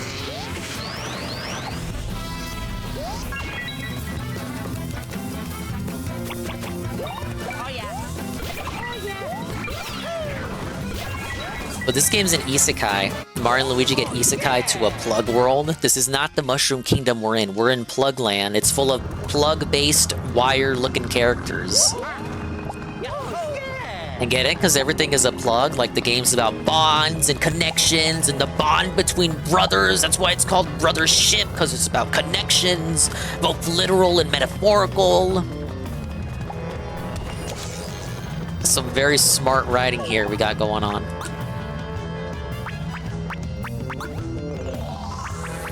We'll go ahead and do some... I gotta heal BP for sure. It's very fun, obviously. Highly recommend if you got a Switch and you like RPGs. I'm like, what are you waiting for? Written invitation?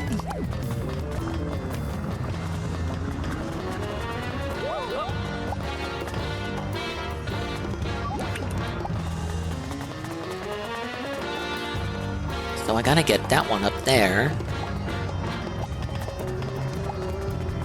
Was there another route that I didn't take?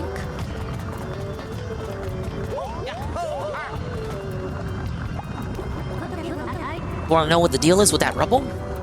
Yeah. We worked real hard moving to keep the magma from spouting up. Being one floor is hard to cool down, so we were told to do something about it. You're not going to break it, are you? Well... maybe.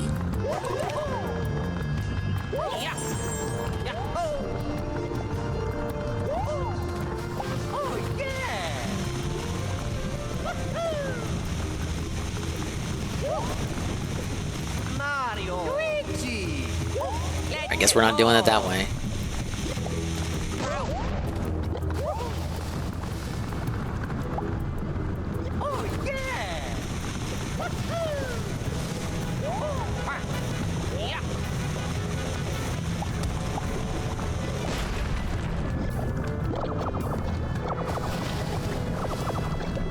Now that's gonna melt some shit, and then I'll proceed with that, right? Yeah, it melts all the ice balls. There we go.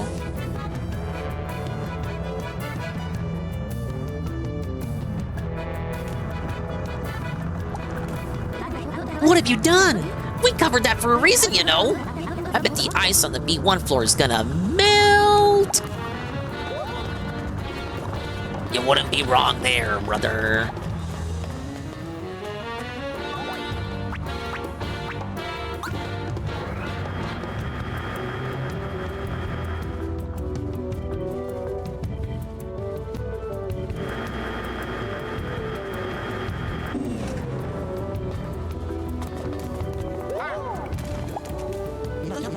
Then I get to chill all the time with everything all iced up. I guess it's like they say, just because life's as cold as potato gelato doesn't mean it's as sweet.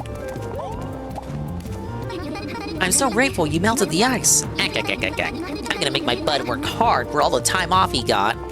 He didn't get any time off, he was frozen today.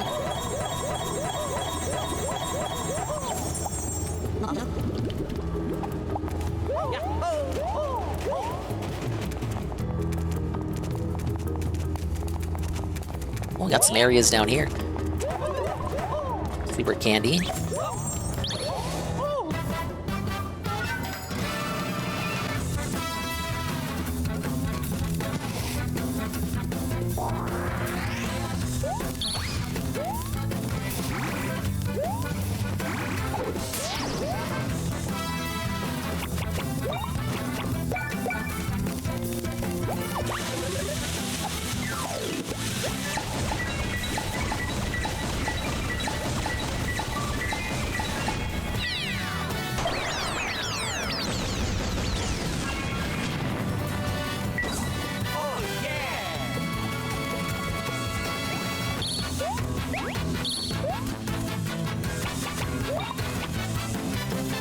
I can't use jump helmet when they got the spears up. Trying to grind for the challenge.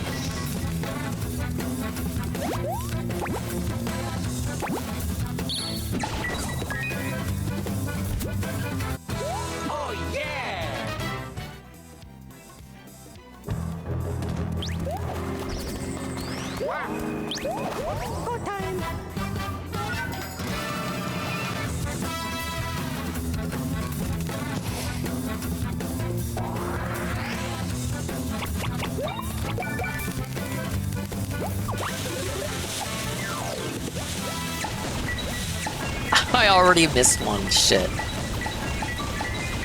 I even missed a big one!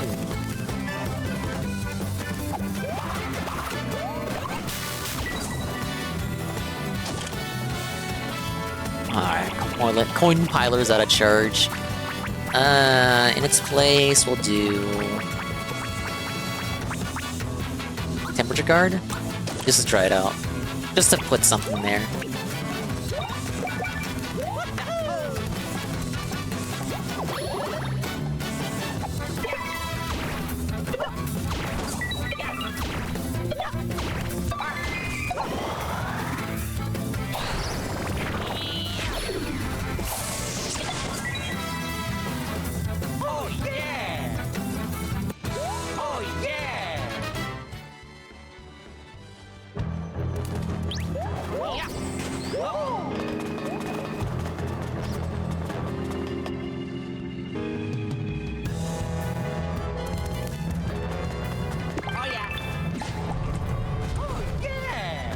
Alright, we got all 3 plugs.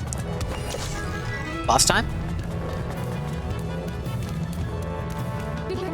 It opened! Mario and Luigi, I knew you could do it! I hope we get to the top floor without any trouble.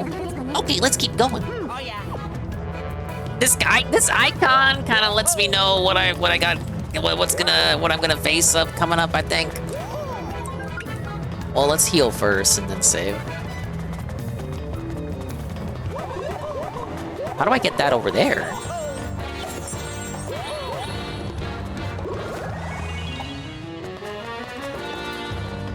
Oh, let's summon the pipe as well.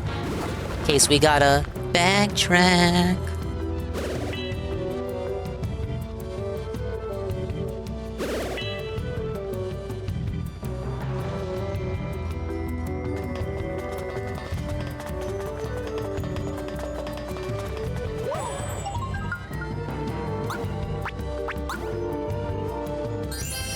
Now, since I figure we have the boss coming up, let me quickly get a refill so that I'm nice and hydrated for the encounter that awaits us. It's a quick BRB.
Whoa, what's up with the lady's skeletal structure here? You alright, Bish? Bish? Got another brisk iced tea here, and a sweet, tasty, tangy honey bun. It's kind of small. It's not the big ones, but it's good for what I need it for, which is a quick midnight snack. Okay, we're ready to continue.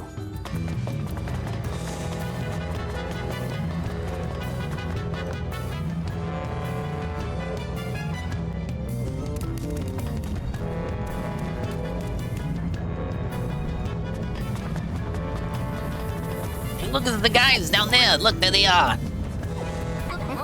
That's Zucket and the others. I wonder what they're talking about. Oh, that's Connie. I wonder what they're talking about. Let's try sneaking closer. I gave the character the wrong voice. Ah! It's over, Dingus Bros. I see your failures continue.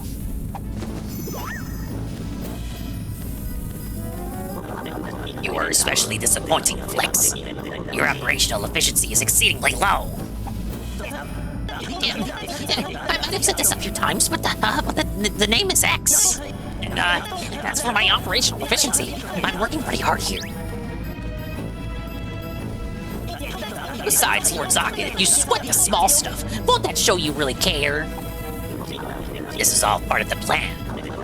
My aim will be achieved in 29 days, 13 hours, 32 minutes, an efficiency of 88.3%. Those sure are details. Yeah, that's information. No, I'm good. He's no Cackletta or Fawful. Yeah, I get the gimmick, but the joke with the name, getting his name wrong, that did get old pretty quickly for me. I get it. I'll work harder. And it's X, not Specs. Correct. What now? My time efficiency is now 88.297%. I observed the 0.003% loss during my conversation with you. Too much detail, nobody cares. Look, Master Zocket. It's these Mario and Luigi guys. They keep getting in the way. It's plain. What? He's met Mario and Luigi already. Is this guy schizo or what? The mustaches, the red and green mustaches. Ah, yes, the mustaches. I remember the mustaches. You track tiny little numbers, but you can't remember names? The plan is proceeding as foreseen. Lone will fill the world. I will control everything with utter loneliness. We ain't letting that happen. Expansion team. Yes, sir. It's extension core, by the way. I leave this to you again, so you can fail me again. It's my turn. What do you show off? You sure you got this? I'm sure. I got something to prove. I'm gonna show everyone I make the extension core's livest wire. Livest? Yeah, go on. Handle your business. I thought we were gonna fight like a heat ice monster. Tell us, Zocket, what's his goal with the glow? I'm happy to tell you. He's not just keeping Concordia all scattered. He's gonna end everything. It's pretty cool, right? When he's done, everybody in Concordia is gonna be gone. Why would Zocket want that? And everything gone? Why? What the hell, man? I'm not really clear on the details. I just know they're not gonna be around. And just so you know, you ain't gonna be around first.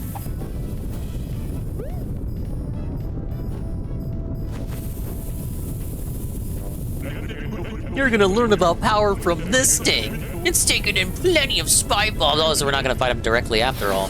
Pipe gunk? Dude, that was a fake out. I thought we were gonna fight him. Ah! Pick up iced coffee. What? What are we doing? What are you? What the? What am I doing?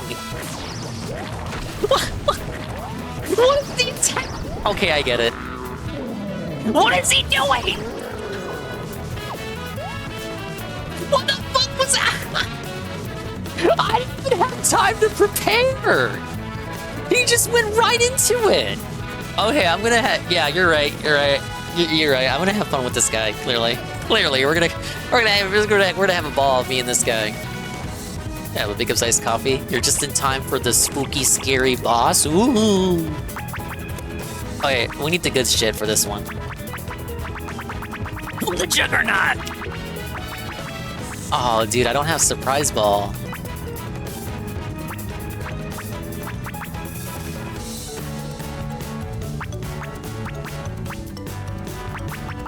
Oh, so Deluxe Auto is just all of these? We'll do the back at ya. Damage shield, because I don't know what he's doing.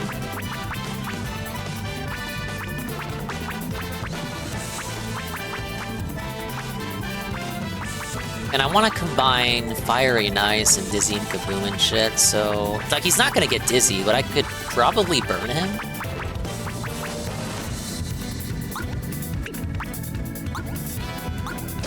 Performance bonus. That's how we'll start it off with that.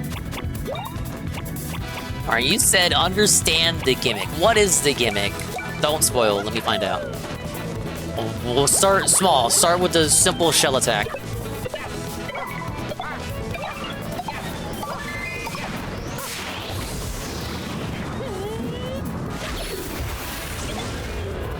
Oh, that's pretty good.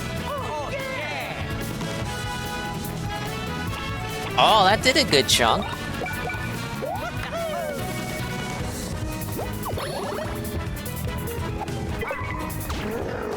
No, fuck.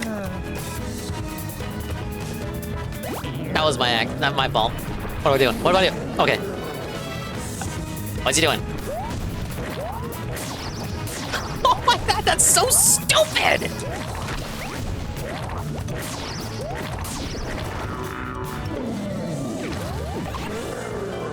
That is so ridiculous! Give me it back at you. Oh my god! They both get to do it! I'll get the hang of it, I'll get the hang of it.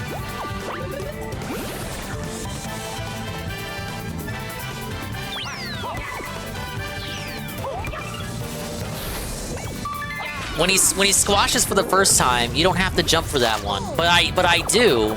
And then there's a little delay before you can jump again. And then that's why I get hit by the second squash, which you do have to jump over. Hold up, you're not fighting like this. You don't make the rules here, we do. Now take a look around. This place is chopped up into 3 areas. This here's the normal area. Then you got your magma area there. Then there's the ice area. So me, I can just switch between all of them with this remote control. But you're wondering what happens when I switch, huh? Well, let me show ya. Oh, that changes his element, right? He's a magma guy now. Wow. Check it out. Pipe gun powers up when we switch to magma or ice. Cool, right? Or hot. Ha! Just a little joke. Now bring it, pipe gun. He's basically a Magmad and Ice Sad who can change elements at once, at will. Rick him up with your hot and cold running power. Yeah, he turned into Slugma. Big ups Almighty _ Tevin the guy.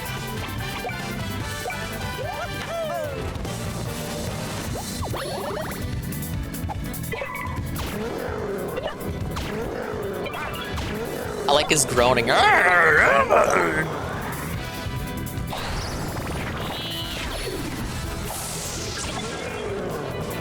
Probably can't jump on him now that he's on fire. So, I'll stick to attacking him from afar. Oh, the hot wind heals him. It's a load of hot air you got there, bud. Oh no!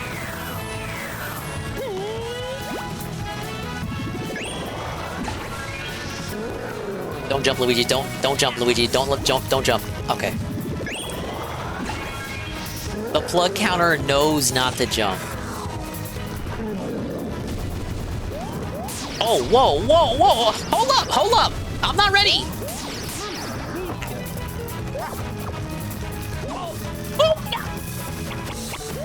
I wasn't ready for that attack!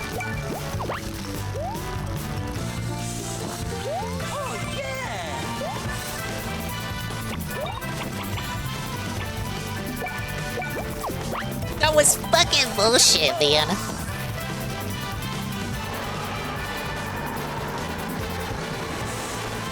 I didn't die. New attack. What is he doing?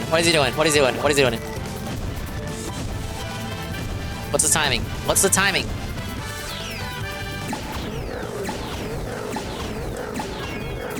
Okay. Why would hitting his own hot rocks back at him hurt him? It should heal him.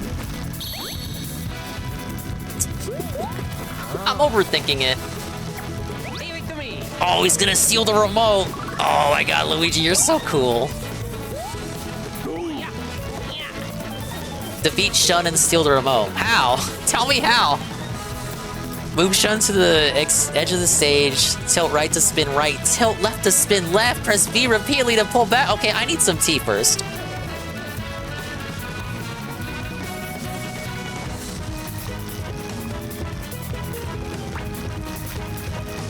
Try to pull Shun to the right or left edge of the stage. Once you do, press B repeatedly to throw Shun and steal the remote. Oh my god! What? Is this a Mario Party? Oh my god!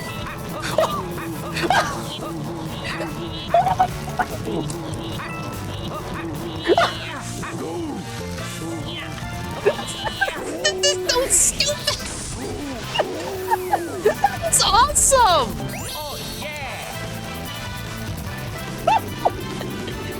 That was cool as fuck!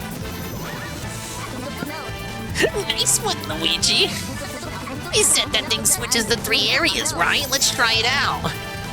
Oh my god, I get to choose? Do we debuff him if we change it to ice area? Okay. Yeah.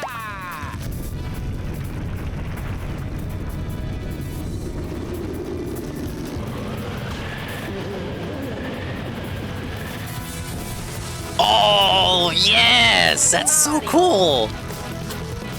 I can see why you said this was the best boss in the game.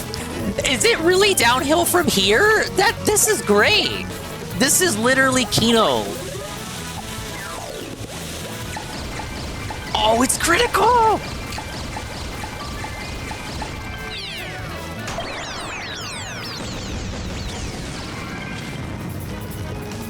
Oh yeah.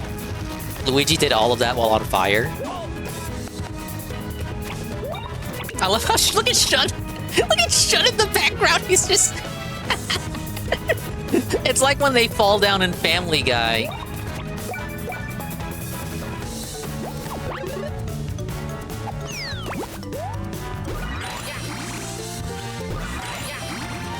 We don't often get to use Jump Helmet, but this is a good opportunity.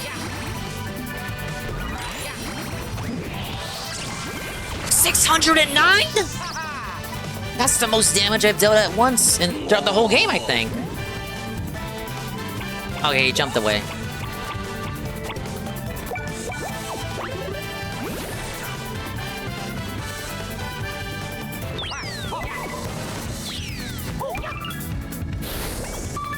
Oh, I'm still thinking about that stupid minigame. Well, I really hope we get another game from these new devs. Look, growing pains, but I think they did a great job. Okay, we got ice mode.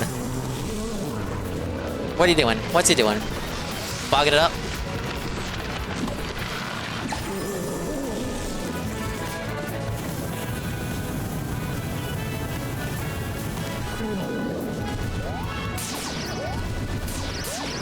I'm still bad at dodging these.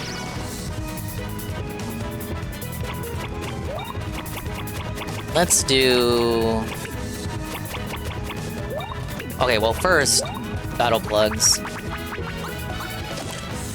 Now's the time to do, you know, fiery and fiery attack and ice attack. Actually, if he's ice right now, let's take that off. And then do attack boost.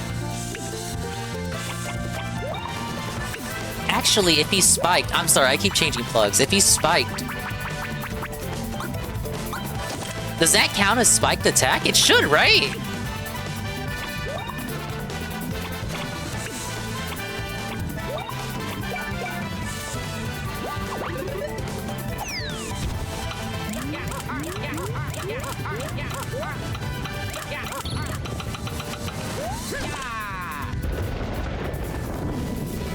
Is it gonna crit? Okay, it was lucky. Well, that was pretty weak, though. Hey, I need a We'll do Ultra Nut.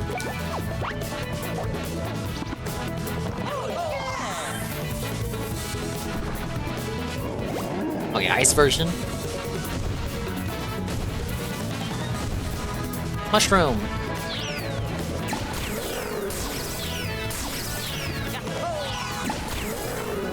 Okay, look, it does count. It said Buster. So only when he's in ice form, if you have anti-spike, you can felt him.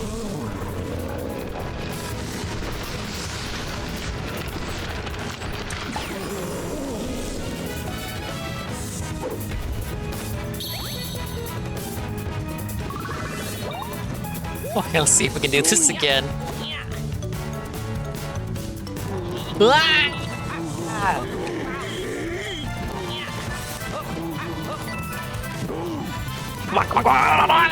Get over here.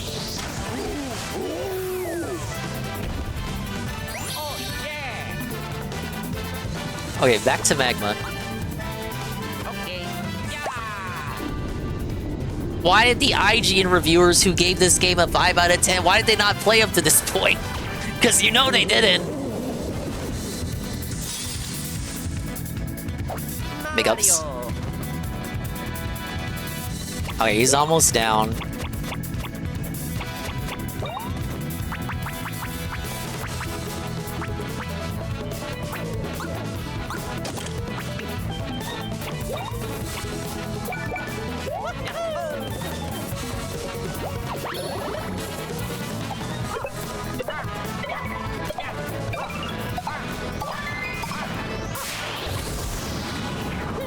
Too much lava and ice, 5 out of 10. It really do be like that sometimes, huh?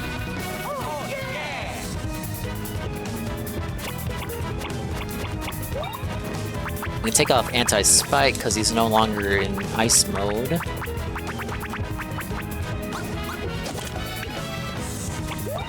Oh, he's almost dead.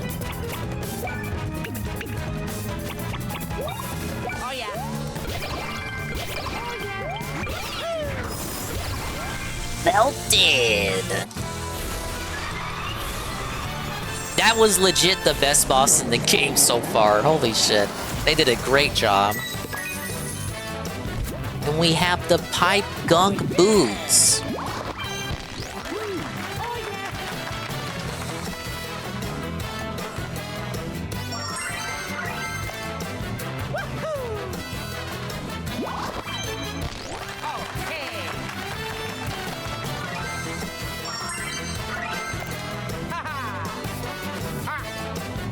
The upcoming fights never match as high again. They're just kind of it. Don't say that! No! Fuck! Well, maybe you're a doomer. You're just being a doomer. I'm me. I'm goofy and easy to please. Maybe I'll have different opinions. It was supposed to be my turn to win. We gotta schedule a grudge match for later. Hey, you're running off too? We destroyed you. Give us some details.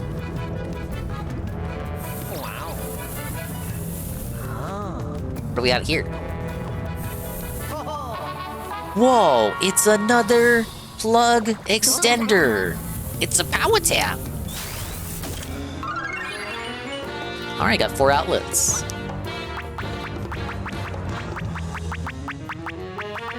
Do you imagine the iron ball rain I'm going to be able to do later on in the game?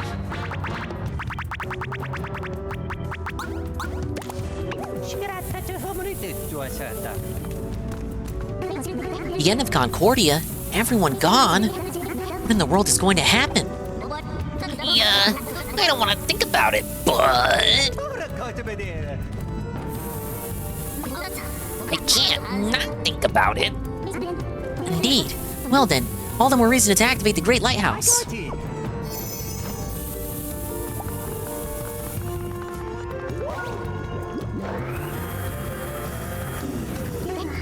Sound, maybe the elevator can go up to the top floor now. Mario, Luigi, let's head over there quickly.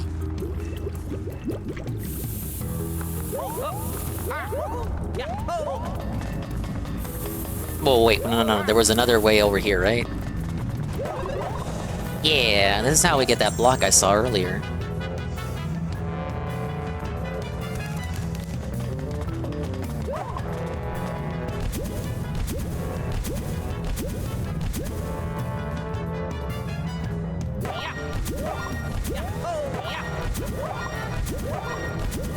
Mods and no spoilers. Hey, Celebrityware. Now, Golem has been very restrained with spoilers. I bet he wants to shit on this game all over, but he knows not to. He's holding back on purpose for me, waiting for me to eventually get to the parts that he really wants to complain about. Hello, Celestial Raven. I'm just chilling in Mario Land tonight.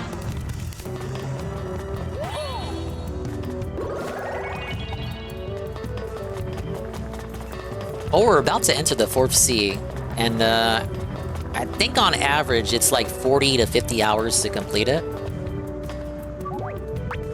I gotta add the dinghy bonus on top of that, so for me it's probably like 50, 60 hours.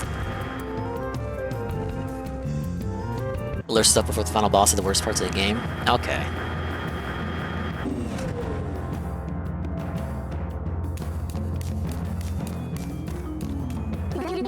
We're on the top floor. I'll go outside first. Why? Couldn't wait for us? Rude.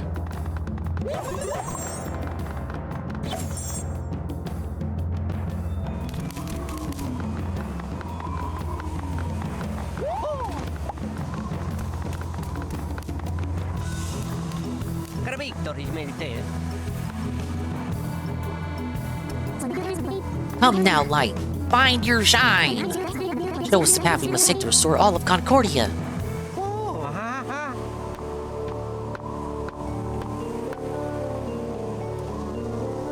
Luigi dance needs to be an emo. Agreed. Just like how we got the Luigi shocked face.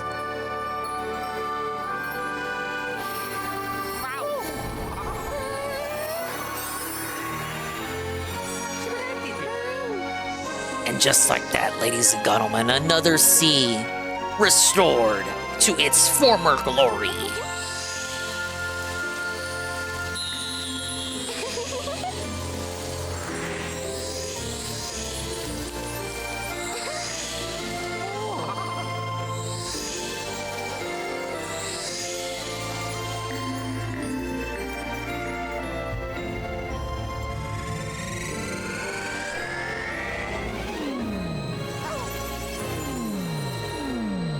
It's so beautiful, guys. It just brings a tear to my eye. I can't believe it. This is the power of friendship. Pick up some TC, dude. Don't talk to me and my wife ever again, Snort. More like, don't talk about my fat wife ever again. Or I'm just gonna idly stand by and allow you to do it. Cowardly.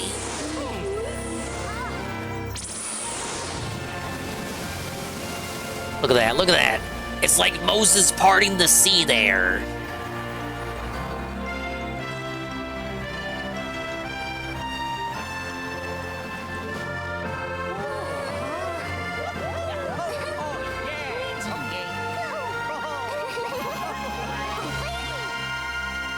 Yeah, unless of course you promise, pray your hands with a pinky promise, cross your fingers, promise not to do it again.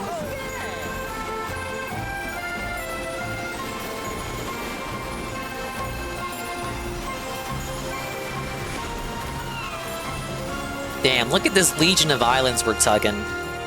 And there's still so many more to connect.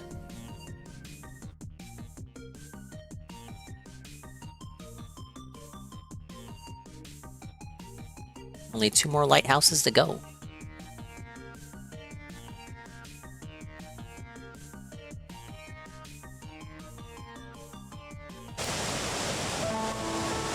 Whoa, it's the Gulch Rock Sea. We've got some difficult fights ahead of us, but with Mario and Luigi with us, we stand a good chance. Like the people of Scorching and Slip and Glide. I'm sure everyone in Concordia will be able to smile again soon. If we want to make that happen, we can't allow Zoc and the others to succeed. I'm sure even now Cosette is somewhere doing her best. As a Watsonist, yes, I will do my best as well.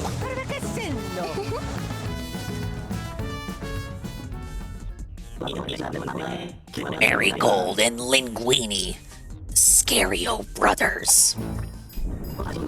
It seems I can't ignore them if I am to proceed as planned. A water nest. Another nuisance, too. It's Bowser! The guy! That's his castle, right? It's always floating in the sky. Only one thing for it. Destroy anything in my way. Nothing less will do.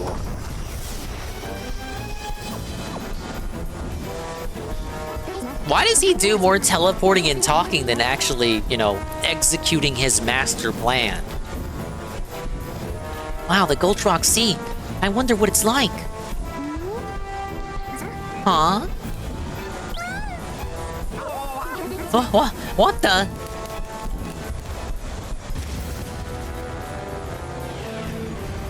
Oh my god, it's Bowser. Wait, that's not Bowser's castle. That's their stronghold. Oh my god, what is happening? Huh? Koopa Paratroopa Kamikaze Suicide Bombers! The Shy Guys in the tubs, it's camping! Oh my god! What's happening? Bro, Kamek is so cool. He just felted 3 of them in one shot. Look at the Shy Guys, the Shy Guys! Yeah, enter! Oh my god, there he is.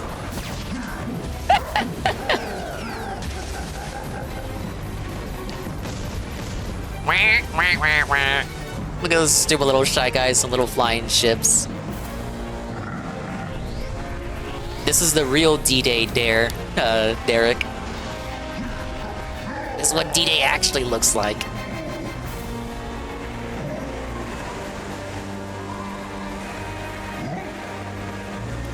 What are you doing, Bowser?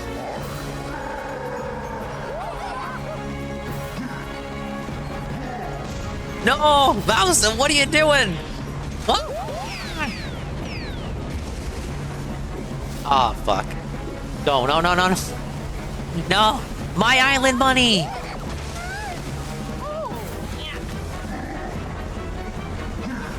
Don't you have bigger problems though, Bowser? Why is he attacking us? We're supposed to work together like in every Mario RPG, where Bowser isn't the main bad guy. Hammer it back. Oh my god. Brothers overboard. No! They're dead! It's over! We lost. The Mario Brothers are dead. Game over. Bro, it pretty much was a Bowser drive-by. No, Bowser flyby. You love how he was so honed in and focused, like he was ready, and then he saw Mario. He saw Mario and he saw fucking red. Literally, he saw red! Luigi! Game plan change. Luigi is dead. Eh? Luigi's not moving. Wait, he can't be. Luigi Brothers. It is no longer the year of Luigi. It's like when Goofy died in Kingdom Hearts 2. Sleeping like a piglet. Wake up, green jeans! How long are you gonna lie there? His jeans are blue, actually. What are you, colorblind? Yeah, Luigi is not dead. Luigi is not dead, everyone. Sadly, no. Actually, no. Courageously, thankfully, Luigi is in fact alive. So that was Bowser, all shells and smells himself. And it looked like Bowser's guys were fighting Zocket's guys. I wonder what about the others back on Shipshape. I hope they're alright. Yeah, you're right. No point in getting our tails in a twist now. We gotta get to the local lighthouse. Let's go!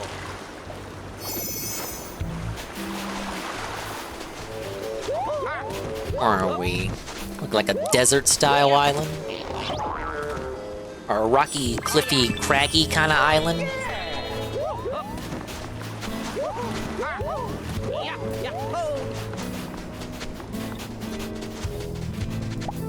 What you got going on, fatty?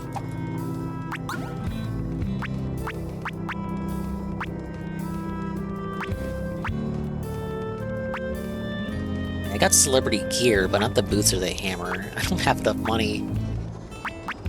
Ah!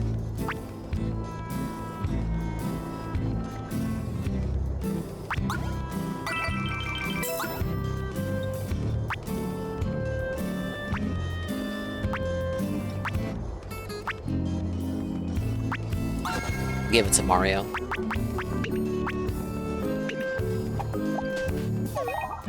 What else do we have for gear? And then I had boots from Pipe Gum, right? 30% more damage to enemies suffering from a status effect. Actually, we'll put that on.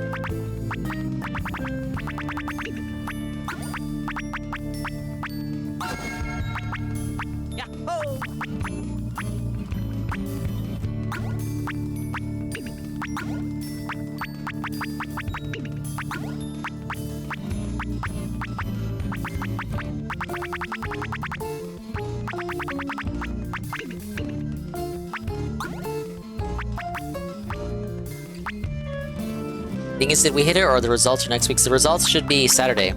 Saturday on a Nintendo Direct, which I'm gonna restream. What is the best Mario RPG, and why is it tennis?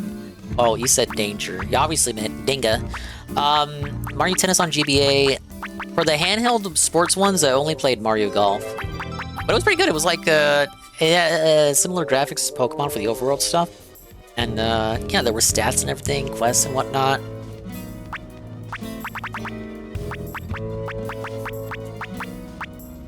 Number of charges decreases at the end of every turn. When it reaches 0, all other equipped plugs are recharged to 50%. Oh, okay. When another equipped plug will lose charges, this plug's charges decrease instead. Oh, that could be useful. When another equipped plug reaches 0 charges, its recharge time is shortened by 50% turns.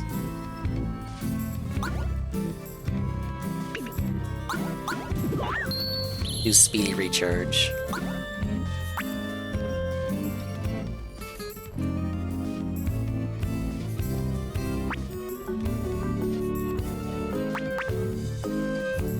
Can make one more.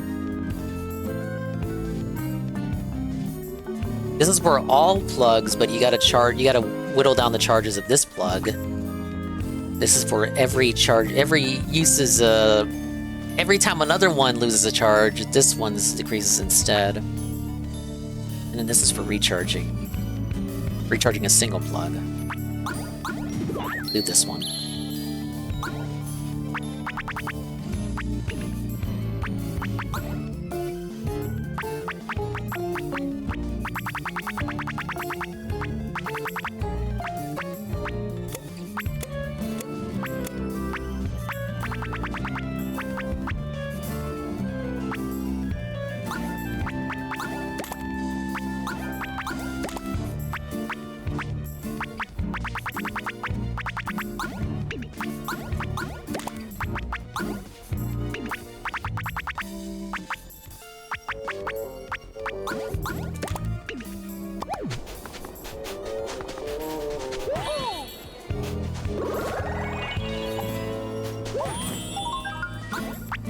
Yeah, if the schedule is right for events in the game, it should be Saturday at 9 Central.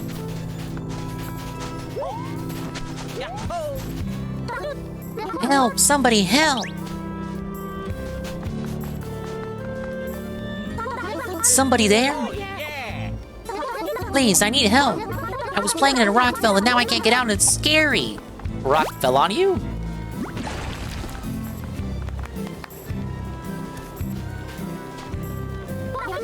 Thank you. My name's Buddy. We haven't met before, huh? When you come to Offendon? You just washed up here? That sounds really scary. Both you guys here, I'm no. Mario and Luigi?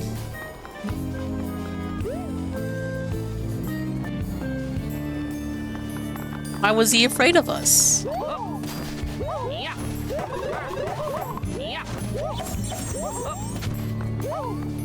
Sims voices? I said it was Banjo-Kazooie voices.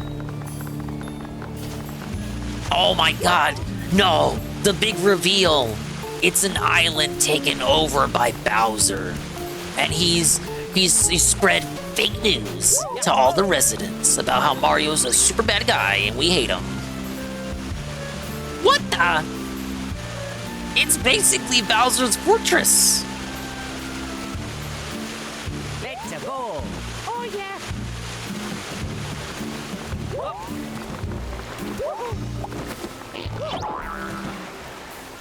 Oh yeah. Oh yeah. Yahoo. Oh yeah.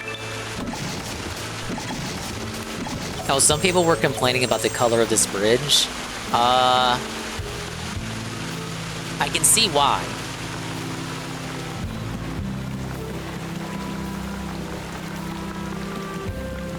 Yeah.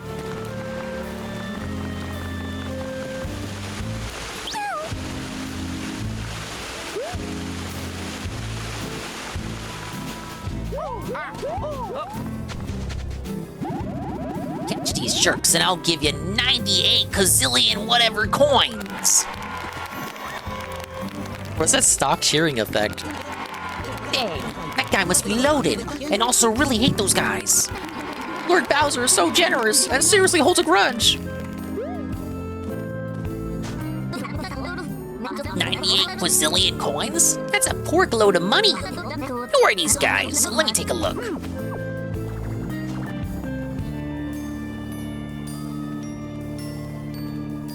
What are those wanted posters? These troublemakers are called Mario and Luigi. And I'm giving 98 gazillion coins to whoever catches them. Put those posters up everywhere. Find them no matter what. Whoa, buddy! Well, what's up with the word of mouth? I heard it's 1 coin for every minion they featured up. Oh, crud.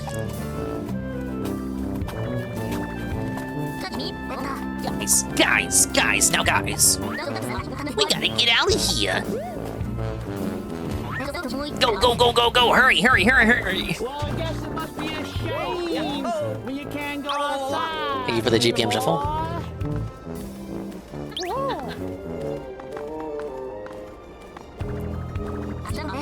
Oh yeah, meant to ask. How'd you guys get your squishy mugs on wanted posters? Oh,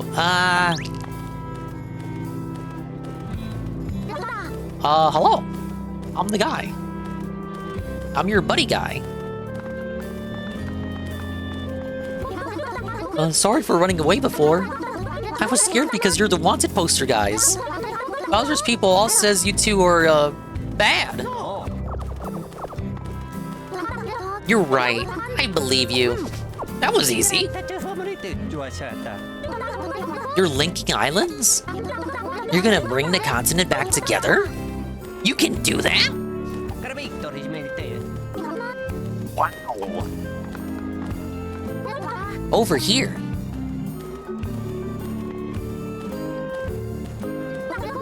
You can get to the lighthouse through this hole. Everybody's looking for you, so be careful.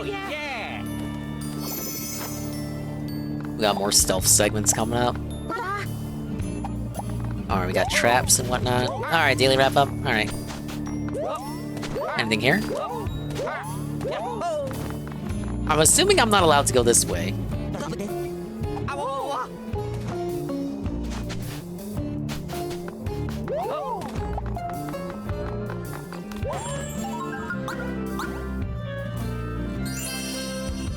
Alright, let's see here. Daily wrap, daily wrap. I'm better. Black Ops 6 fun. And Smart Guys finally returns. The daily wrap, January 30th, 2024.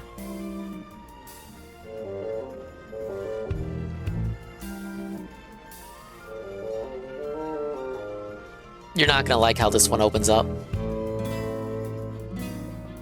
Magic Mush, Irate Gamer. The video's been posted, I think, by Discord Merchant. I saw that it was up. I didn't want to watch too many videos today because it's been a week of me just fucking restreaming Kino and whatnot.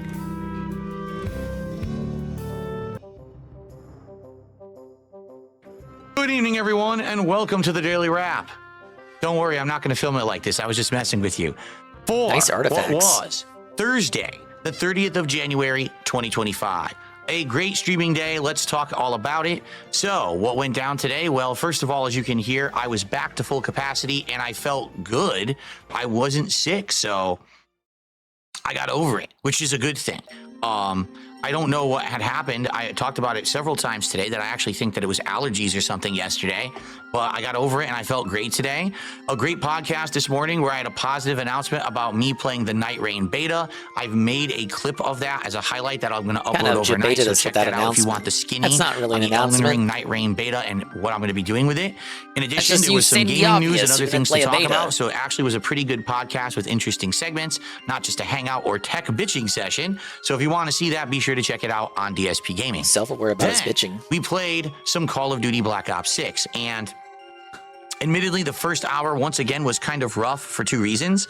Number one, for those who don't know, the Season 2 content had actually launched in Black Ops 6, and that means that there was new maps and things to try, and I didn't know how many or whatever. I tried playing them, and I'll be honest, I think some of them really suck. One of them is all right, but it's kind of weird because like Season 2, you're supposed to be adding better content, and I feel like it wasn't as good as the original maps.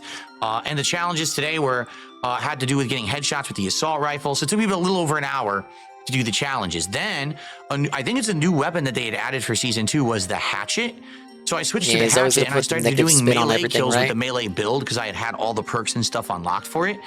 And it was pretty fun. I think the first match was rough, but then after that, I started to do better and better, and it ended up being really good, like really fun to Maybe do. he should And I sell was the getting kill beta streaks codes and if all he kinds gets of in the stuff. beta then. And then after doing that for like maybe an hour, I prestiged, and I hit prestige 3 or 4. I think it was prestige 3, so I think we're in 4 now. And since everything reset, people were like, "We'll do something completely different for the end." And I was like, "All right, why don't we do something different? Why don't we do the SMG?" There was a Uzi. An Uzi gun, and I don't know if that's something that I unlocked by playing or not, but I never even seen it before. I was like, yeah, let's try it. So for like the last 2 matches, we used the Uzi, and it actually went really well, and I was kicking butt with it. I was like, sweet. So the Uzi it is. And so it was a fun time. It was a good time. And did we hit the goal? No. But we still got over $100 in contributions. So I'm not complaining. Anytime that we get good support on a stream, we don't always have to hit a goal, but it was still a good time, okay? Then it was time for Smark Guys tonight over on the DSP Reacts and on my Kick channels. I know that Smark Guys, the wrestling commentary show, had been postponed several times because of issues. Like, Ashton wasn't feeling good one day, and scheduling, because we wanted to make it a night stream rather than a day stream to try to pull in some of that casino viewership. And I'll tell you this, it definitely worked. There was a bigger attendance and more support tonight than there had been the week before, so that was definitely a good Sarah thing. was telling you it worked. Great show where, first hour, we basically just messed with each other, and then after that, we talked about Saturday night's main event as well as Monday Night Raw, and we gave our predictions and thoughts about the upcoming Royal Rumble. So, it went really well. I had a great time, and I hope that everyone enjoyed the show. It was a really good one.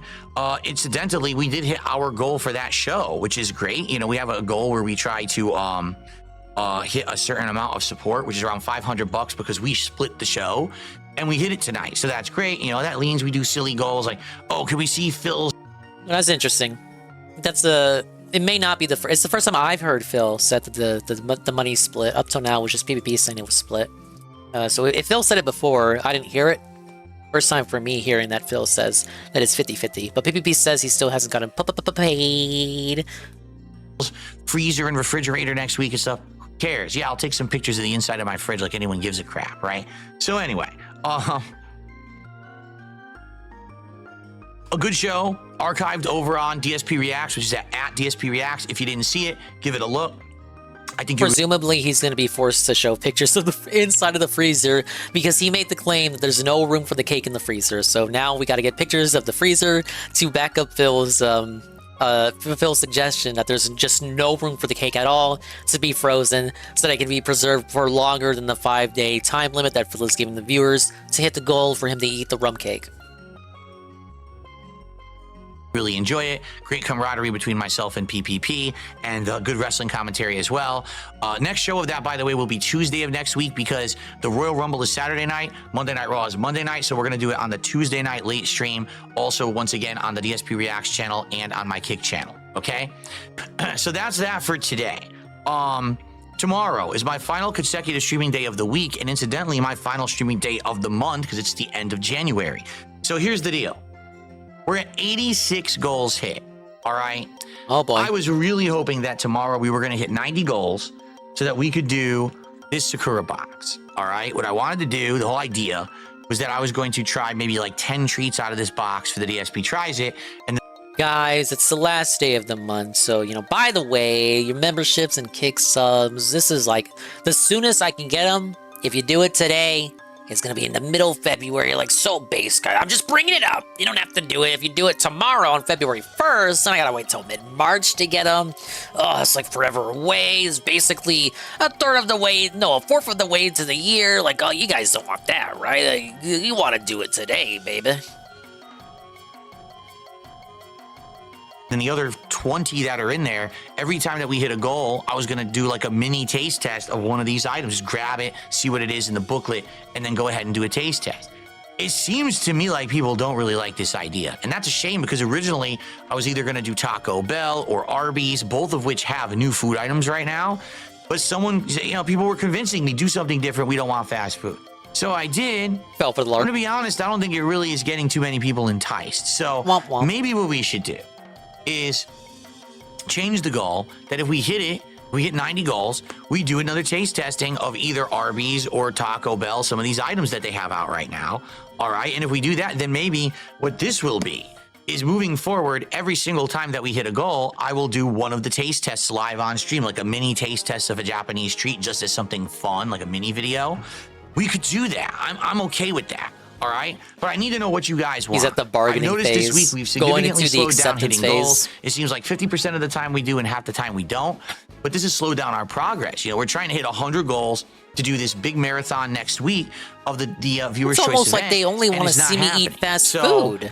I want your feedback But on that this can't video be. or tomorrow. Come by the podcast. Let's have a discussion. No. Do you want me to change it up or not? I'm willing to listen. Okay. Now, here's the deal. Tomorrow, originally I was going to do Ninja Gaiden 2 Black again on the day stream, but I'm realizing I already played that twice this week.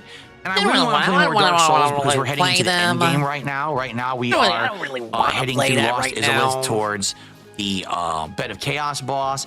Then we're going to head to back to Nito, take him out, and then we have the DLC to do, and then we have the end of the game. I think I want to do more Dark Souls tomorrow. So I think that's going to be the daytime stream is Dark Souls with mods. So we'll have a chill podcast recapping everything we did, like Smart Guys or whatever. And then we'll do Dark Souls with mods on the first stream. And then tomorrow night on the late stream, it'll be Friday Night Fights, Street Fighter 6 with Donaldson. All right? Awesome. If we happen to somehow get lucky and hit 4 goals, I'm down for doing the reward, whether it's that or we order food or whatever. But let's see what happens, all right? But I want to have this discussion with you all tomorrow about what to do, because if the goal ain't working, then let's do something different. I'm willing to change it up if people... Wasn't that in the same stream with the pipes? ...don't like this idea, so let's do it together, okay? But anyway, thank you all. Great streaming day. I hope you enjoyed all the content. That highlight featuring the update about the Elden Ring Night Rain beta is coming tonight overnight. I hope you'll give it a look, and I will see you all tomorrow for my final streaming day of the month. Let's end it on a high note. Let's end it strong, right? Let's get Thank you some all. subs. Have a good night. See you tomorrow. Right. Peace out. Oh, okay. Kind of a standard daily rant, but he did admit that he owes PP 50-50 for the wrestling show, so let's see what becomes of that. Raise your hands that PP gets his dues.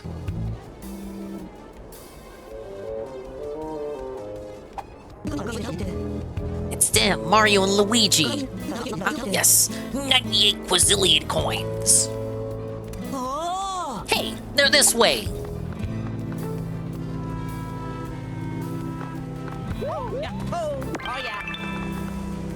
Puzzle boss. Well, this doesn't seem that bad.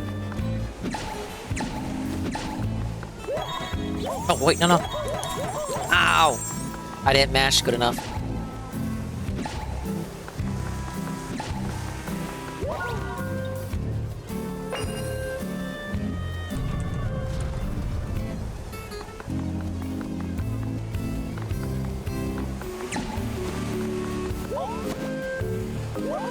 No, I need Luigi for this one. Ah!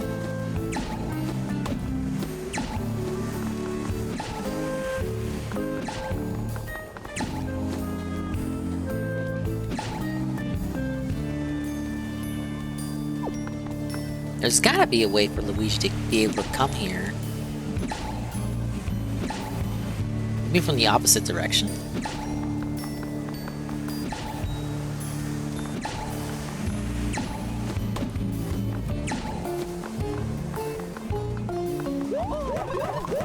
It's one of the world's only crackheads with a PC as good as the one he has. True.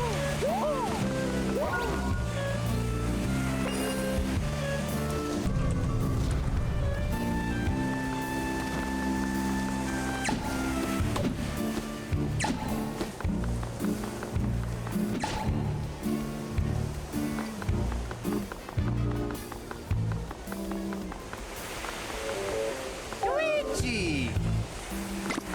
Oh yeah, Luigi's not getting over here. Oh yeah.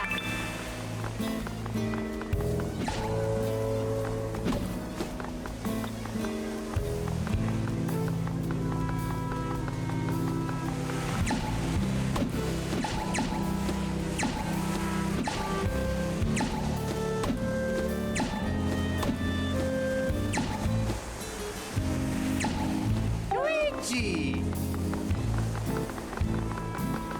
Oh, there we go. We got it.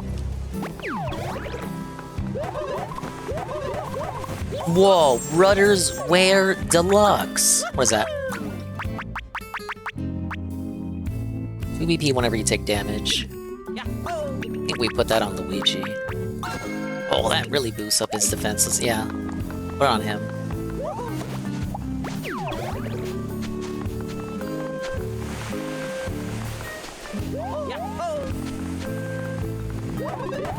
I was saying Seru, but it does work to put the wrestling show on the night stream because PvP is more active in the night.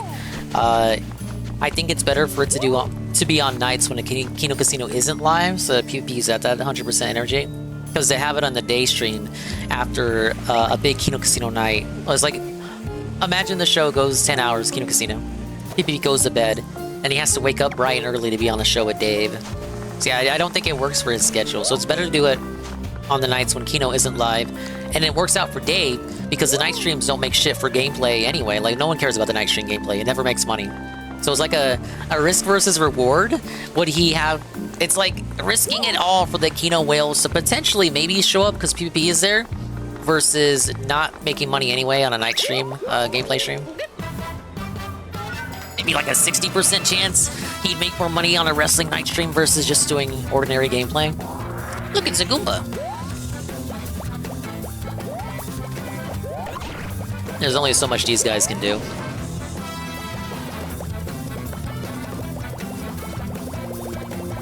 Oh my lord.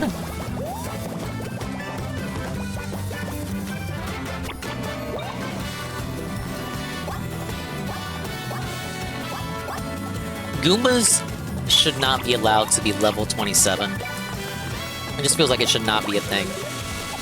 A level 27 Goomba. Who do you think you are? Level 27 Goomba.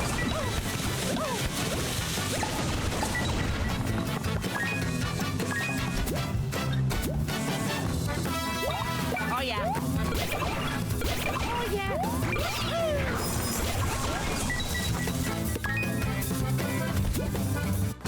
Oh yeah.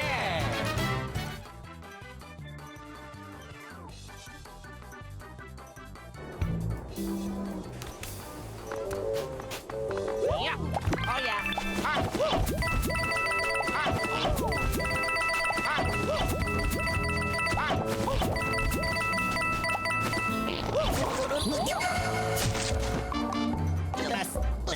Howdy, I'm the off-the-dong Rampy Turnip. I'd say you earn 125 style points for that plugging.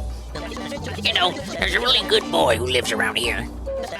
He even comes and waters his lonely old Rampy Turnip sheep from time to time. His name's, what was it again now? Rodriguez? No, that's not it. Petronio, well, yeah, I'm closing in on it, I'm sure.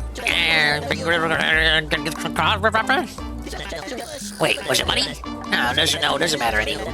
The boy's always whispering that he wants a friend. I keep telling him I'll be his friend, but he can't hear me through all the dirt I'm planted in. If you happen to meet him, tell him you met a wise old Grammy turn up with a message for him. Friends are forever!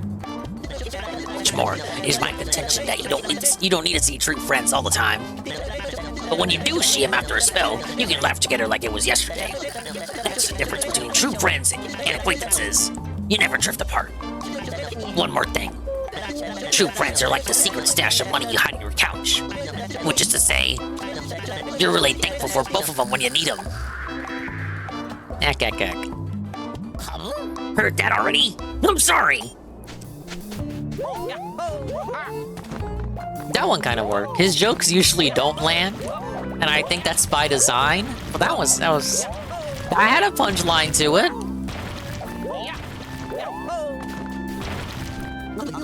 Over there, it's Mario and Luigi guy. Mario and Luigi, we finally got them. Give up, chumps. Nowhere to run.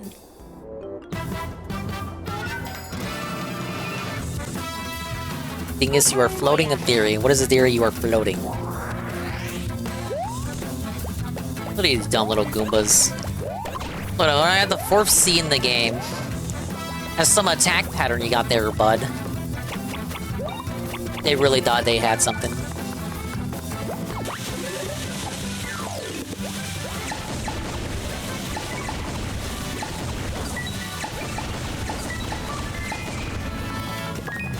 I think PvP used and sweep with the source image of DSP so supposedly wearing a diaper. I saw that.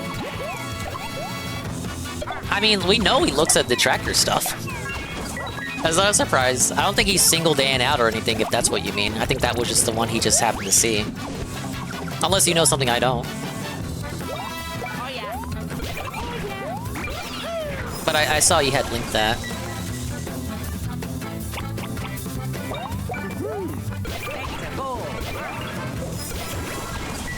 He's probably making great use of that For You Twitter feed tab, the same tab where DSP gets all his ice cold takes from.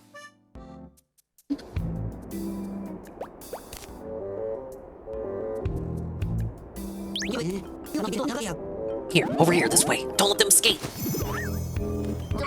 It seems like you should hurry.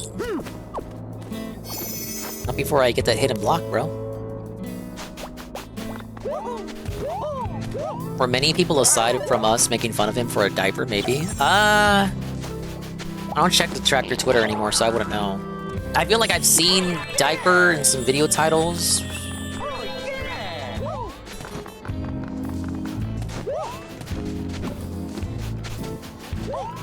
Okay, where are we now? It's a big island.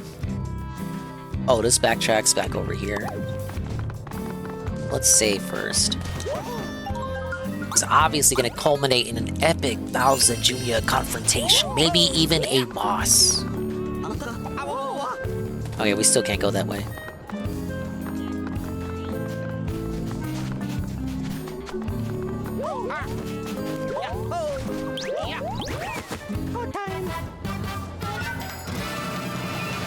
Can't Ann just check if PvP follows him? I don't think PvP is shy about who he follows on Twitter. If he doesn't follow Ann, then that lets credence to the theory that he just saw on his For You tab. Because he interacts with DSP so much, stands it's easy to reason that he would get detractor shit on his For You feed.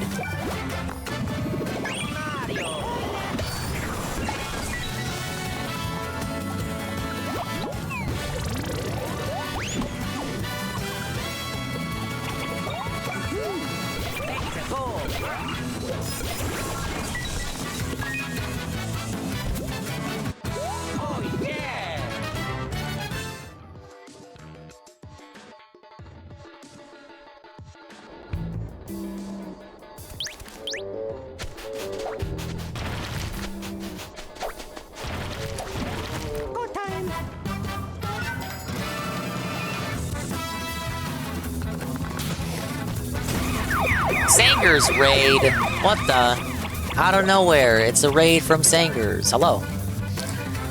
Thank you, Sangwin guy for the raid. Hello, Andre. Hello, Jinxie. Let's give him a shout out. What are you doing? Short stream today. I can't believe it. Hello, Nurgle. It's your 29th birthday. Happy birthday, Andre. Your gift for me is an amazing stream. Yes. I'm chilling with Mr. Mario here and his brother, the green guy. Hey, Kyle. Oh, yeah. A Nick raid? Yeah, it's a raid from Nick.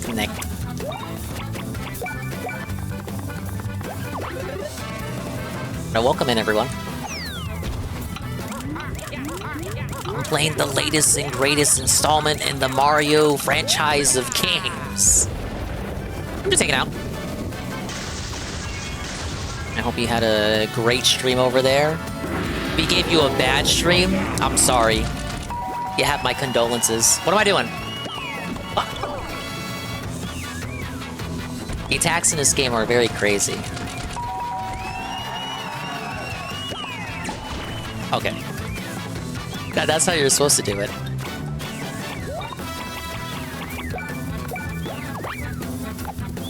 Assuming he was torturing you guys with more Nikkei content.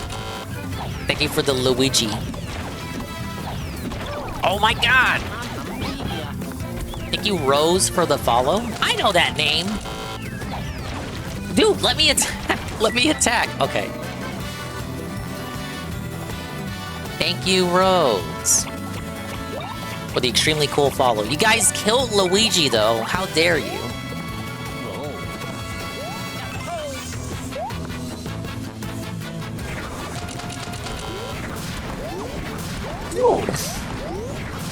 I'm supposed to show off for the raid, and this is a horrible job. The raid gave me anxiety. Let me heal. This ain't even a boss. You're like, oh my god, at least it's a boss fight. It's not even a boss. It's a regular thing. No one, let me follow back, Rose. I hear Rose does streams. It would be remiss of me not to reciprocate the favor. Thank you, Andre, for sticking around. Happy birthday, Andre. I hope it's meaningful and you have a great day. Eat a lot of cake if you have cake, and if you don't have cake, it's okay. Not everyone gets to have cake on their birthday. Nor does everyone want cake on their birthday. Get some money, get some good presents. If you don't get money or presents, you can I don't know. Tell Sangers on the next stream. Sanguine, I didn't get any money. No one remembered my birthday. Well, guess what? If no one remembered it, you won't be saying that because I remembered it. Right here. Happy birthday. Can you tell I'm awful with these congratulatory messages? Is Dingus serving cake? You do not want my cake. I have no cake to serve. No, but take it easy, man. Have a good one. Now I'm fighting Goombas. Now you're probably thinking, oh, Mario game. I bet Dingus has been fighting Goombas for like half the game. Wrong. I'm on the 4th sea. There are like 5 oceans in the game. I'm on the 4th ocean out of 5. So I'm basically over halfway into the game. For certain, Jinx. Jinx, I'm in the 4th ocean. The Goombas have only just now appeared for the first time. Now you may be wondering, maybe asking yourself, Dingus, how is this possible? A Mario game where the Goombas aren't like the first enemy? I know, right? The answer is that this is an isekai. Mario and his brother have been isekai'd into another world where Goombas are not the standard enemy. But the catch is that Bowser's enemies have also been isekai. Everyone's been isekai'd. Everyone from the Mushroom Kingdom got isekai'd, not just Mario and Luigi. That's why it took so long to meet up with the Goombas. Yeah, it was a Goomba harem. Also, check this out. We got the Yoshi egg.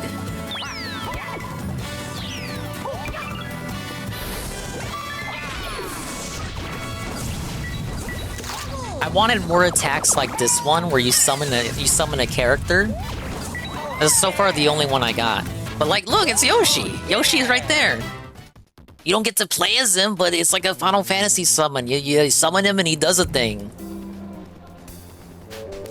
I want one where you summon Donkey Kong. Imagine you summon Donkey Kong and he just appears with a big fat barrel. He jumps in the barrel and then shoots himself at all the enemies. That'd be pretty cool. You have a Yoshi impression? It's probably better than mine. Which I will not do. I will not do the Yoshi impression right now.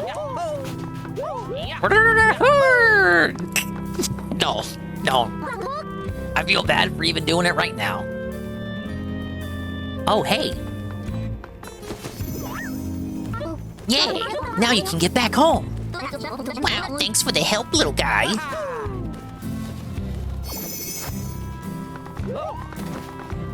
Yeah, my voice acting puts Sanguines to shame. I should be the one trying to get into voice acting, not him. I told him yesterday, look, we should do a script read. I do the funny character, and you can be the straight man. It was pretty hard because I was gonna call him gay. No, that's mean. Can you join? You can join. You'll be the female. He told me yesterday. Now I know he ran off to go watch anime, so it's okay for me to say this. He told me yesterday you were. He said you were. He was being offensive. I can't believe him. Very offensive. Probably broke toss just by saying that. Okay, we got a Bowser Jr. Hey, buddy. Look at him. Look at his little tyke. Hey, you, what's wrong with you? How can you help them? Those are the jerk faces that are always getting in Dad's way. Well, they seem nice. Plus, I owed them for saving me. No way! Mario and Luigi are ugly awful, and they always have been, and they're also smelly. He smells them? How does he know what they smell like? Whatever. From now on, anytime you help Mario, I'm never talking to you again. Oh, okay. I guess I understand. What are you waiting for, bozo? Let's go! He's like, no, maybe I'm making the wrong decision here, but I'm gonna run away anyway. Oh, Lord Junior. And it's these guys, they're back. This is Team Rocket. Just think of them as Team Rocket. They've been periodically getting in my way over the course of the game, yet they have not effectively done anything of much of consequence to hinder my progress. They're just kind of here. Bowser's son. This will be fun. Let's have a little strategy session. Mario. What's he pointing at? Hey. Ship-shape island, ho! That's my seafaring vessel right there. It's a ship that's shaped like an island, hence the ship-shaped name. The big guy brought the good boss, staying good for nothing. Now, up to that point, the big guy was getting felted by his partners. They kept interrupting him. And in the one opportunity he finally gets to show off, he brings out the best boss in the game. Maybe he was worth a shit after all. Nice, I guess we weren't too far away. Nothing left but to connect the island now. Right? Yeah, there's something. Oh, that's pretty good. First island of the 4th sea. Thank you, Jinx, for the lure. No, Jinx also streams, I hear. While we connect this island, let's get a Jinx clip. She also likes gacha.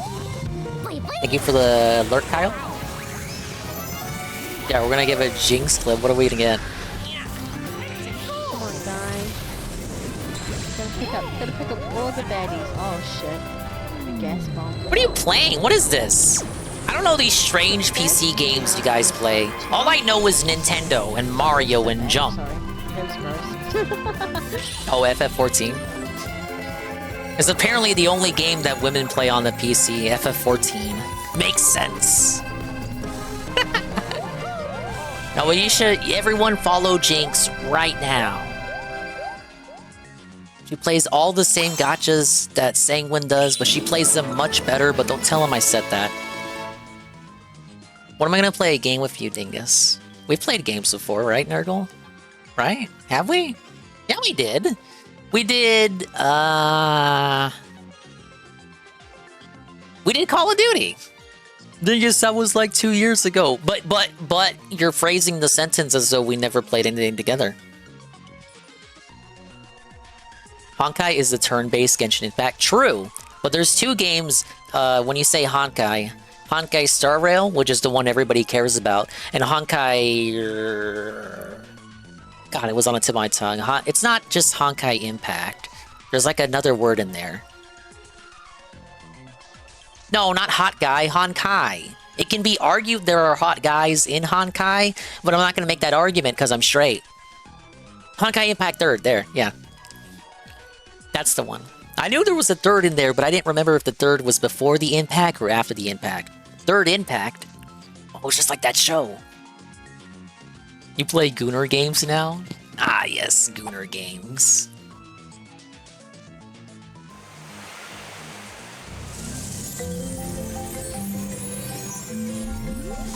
When was the 1st and 2nd? No clue, I guess you gotta play the game. See, look, the reason why I can't play all these fancy schmancy gachas that you guys play is because they ask too much. They ask a life depth, a commitment. I gotta, like, invest my whole future into playing these games every single day. I don't know how Sanguine does, like, fucking 10 gachas and somehow manages to do the dailies and weeklies and monthlies and all of them and somehow keep up. It's ridiculous. Therefore, I watch your streams and Sanguine streams in order to vicariously experience the visual feastings of these gachas without having to actually touch them. Yeah, it costs the firstborn. Yeah, like, look, I'm not gonna sacrifice my firstborn future Dingus Jr. in order to have the time to play these games. That said, I do enjoy, I say enjoy, and I enjoy in quotes, Fire Emblem. That one we just exist to, we coast. We coast in that one to the end, just to see how it's gonna EOS. I'm excited to see the results for Choose Your Legends. I hear they're gonna come out Saturday. Oh, thank you, Jinx. We appreciate you for showing us the gameplay. So, what does Nostalgia Critic say? He reviews it, so we don't have to. You guys play the gachas, so I don't have to. Mario, Luigi, thank goodness you're safe. Oh, you're right, it is Remembers It. You can tell I haven't seen his videos in a while. Oh, I kinda did a number on our ship. The unit stream that people on Ship-Shape Island are all fine. Although... the blast knocked out a few of the plugs. Twisty Island and Heat Freeze Island are drifting again. Oh, this is what Golem meant by filler. Twisty Island and Heat Freeze Island should be drifting somewhere in the sea. Oh, yeah! If anyone can get it done, it's you! Mario, Luigi! Idol has spotted Twisty and Heat Freeze Islands. One of Zocket's goons is on Twisty Island spreading gloom. Maybe that's why the Twist and Sprout is withered. Are you serious? We better shake a leg. Wait! It's not just Twisty Island. There's bad news from Heat Freeze Island, too. The two villages were getting along thanks to Bernadette and Chilium. But they've been going wild ever since Bowser's minions showed up. Heat Freeze Island, too? Doesn't matter which one you go for first, just pick one and hurry. Go on and save the day, Mario and Luigi. As if they weren't doing that the whole time. Smash Brothers Gotcha, it wouldn't work. With splendor! What? Thank you, GPM, the 95-bit cheer. And he says, oh yeah. Pathetic. Their efforts will lead to nothing. Use this opportunity to drive the fear of Gloam into the severed islands. Go, high-tension core. We're on it, boss. Consider us a live wire crackling just for you. No, it's not high tension or extension cores. Master Socket, are you listening? Names are important. Names are pointless. This conversation is over. Mr. Socket, I bring you important news. I don't need it. Go do your job. Bowser has a child that he absolutely adores. That's something we could exploit to our advantage. Fine, whatever you want. This Bowser, he's a constant thorn in my side. Dispose of that Marco and Luigi while you're at it. Why can't he get any names right? When he says Marco and Luigi, he means those two, right? Yeah, the red and green guys we keep running into. It's time for me to make my move. Here I go!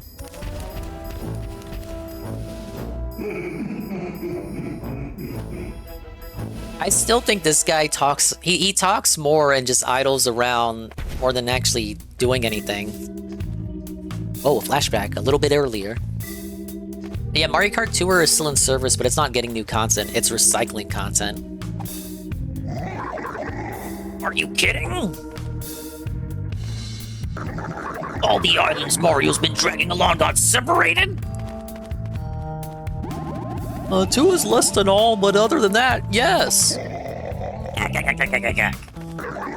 Who wouldn't mind swooping in and making Mario look like a chump? Imagine the look on their faces when those two blow it. I might as well take over the world while I'm at it. Zocket's forces are already working on that, though. Let's say that part first! Now stop hanging around here and buzz off!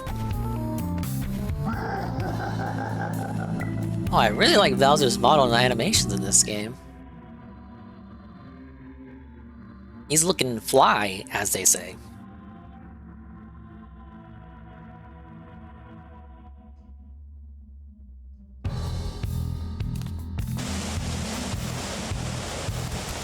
Well, we have a destroyed island. Very sad.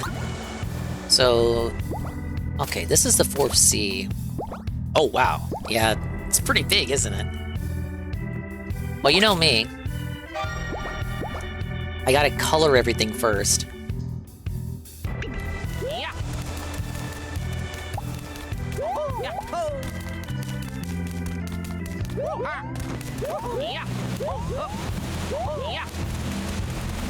Yeah, Mario Kart's, it's still existing, but it ain't gonna get new content.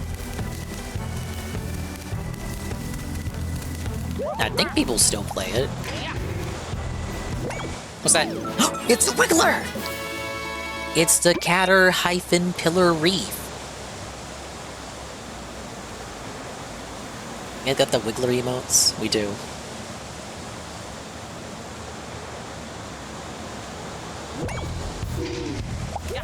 Okay, that's just the reef. I know it's the rock, but don't make it angry. Ack, ack, ack. Now, is that the last one I need to get an item?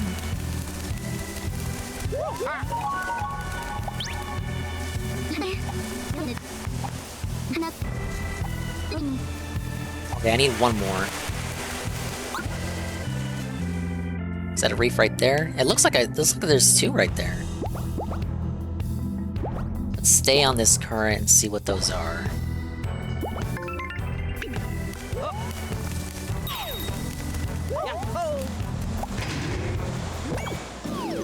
Oh my god, it's the Tumbling Tower Reef! Now, how can this and the Wiggler Reef exist in this world if it's supposed to be another world? If it's like an isekai situation, how are there statues, rock formations of creatures that don't exist canonically of this world? That's right, I'm complaining.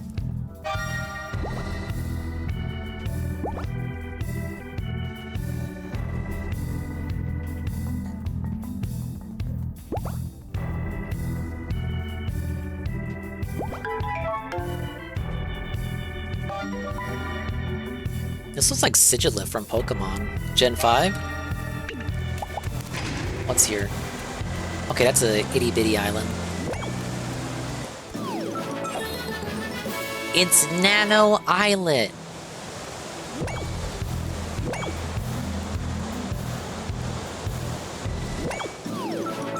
And it's also Paquette Islet. Did we run out of words that mean small? I'm pretty sure that's not... Well, maybe that... Okay, I'm not gonna... I will shut up before I sound stupid.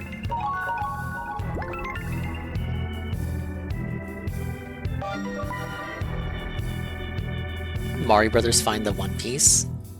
They could do it before Luffy.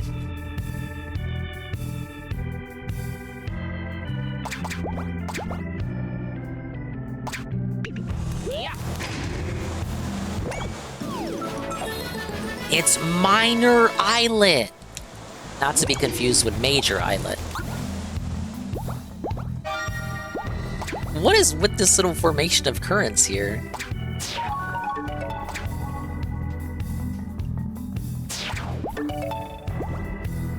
Oh, don't send GPM onto Minor Islet.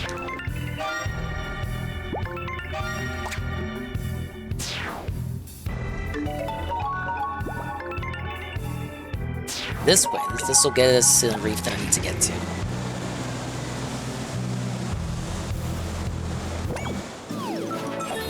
It's Meager Islet. How many islets are there? What the? I need a reef. Is it not here? Am I blind?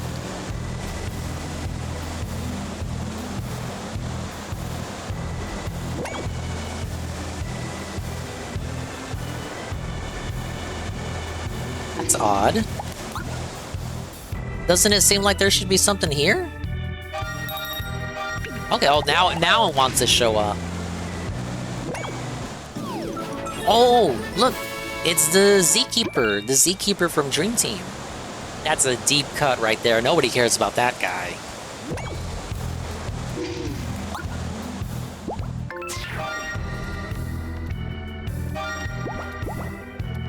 Okay, from here, zoom out.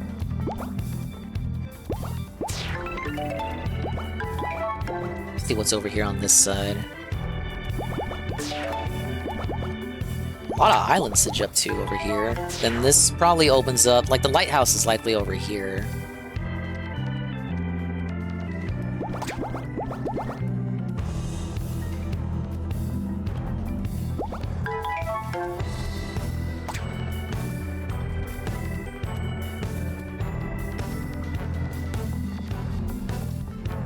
There's one more reef over here. That looks like a bullet bill. All the reefs here are gonna be references? I don't mind that. Give me all the references.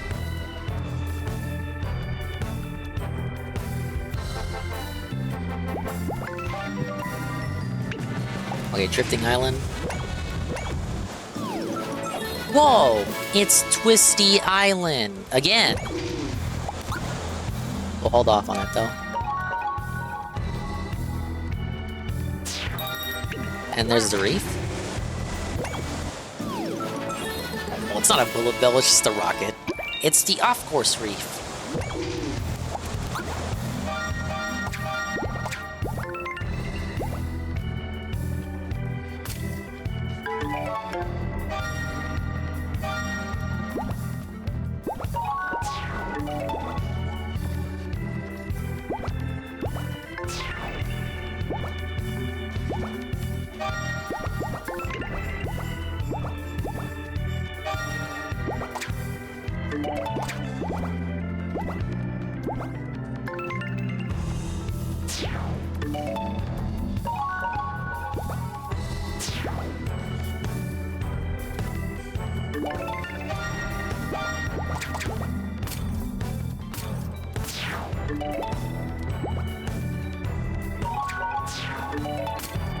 There's some nonsense currents in this game. Let's just get a lay of the land first, and then I'll be able to determine the best route.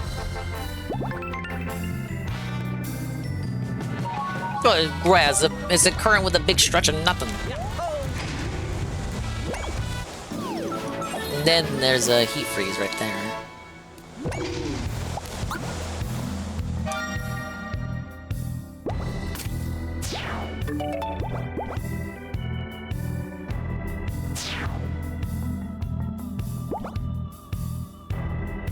Now imagine if all the islands disconnected and they were like, Mario, bro, you gotta reconnect all of them. You're the only one that can do it. You're the one, you're the guy.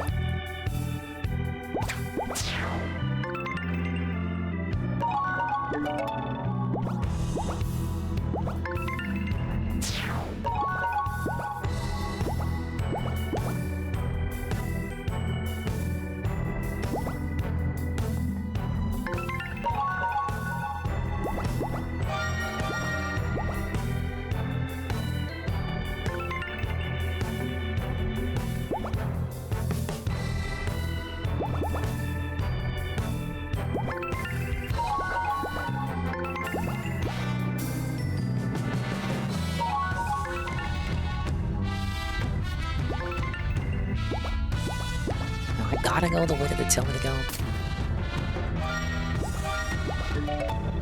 Dang these currents.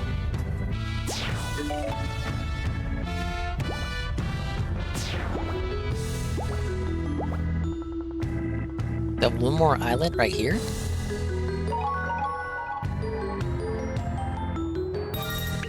Okay, it's a reef. Whoa! It's the Love Struck Reef. It's got a heart and a bell. You know, this bell's always being struck. Get it? Very funny.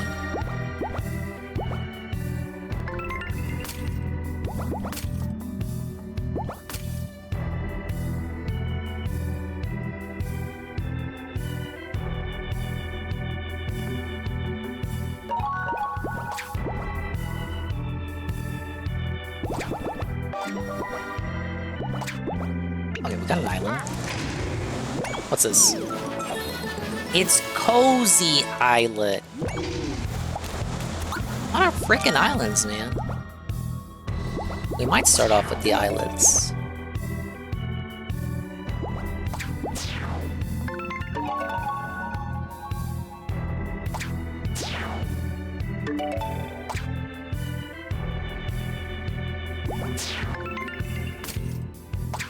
It's the whole map colored.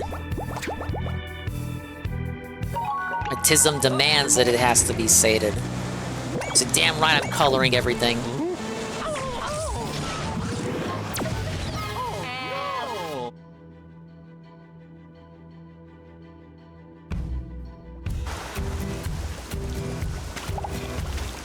Oh, what do we got here? Bunch of Goombas. Up, up, up. Abs like a slab, yeah. Sweating like a king, feeling good.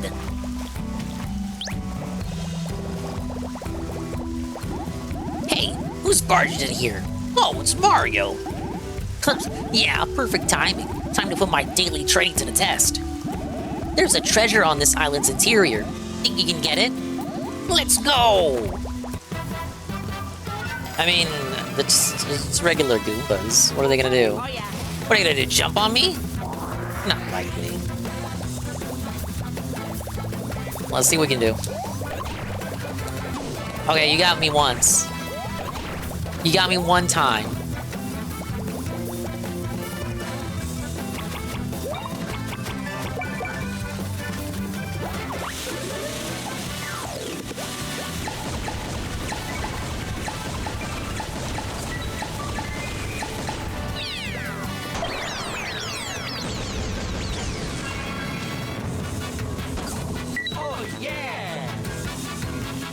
All right, a little bit of respect for tanking that.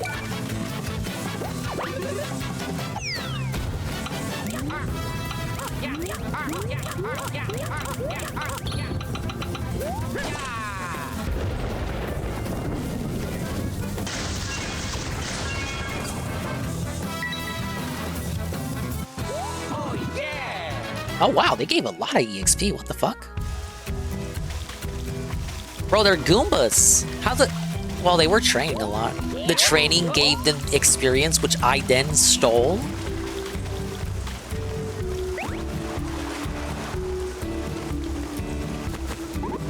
Aha, Mario and Luigi.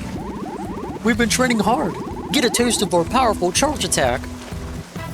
I mean, I've fought paratroopers already. Unless you got a new attack pattern, it's not gonna be nothing I haven't seen before. More like old attack pattern.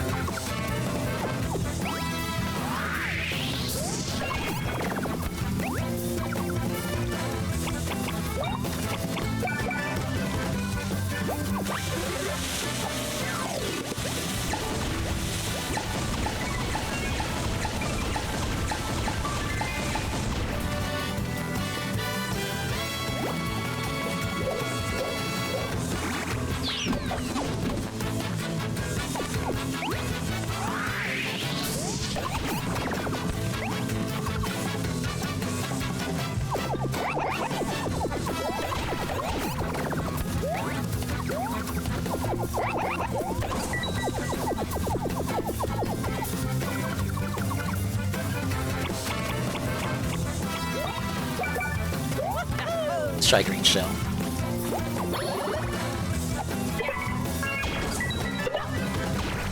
We're doing this to humiliate them. We're killing them with their own shells. I'd say turnabout is fair play.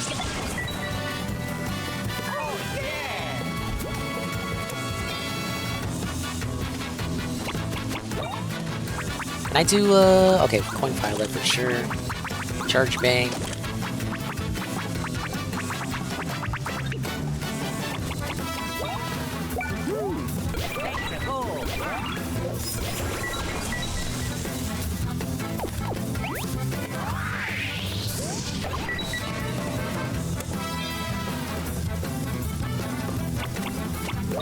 Okay, I see how that works. Just as described, one loses charge, another one gets the charge back. Monster Buster! Stash Bean Deluxe, Power Bean, and Ultra Candy!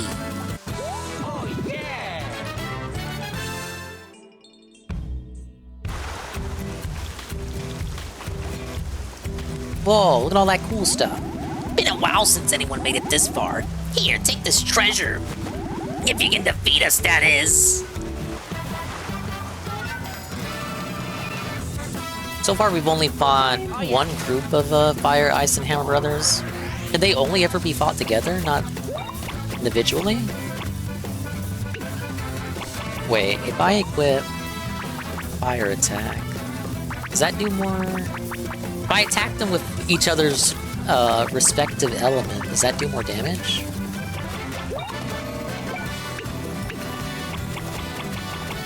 Oh, we need a kaboom.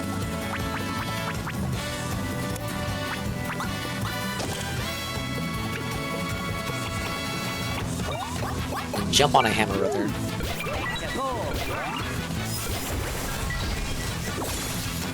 Okay, that kind of worked. Ooh.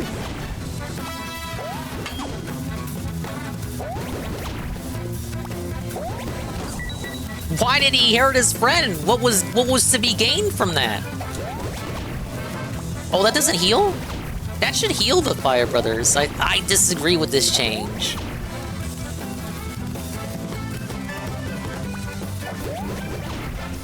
That doesn't do critical damage. And okay, that's slower.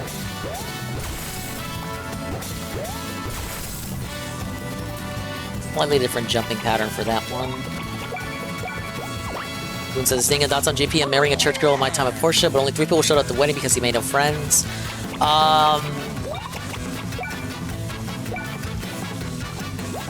How big is the village?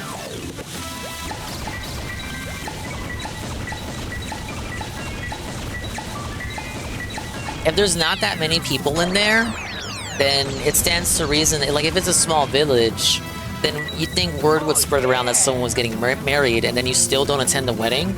I think I would put that on the people then.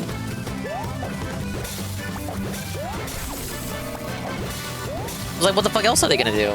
But they voluntarily chose not to go. Probably 40 people. Yeah, I would say that's small enough to where they should have known the wedding was gonna happen, and they should have stopped by. Because, like, tight-knit communities like that, of that size, like, naturally everybody knows everybody, right? What was he doing there? Did you see that? Oh, what was that? Was he charging an attack? What was that? Was that a glitch? What was he doing there?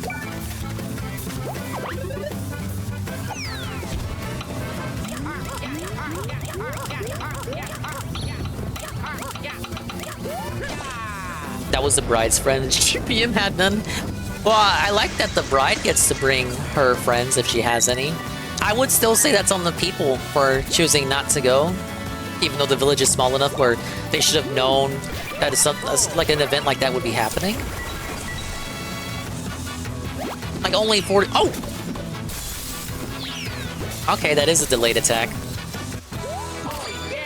I would say for a village that small, there's no way you could ignore that without going out of your way to do so. Going out of your way to deliberately ignore GPM and look like an asshole.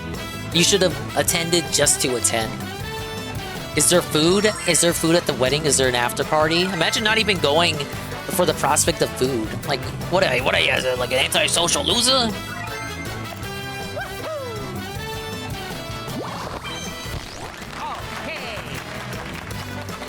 Maybe the bride should have made more friends. What, GPM was supposed to go in having friends already? Who told... Who that wasn't part of the contract. By the way, guys, if you marry, you need to have friends. Who said that? Power bean, defense bean, brother's bean, and a speed bean. We have one Goomba left. What's up? Don't worry. I'm not gonna attack you or whatever. I've been watching you guys from here. Impressive skills. We gotta train harder, right? Thank you, Mr. Goomba. This Goomba saw all of his friends get massacred and decided he did not want to die today. That's pretty fair.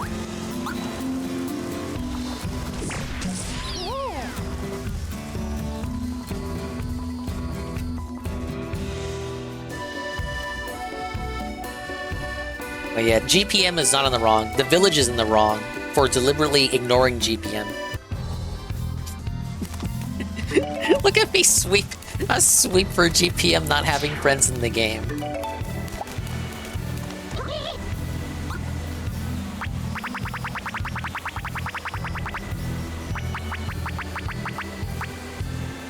Oh, I never bought the celebrity hammer.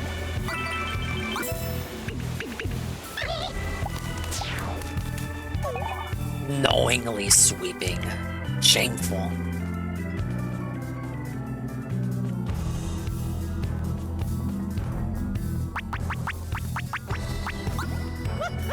Yeah, you would think more lackeys would have foresight. They're soulless, they're robotic. All they can think about is felt Mario, must felt Mario. Whoa! The blunt hammer is so strong that the hammer I just bought isn't good enough. Like, what Luigi already has is like better. Mario gets a big boost though, so we'll give it to Mario.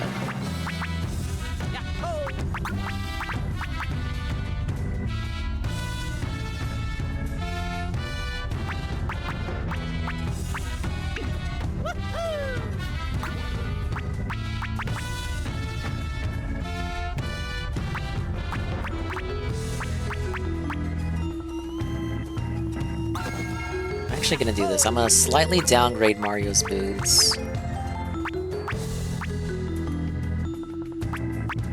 And give Pipe Gunk to Luigi, because Luigi's jump is very weak right now. GPM did an autistic run Persona 5 option where he did no social links and just did part-time jobs and ate hamburgers after school. It was the first time playing Persona and he didn't know how. Are you saying GPM naturally is asocial to the point that it affects his interactions with NPCs in games? Because that seems to be where you're getting at. You're telling me if GPM was to play Animal Crossing, he would just not interact with any of the characters? Reward for the bones of a shark bone from All Sand Island. Only the brave need to apply for this battle. Ooh. Something seems to be bothering Layden, the chief of the island. Can you help solve this problem? Okay.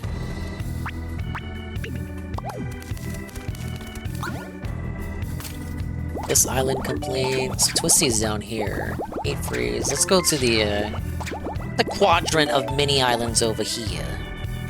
See what they got going on. And then there was one more I had to backtrack for. I think it was over here. Yeah, Bitsy Islet.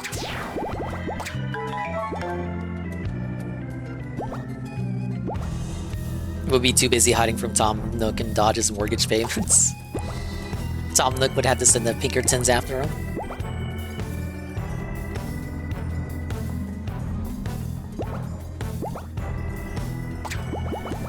No, I did pay my mortgage.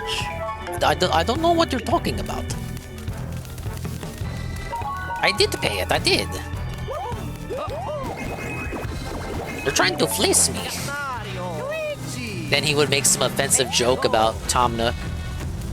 Like what are the Joes of the Animal Crossing world? He would call Tom Nook that.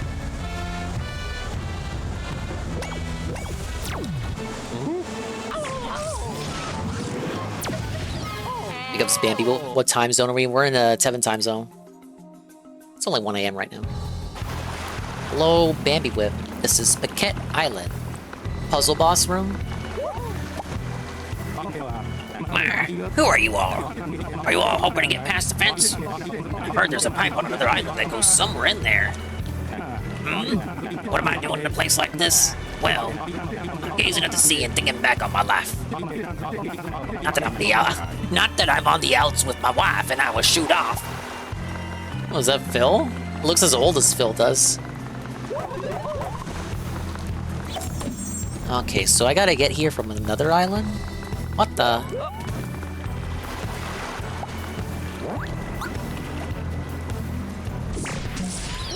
Your sis wage quit? She wage quit! I'm loving it. I'm loving it. I think it's either my second or third favorite of the series. Now, if you don't already like games from this series, like, if you played one of the games before and you weren't feeling it, I don't feel like this one's gonna change your mind. I've called it Dream Team 2, because it just takes the ideas from Dream Team and just expands upon them. Expand?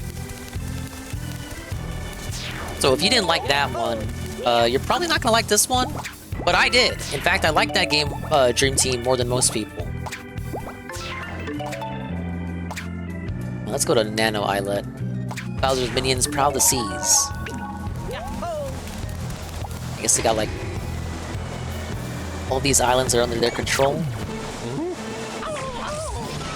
Little archipelago of islands.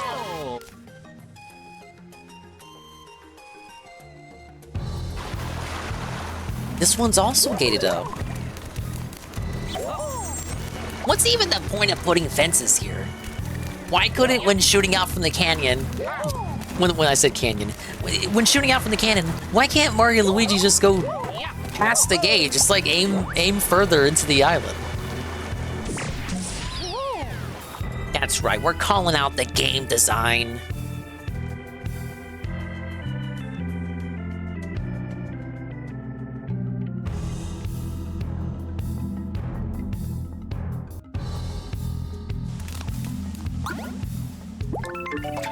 Alright, next is a minor islet. One of these has to be accessible, surely.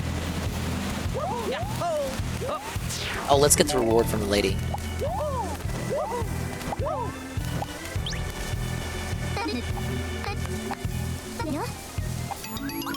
Whoa, it's the Nimble Crown Deluxe. 2 more for a reward. What does this do?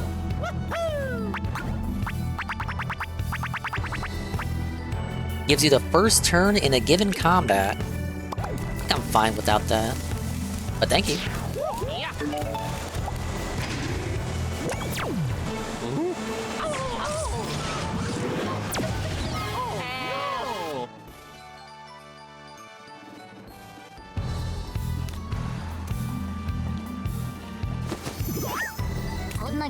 Hey, isn't that the symbol that Bowser's minions use? The one that's just Bowser's face, yeah. Did that mean that his minions have taken over this place? Oh, surely not. It's just there for show.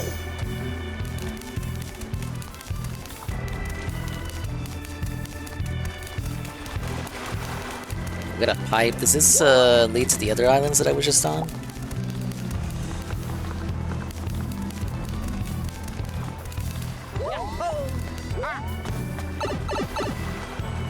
Rip to your sister, though. Hopefully she picks it back up again. There was too much reading for her. She hates reading. Whoa, I was right. Spiny! Oh my god, it's Spiny! Guy from other game! They're all here!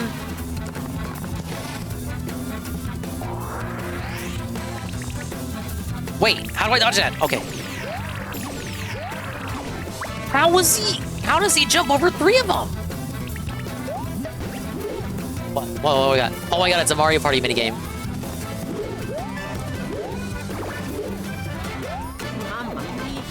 Oh my god, Luigi, come on. This is just the Mario Party minigame where you're gonna jump over the clock hands, remember? The one from 3? Oh god!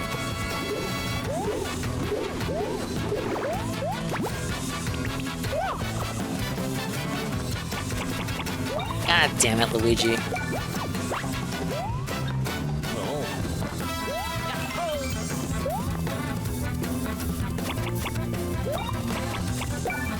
Actually worse than dying to Goombas. Come on, Luigi.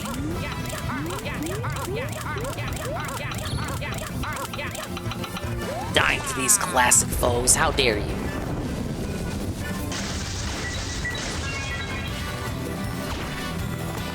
One of them died? Only one died. That's how you do it. Oh yeah, Luigi, you're not so bad after all.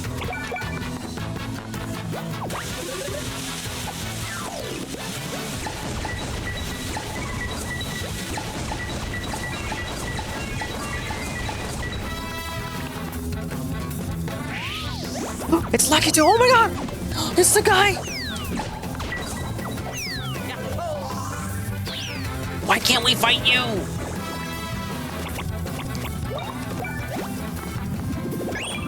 Do we fight him later?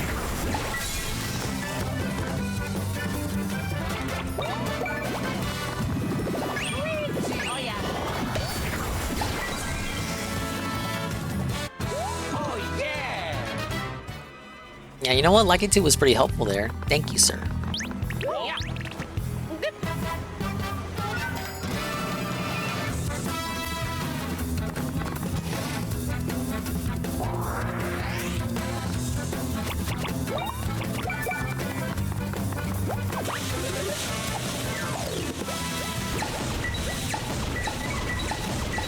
I always miss one bomb. I suck with this one. Oh, new attack. Ow!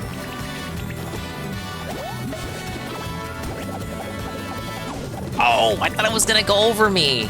And I didn't have to... Ah, whatever. I'm learning the attacks. I'm learning the attack patterns.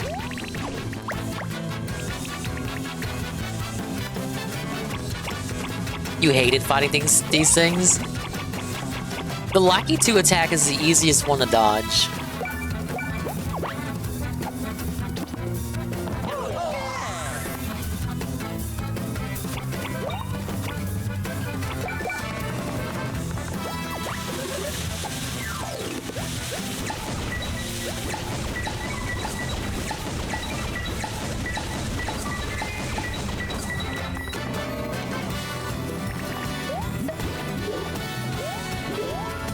I was saying this reminded me of a Mario Party minigame when you're hopping over the clock golem from 3. Or, you know, it's in Superstars too.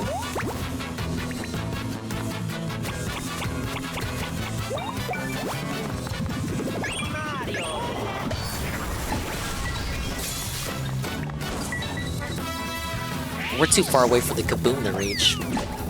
And we're supposed to be a kaboom!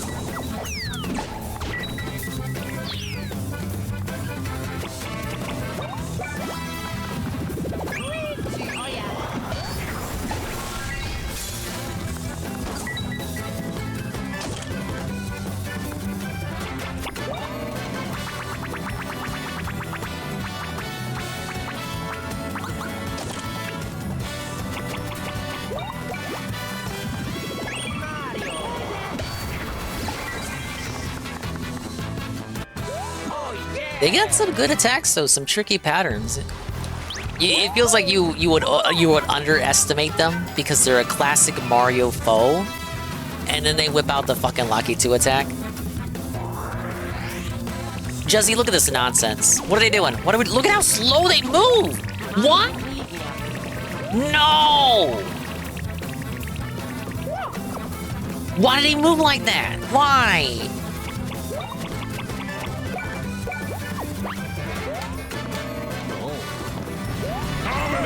You were not supposed to look at that, Jesse. Perfect.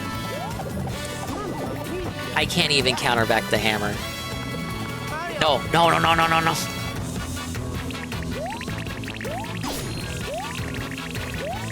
Okay.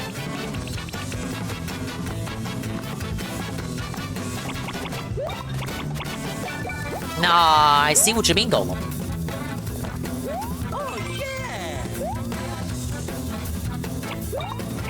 I don't expect this level of tenacity from the fucking Spinies.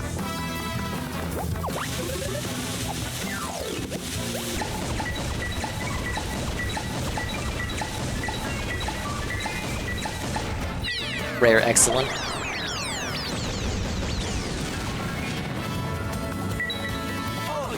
We maybe killed one from that.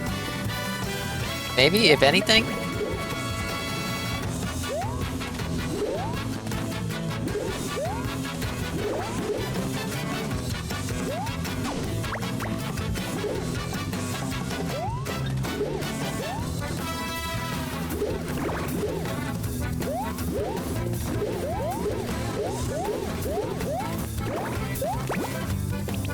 That one wasn't too bad. We only got hit once. This is where the green shell comes in. Green shell's time to shine, baby.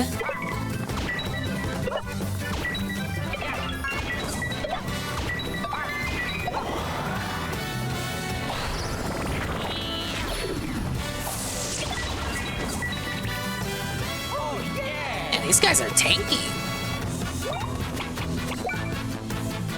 Wait, won't Yoshi hurt his ass if he ground pound these guys? Wait, no, they're weak enough. A hammer will do it.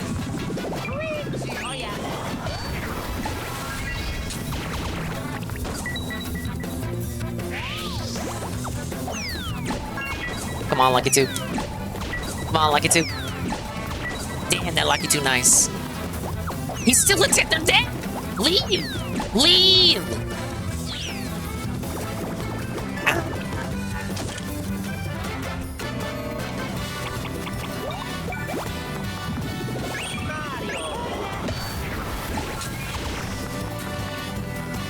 Wait, I burned him. That's good. Okay, that's not so bad when there's only one of them. His little itty bitty itsy bitsy charge. Look at me go. Oh, yeah. I'm not gonna front though. They do give out a lot of coins.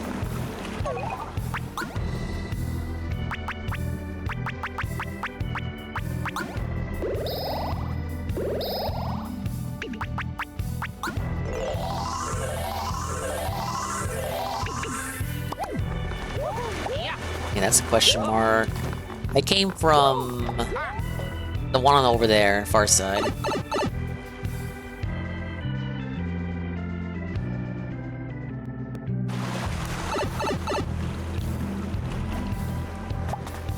This is Nano. Oh, I was here earlier. Whoa, it's like a maze, man.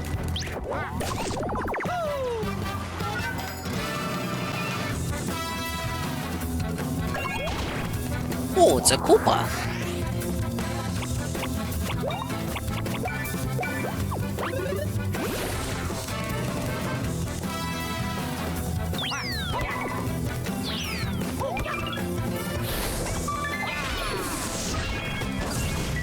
Oh, good hit.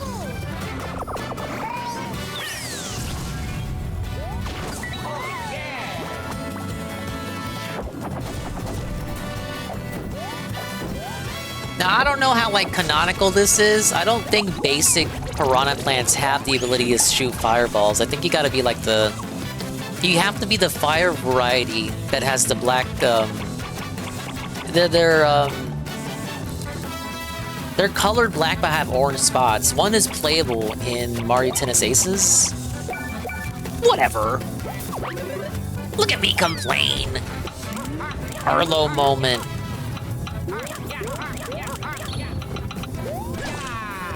How far would I say I'm in the game? So there are 5 seas. I'm on the 4th ocean.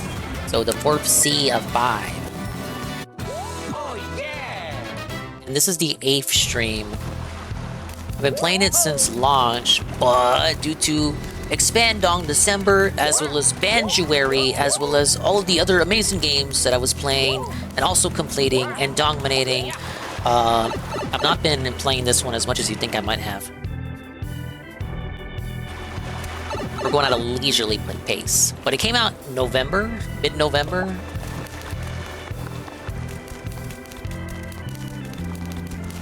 Wait, okay, so I'm back here. I went in a circle. Okay.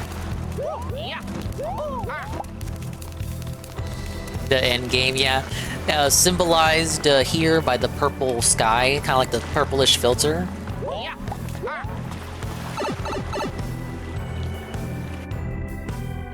What's going on at this part of the game? So Bowser is fighting the evil plug people. That's why his banners are everywhere. So like, I can't pull it up. But this sea that we're in, this is where Bowser, like, appeared when he first transported here, when he first got isekai'd. His troops appeared on this sea that we're currently in. And I guess he fucking conquered it while we were off in the first 3 seas. And now he's fighting with the evil plug guys for supremacy.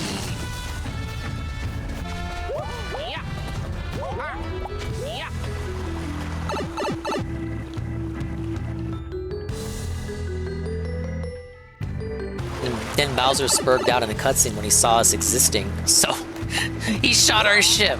Why? Was that it?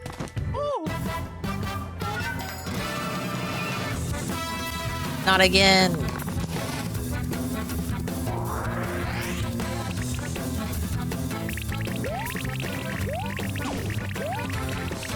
I just wanted to explore.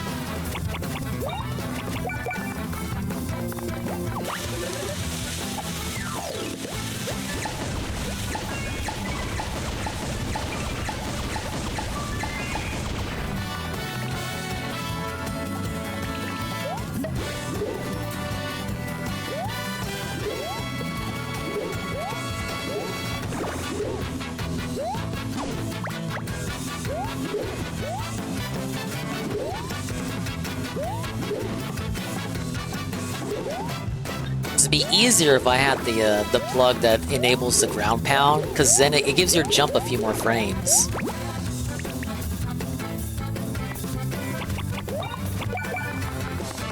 What about the Zapparator?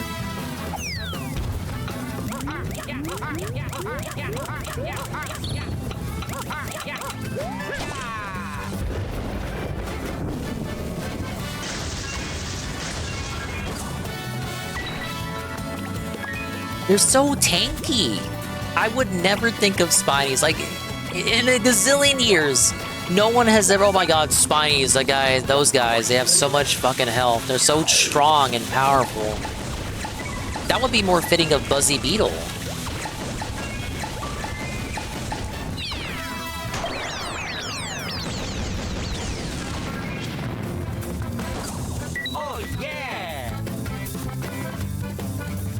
Oh, challenge cleared. Bomb Derby expert.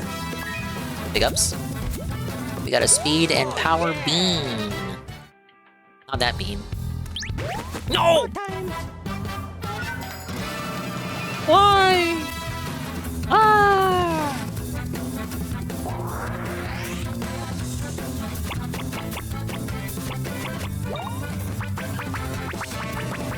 I need to do something about this. We gotta felt them somehow. Let's take off everything.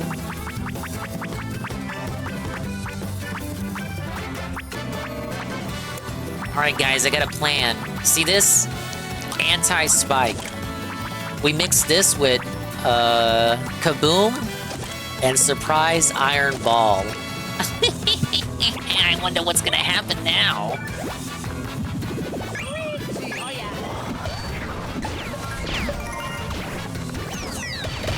Suppa! Oh, I wish that was a little bit stronger. No!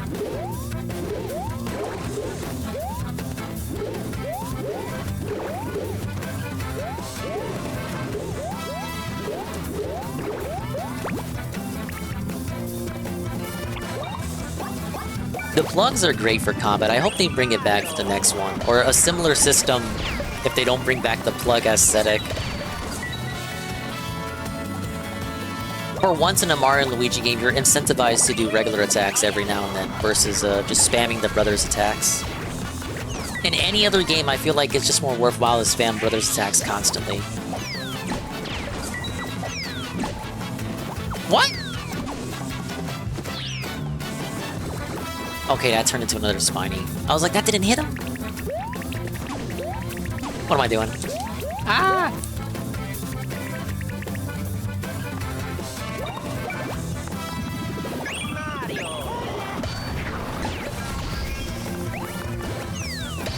Hey, we flipped them. I didn't even know you could do that.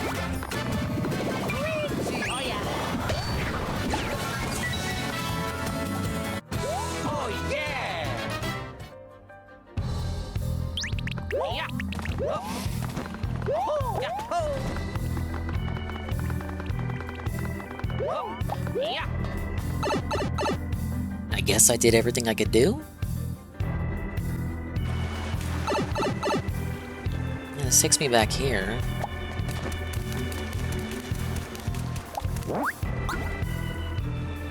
Let me visit the desert island from the cannon instead of the pipes.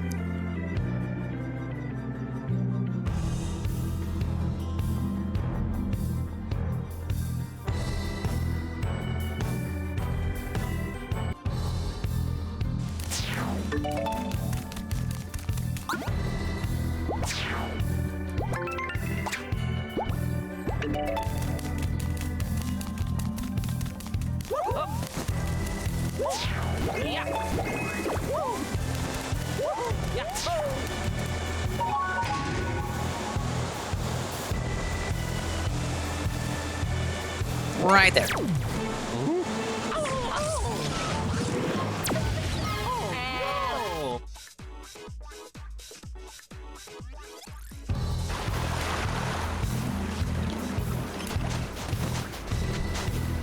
Okay, we just got some item blocks. High heel boots deluxe. What do we got?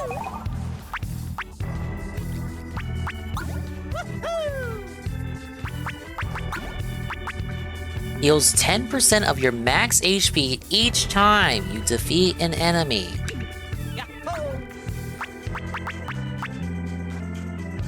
Let's give it to Luigi.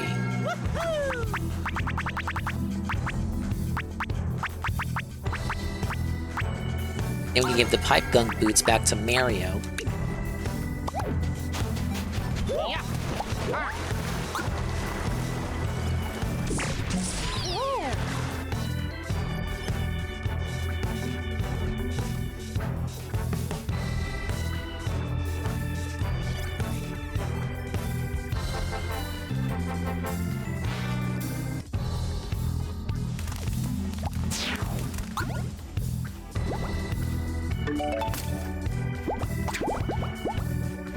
Everything here but the main islands. I need to go back to Bitsy Islet for a minigame.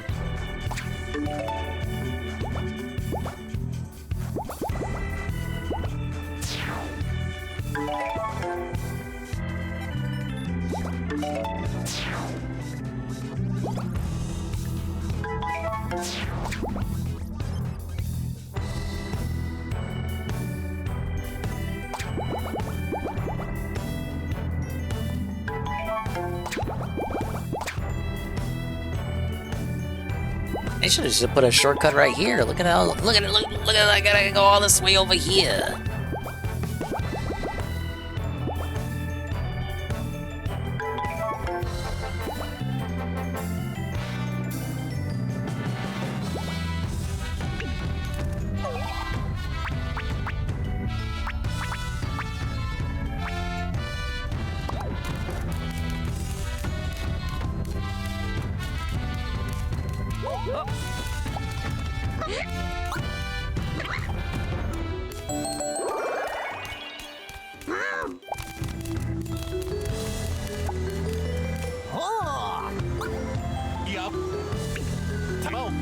Is that a request?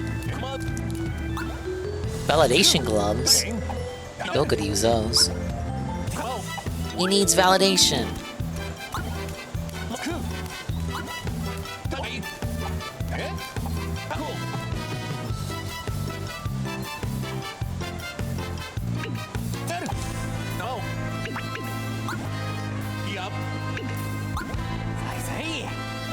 Am I short on... What am I short on?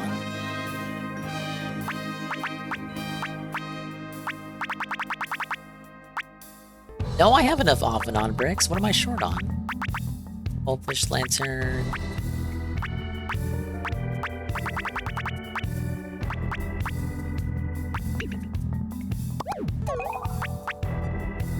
Oh, okay, heat freeze ore.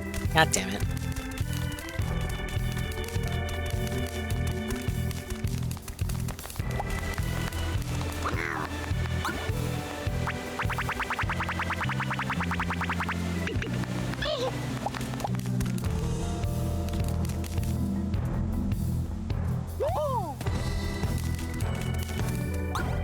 We're almost there, bros. Let's get to the cannon.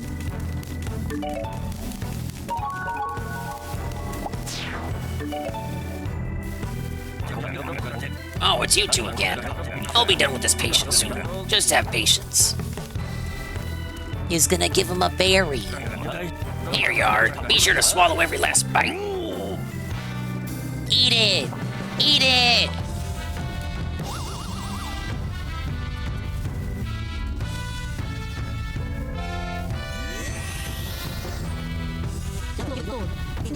Gag. Whoa, my heart's hot enough to burst. Who knew ant berries were so rich with flavor?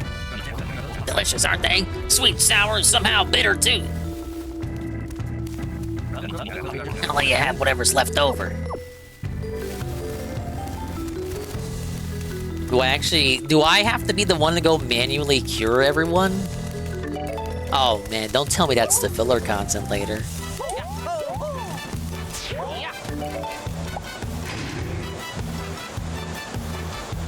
No! Give me the island back!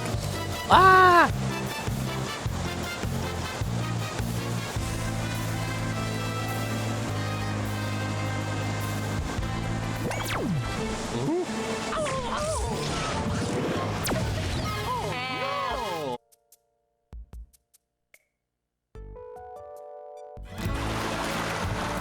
I was told to return to the specific area when I had the power to go Sonic Super Duper Speed Spin Dash.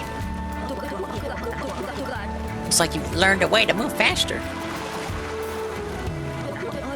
How about it? Want to try the next challenge? Excellent. Hold on a moment, I'll make some preparations.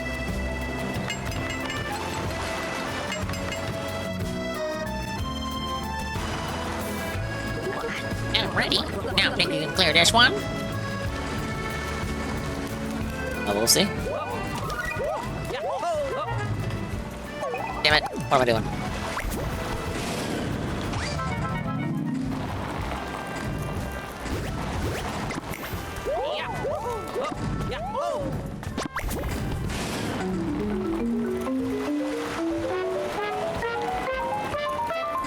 Is this timed? Ow! You gotta jump!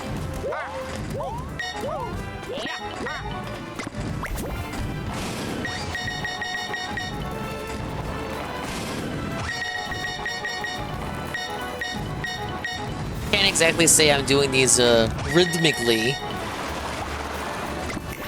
Oh yeah, that one's kinda tough.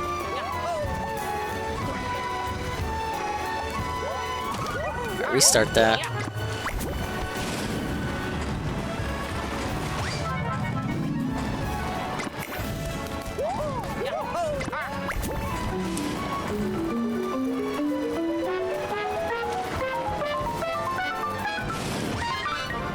I did it again. I fell off. Fuck. What's wrong with me? What's wrong with me? What's wrong with me? I suck.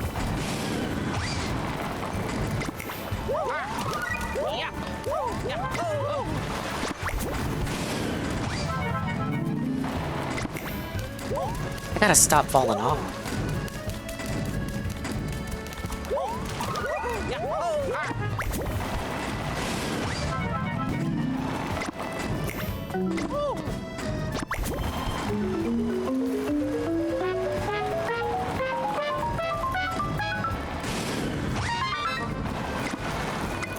Speaking of me, telling myself I don't want to fall off. I fell off ages ago.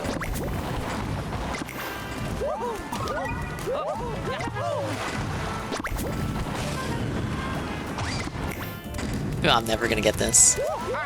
Ever. Ah!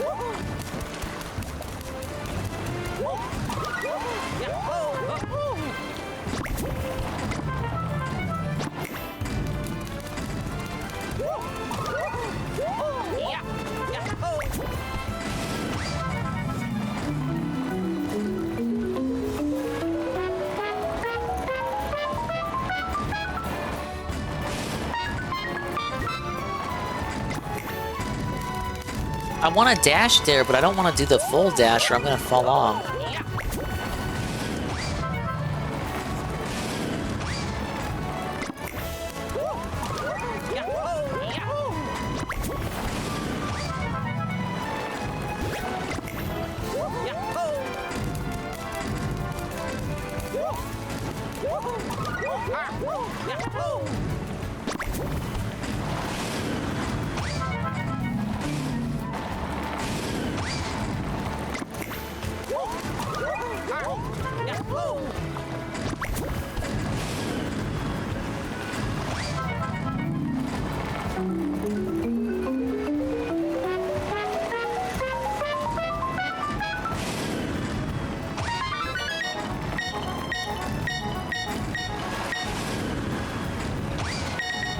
I missed one.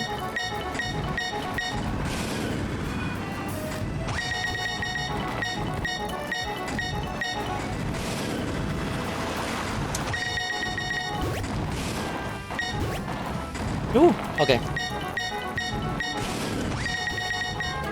There we go. That was really, really tight right there.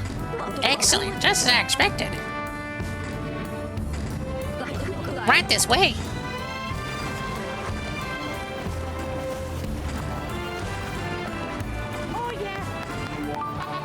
All that for one max nut? No. Fuck you, lady. The sound of those notes were lovely. I want to hear more of that. So, you'll take the last challenge, right? I really hope you will. Yeah, we'll give it a try. Tremendous. I'll prepare things right away. Don't move. Oh, she moves quick. Whoa, that was a lot. But it's all ready. Finish this one if you can.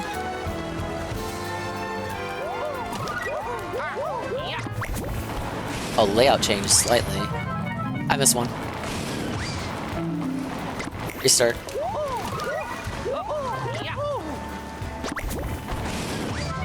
Okay, break right there.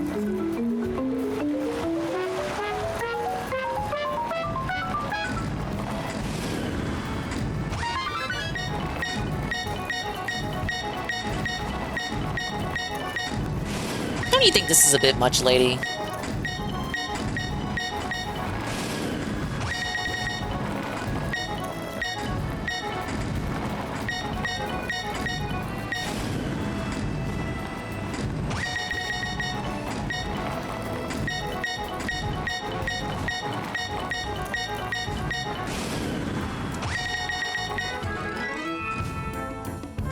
That one was easier than the second one.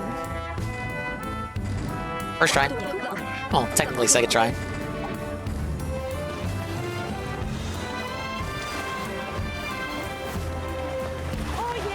Whoa! It's the Cozy Wear Deluxe. I knew you fellas were exceptional when I met you. You've got a certain glow. Looks like I have a ways to go. Plus, I'm all out of ideas. What's that? You found it really exciting? It was okay. I'm delighted to hear that. The sound of those notes. It was all so lovely. Thank you.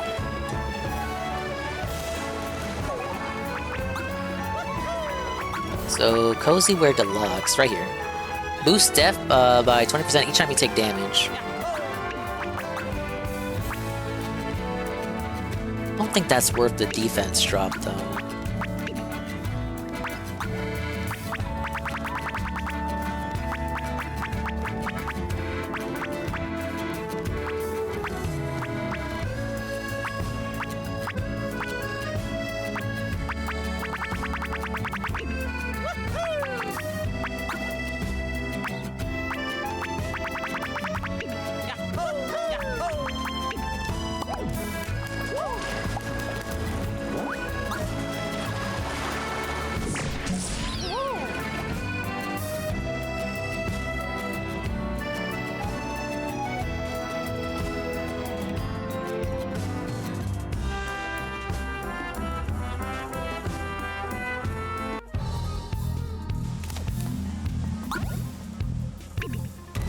What are you ladies talking about?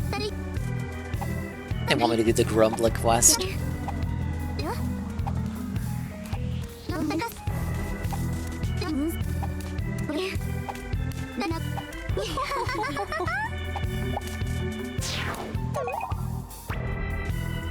I gotta craft the gloves. Oh wow, yeah, we got a lot of side questing.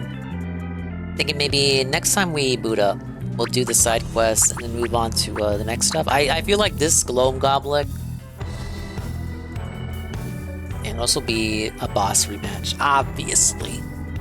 Probably save this one for after main story. The current main story stuff, not like post game, but we'll save it for after what we're currently doing in the main story.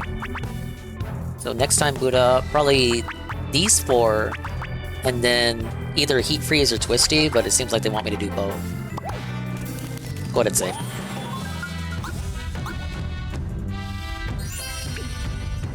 Okay, well, we got things in place. We know what we need to do in the next island. But, we'll call it here.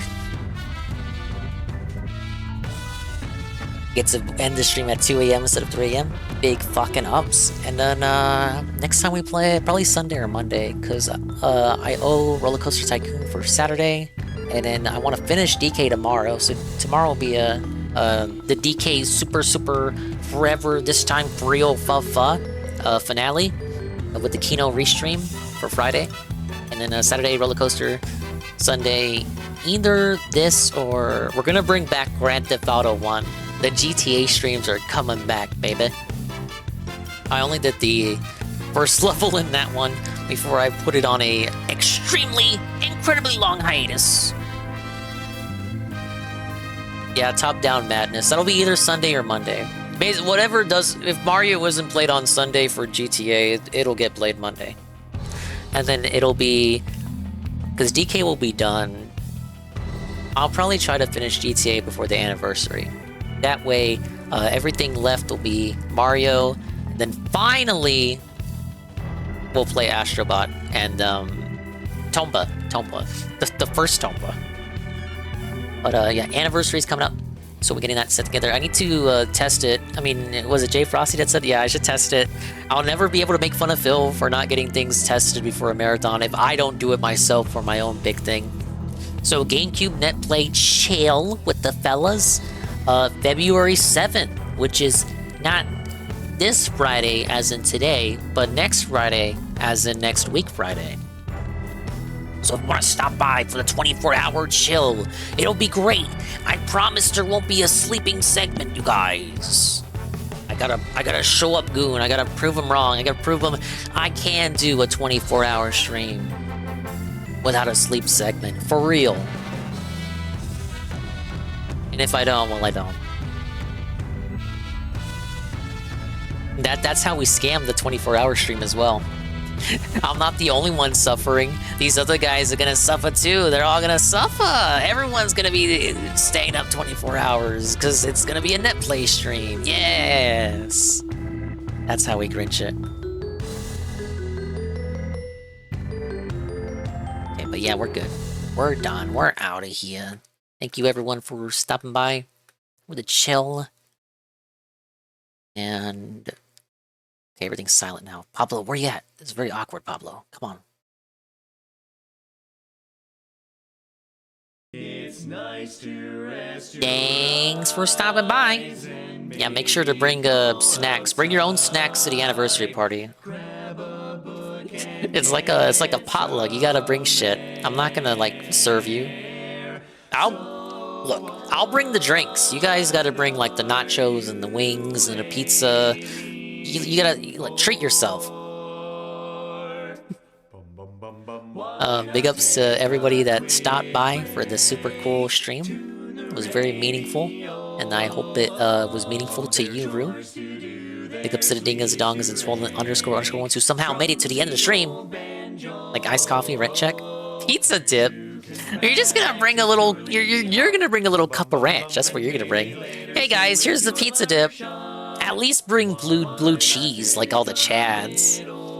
You'll make some mean tacos. Big ups on a taco. Knock, Juzzy. Get home with the fast food haul and dingus ending. Well, I don't want to push the stream to 4 a.m. again. It's not good for me. Mr. Pun, Delorio, Golem, Goon, Pim Pam, GPM, everyone from the amazing Sanguine Raid.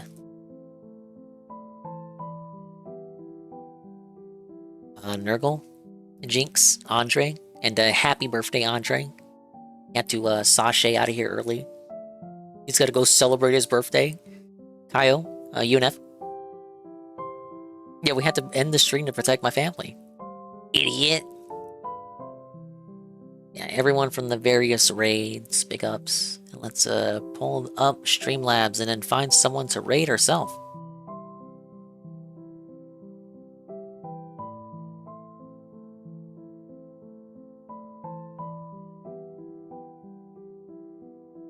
Thank you to GPM, the 95-bit cheer, Rose with the follow, Sangers, Raid with the party of 28, and Leet, Raid with the party of 23, Sep Eternal.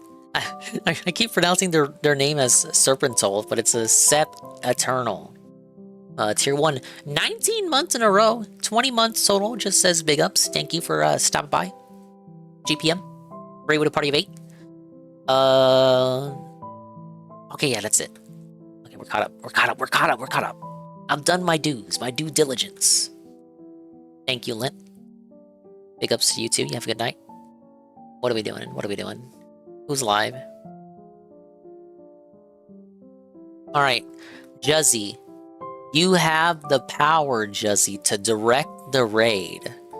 Juzzy, you can choose expired bread, or bean, or Rydrake, or Zookie Wookie. Juzzy, you have the power. You can coordinate the raid. Juzzy, don't let us down. Juzzy, you gotta choose now. Juzzy, pick now, Juzzy. I'm getting the feeling you want me to pick bean or bread. Based on what? Based on literally what? I gave you 4 options? You're saying I'm biased towards the women. Wow, of course, quite sexist here. Big ups, Kami. Oh, Conky? Where's Conky? Oh, I have to scroll down. I see Conky in Insanity Central.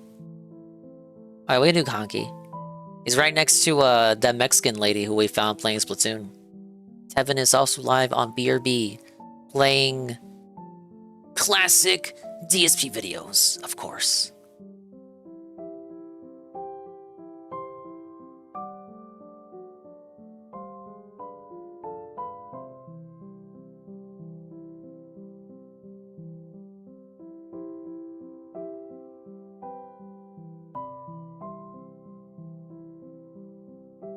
Alright, we're gonna go to the Conky stream. It's been a while since he rated Conky. What is he playing? Disco Elysium. Oh, I've heard all about that game. You guys love that game.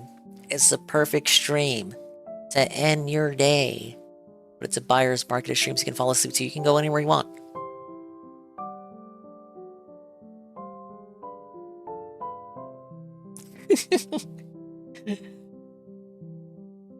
Demanded. I was asked.